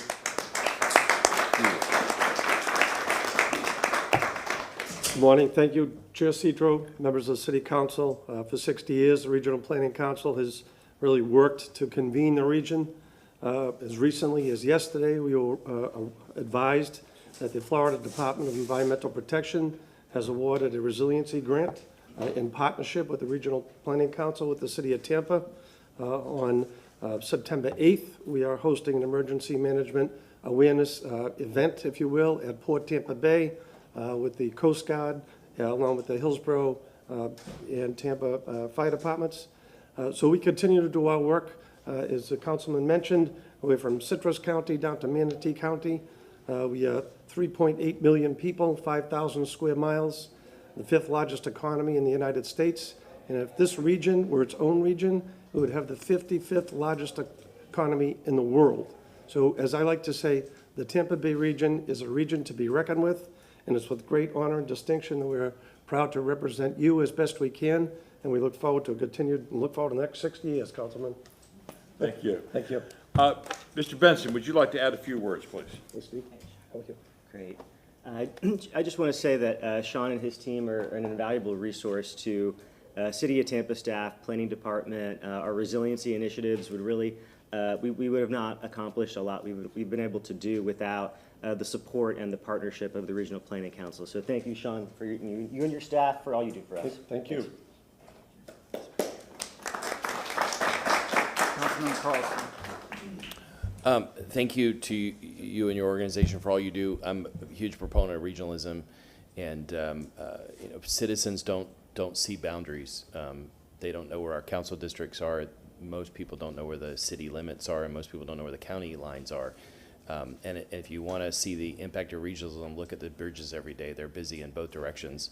And we know that 275, as one of our colleagues was stuck the other day, 275 is backed up all the time. I-4 is backed up all the time because people are traveling. They live in one place and work in another, and they have family and friends all over the place. So the more we can work together, the better our economy will continue to grow, and hopefully everyone will prosper. Thank you. Thank you very much. Congratulations on 60 years, and like you said, we look forward to the next 60 years of partnership and collaboration throughout the entire region. We lift one another up. We stay resilient, become more resilient, and together we build a brighter future for everyone. So thank you for your work. Thank you to Chairman Citro, who serves on that board. I was there briefly, but we appreciate the dedication of the chairman and working with our other partners. Congratulations, sir.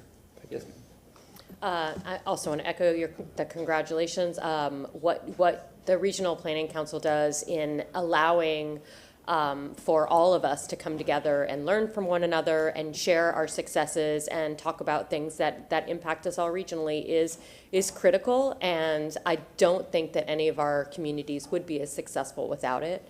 Especially economically. So thank you so much for the work that you do and for being, especially as Mr. Benson mentioned, a wonderful resource for the city of Tampa. We really appreciate it. Thank you. Thank you. Councilman Good.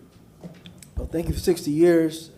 Times are changing, and they're going to continue to change. So I'm hoping that we look at the new ideas for those low socioeconomic areas, to bring them up to standards like other areas. So I'm hoping that the strive of moving forward and moving the train to a different level will be different. So again, thank you for the work you've been doing for 60 years. Thank you. Yes, sir. Thank you, Mr. Vice Chairman. Again, congratulations to your organization. 60 years, so it had to be sometime in the mid-60s when you started, I guess. And when you look at those things, I sit back and I laugh at myself. I wonder what a gallon of milk cost then. Wonder what a spare tire cost then. Wonder what a spark plug cost then. And things like that, although we needed them then, they're very high cost now. And I'm not going to go into housing because it's triple, quadruple, 15 different times and different things. And I want to thank your organization for understanding and give us advice. And sometimes we take it, sometimes we don't.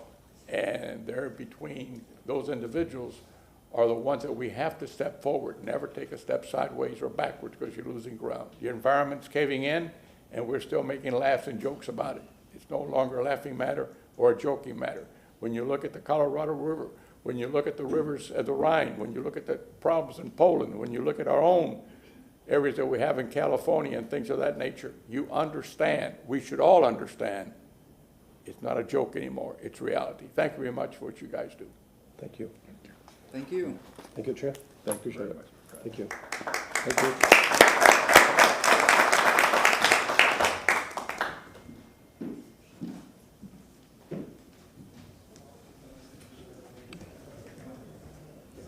At this time, we will now take public comment. Before public comment, we probably ought to review the agenda. We did not review the agenda or make any changes to the agenda yet. I was hoping to do that after, but for your advice, we'll go ahead. I'm sorry, those are about ready to speak, but we're going to do our agenda review.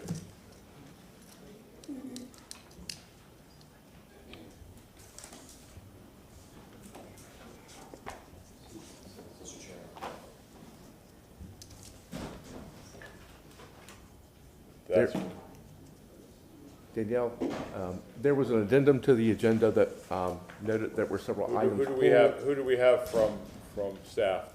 Is Ms. Feely, are you going to do our agenda review? There's no one, I don't believe, here generally from staff, but there was an addendum that came to the agenda where there were 2 or 3 things, I think, pulled by individual council members for discussion.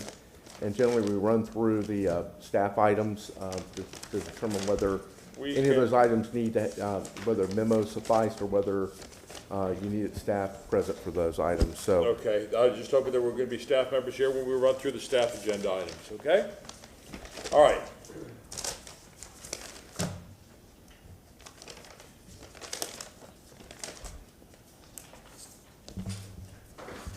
we want to run through our staff agenda items at this time? Sure. I mean, the staff reports won't be given at this time, but I believe Mr. O'Hero and others are here to speak on 5, 6, and 7. Okay, And I believe there were a couple of other items on the agenda. 5, 6, and 7 is also going to be heard with 69 and 70 at the same time. Correct. So that was pulled from the consent, Thank you pulled from very the consent agenda. Mr. Chair, the first three items, 5, 6, and 7, if you add them together, are 260 million plus, and that's not including interest. It's several $100 million in items.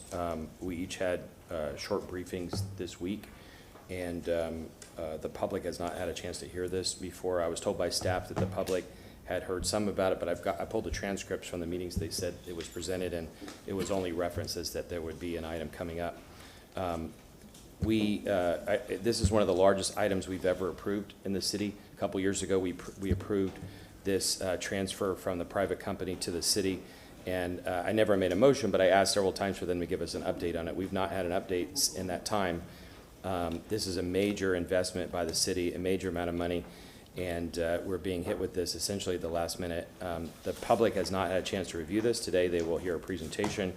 I would like to make a motion that we continue at least 5, 6, 7, maybe the other two items, but go ahead and hear the presentation today. I think we should continue the vote on my motion is to continue the vote on these budget items until September 1st, so that the public will have a chance to weigh in. And then in the future, I'm going to make a motion later that we make sure that we have at least 2 hearings on items above a certain dollar limit, because the public we have a duty to let the public listen to this, understand it, and weigh in. Are you asking that we go ahead and hear these and then make a decision on to continue them or not? I'm asking that my motion is to have them present these, but continue, I'm not finished, but continue these items, not hear them and then continue. I'm asking to continue them now until September 1st, but to hear the presentation today. I would prefer to hear the presentation today, and then we can make any decisions after we hear the presentation. If I don't get a second, then it's moot anyway, but I made a motion. All right, Council. May I speak? Surely. Thank you. Yeah, I mean, I as a courtesy, I don't mind voting for this, but I just want to make sure that there's no, I would think not, time-sensitive issues here. I mean, if it's 1 week you're seeking, 1 week?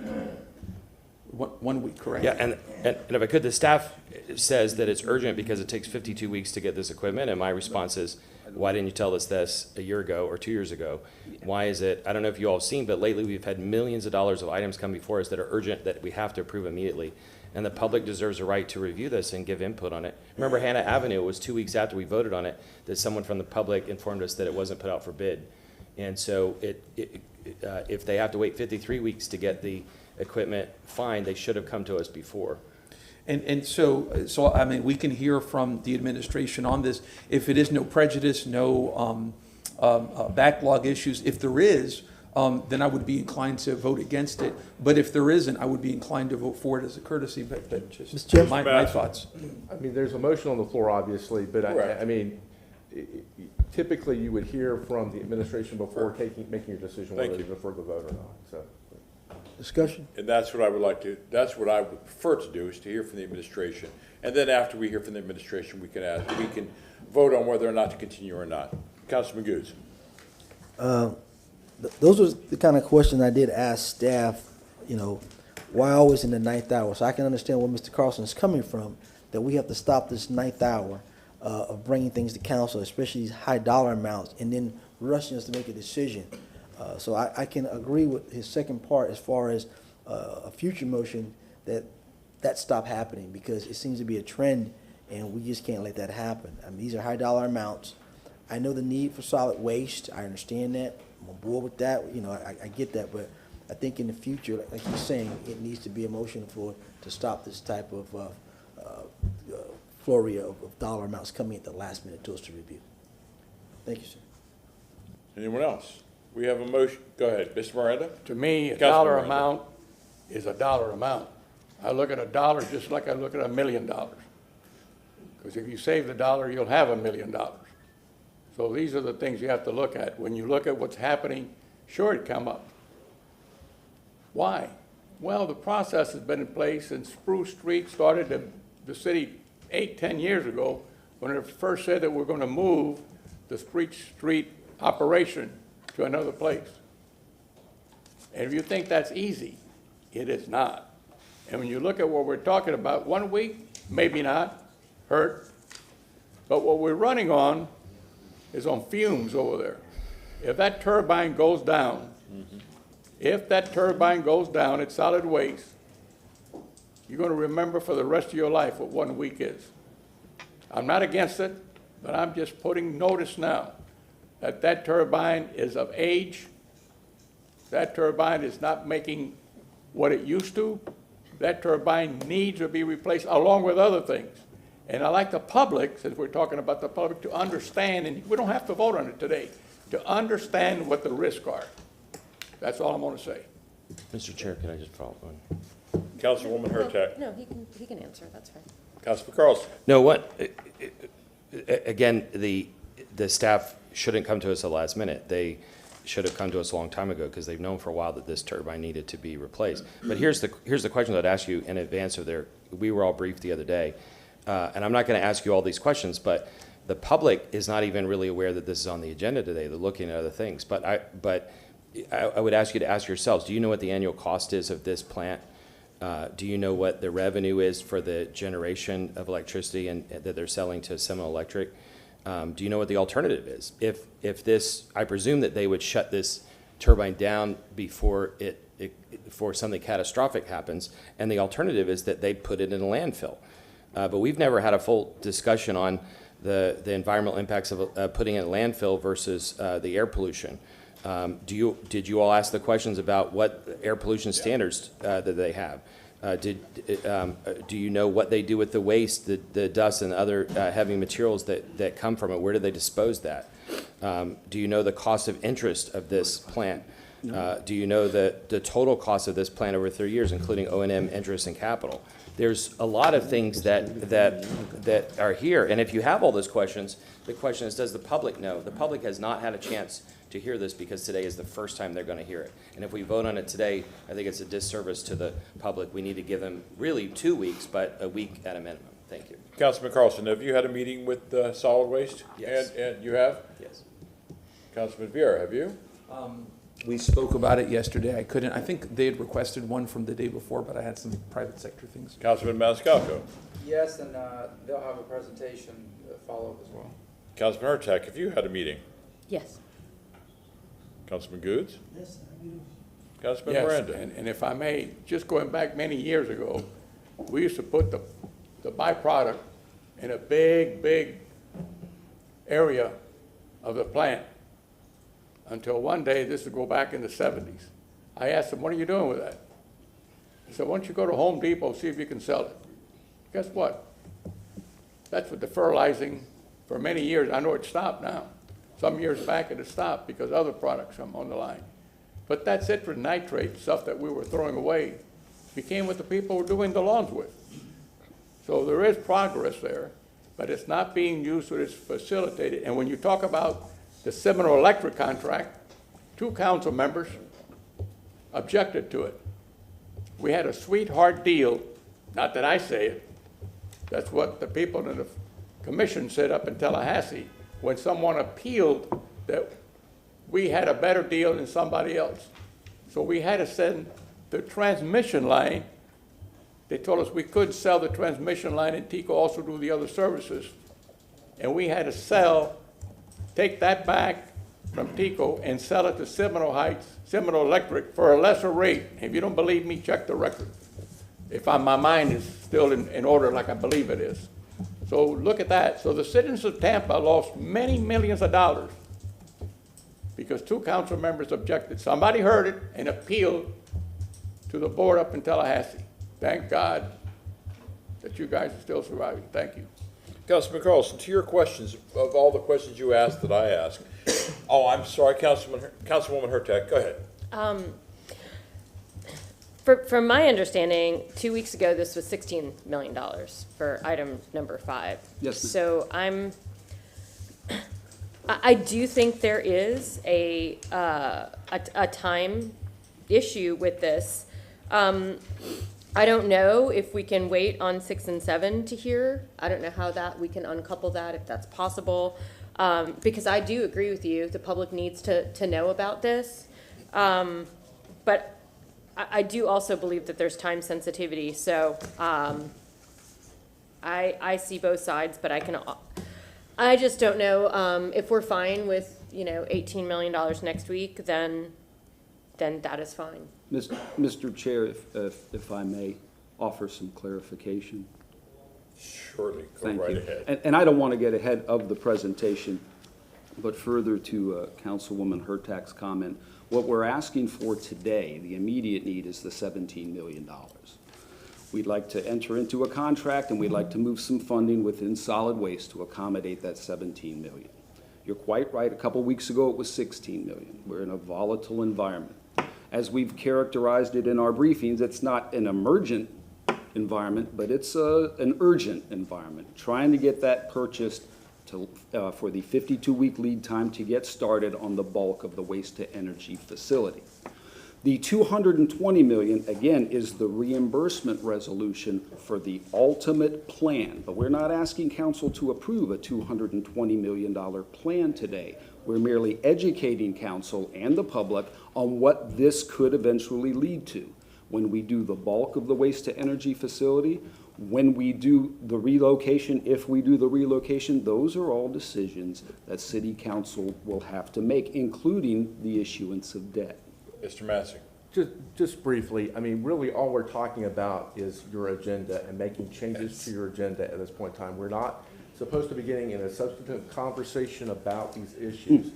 So I believe that the more prudent thing to do is let's figure out what needs to be altered on your agenda, hear the substance of this, then you can vote whether you want to move forward on it today or not, or delay it at that point in time. I really think that's the more prudent thing to do. Councilman Carlson, before you start, please. Unless you wanted to just take it off the agenda. I'll withdraw my motion and bring it back later. Thank you. So we are going to hear agenda items 5, 6, and 7 together with consent agenda items 69 and 70.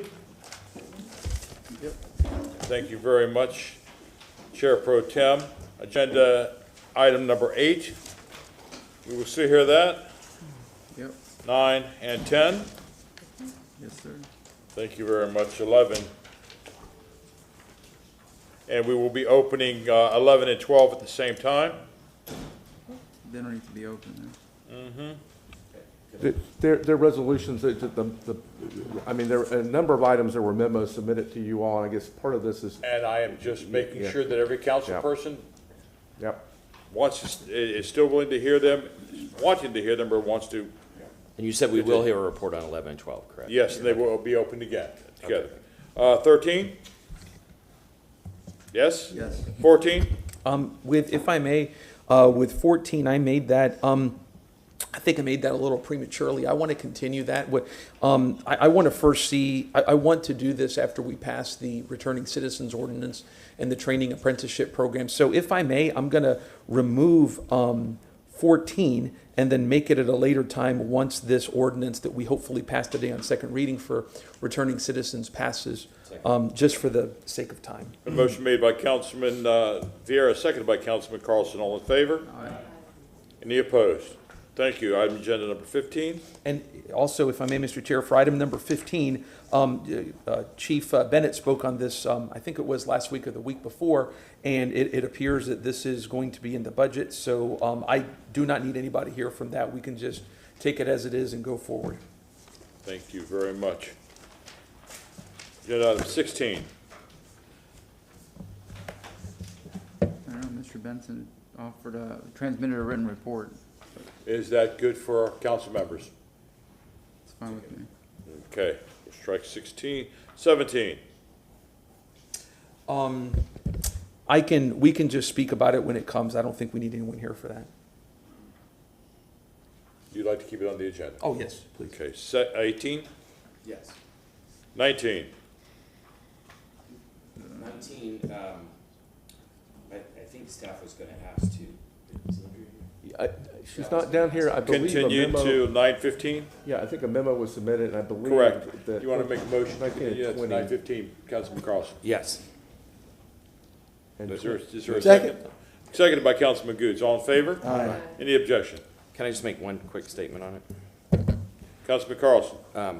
You know, in these discussions, and we've asked if there's coverage, and the answer is yes. It's privately managed above 500,000, privately insured. Below 500,000, we're self-insured. I had a meeting with the risk management consultants and the team yesterday, and we don't have a policy under 500,000. There's no self-insurance. A self-insurance policy, as described by my experience, but also by the consultants, is that you would have a policy. The United Healthcare plan that we have is a self-insured plan, but we have a policy. There's no policy under 500,000. So it's at anything below 500,000 is the sole discretion of the city attorney. And so there's a lot of work to be done here. I can't talk to you all about it outside this meeting, but any ideas you have from your consultants or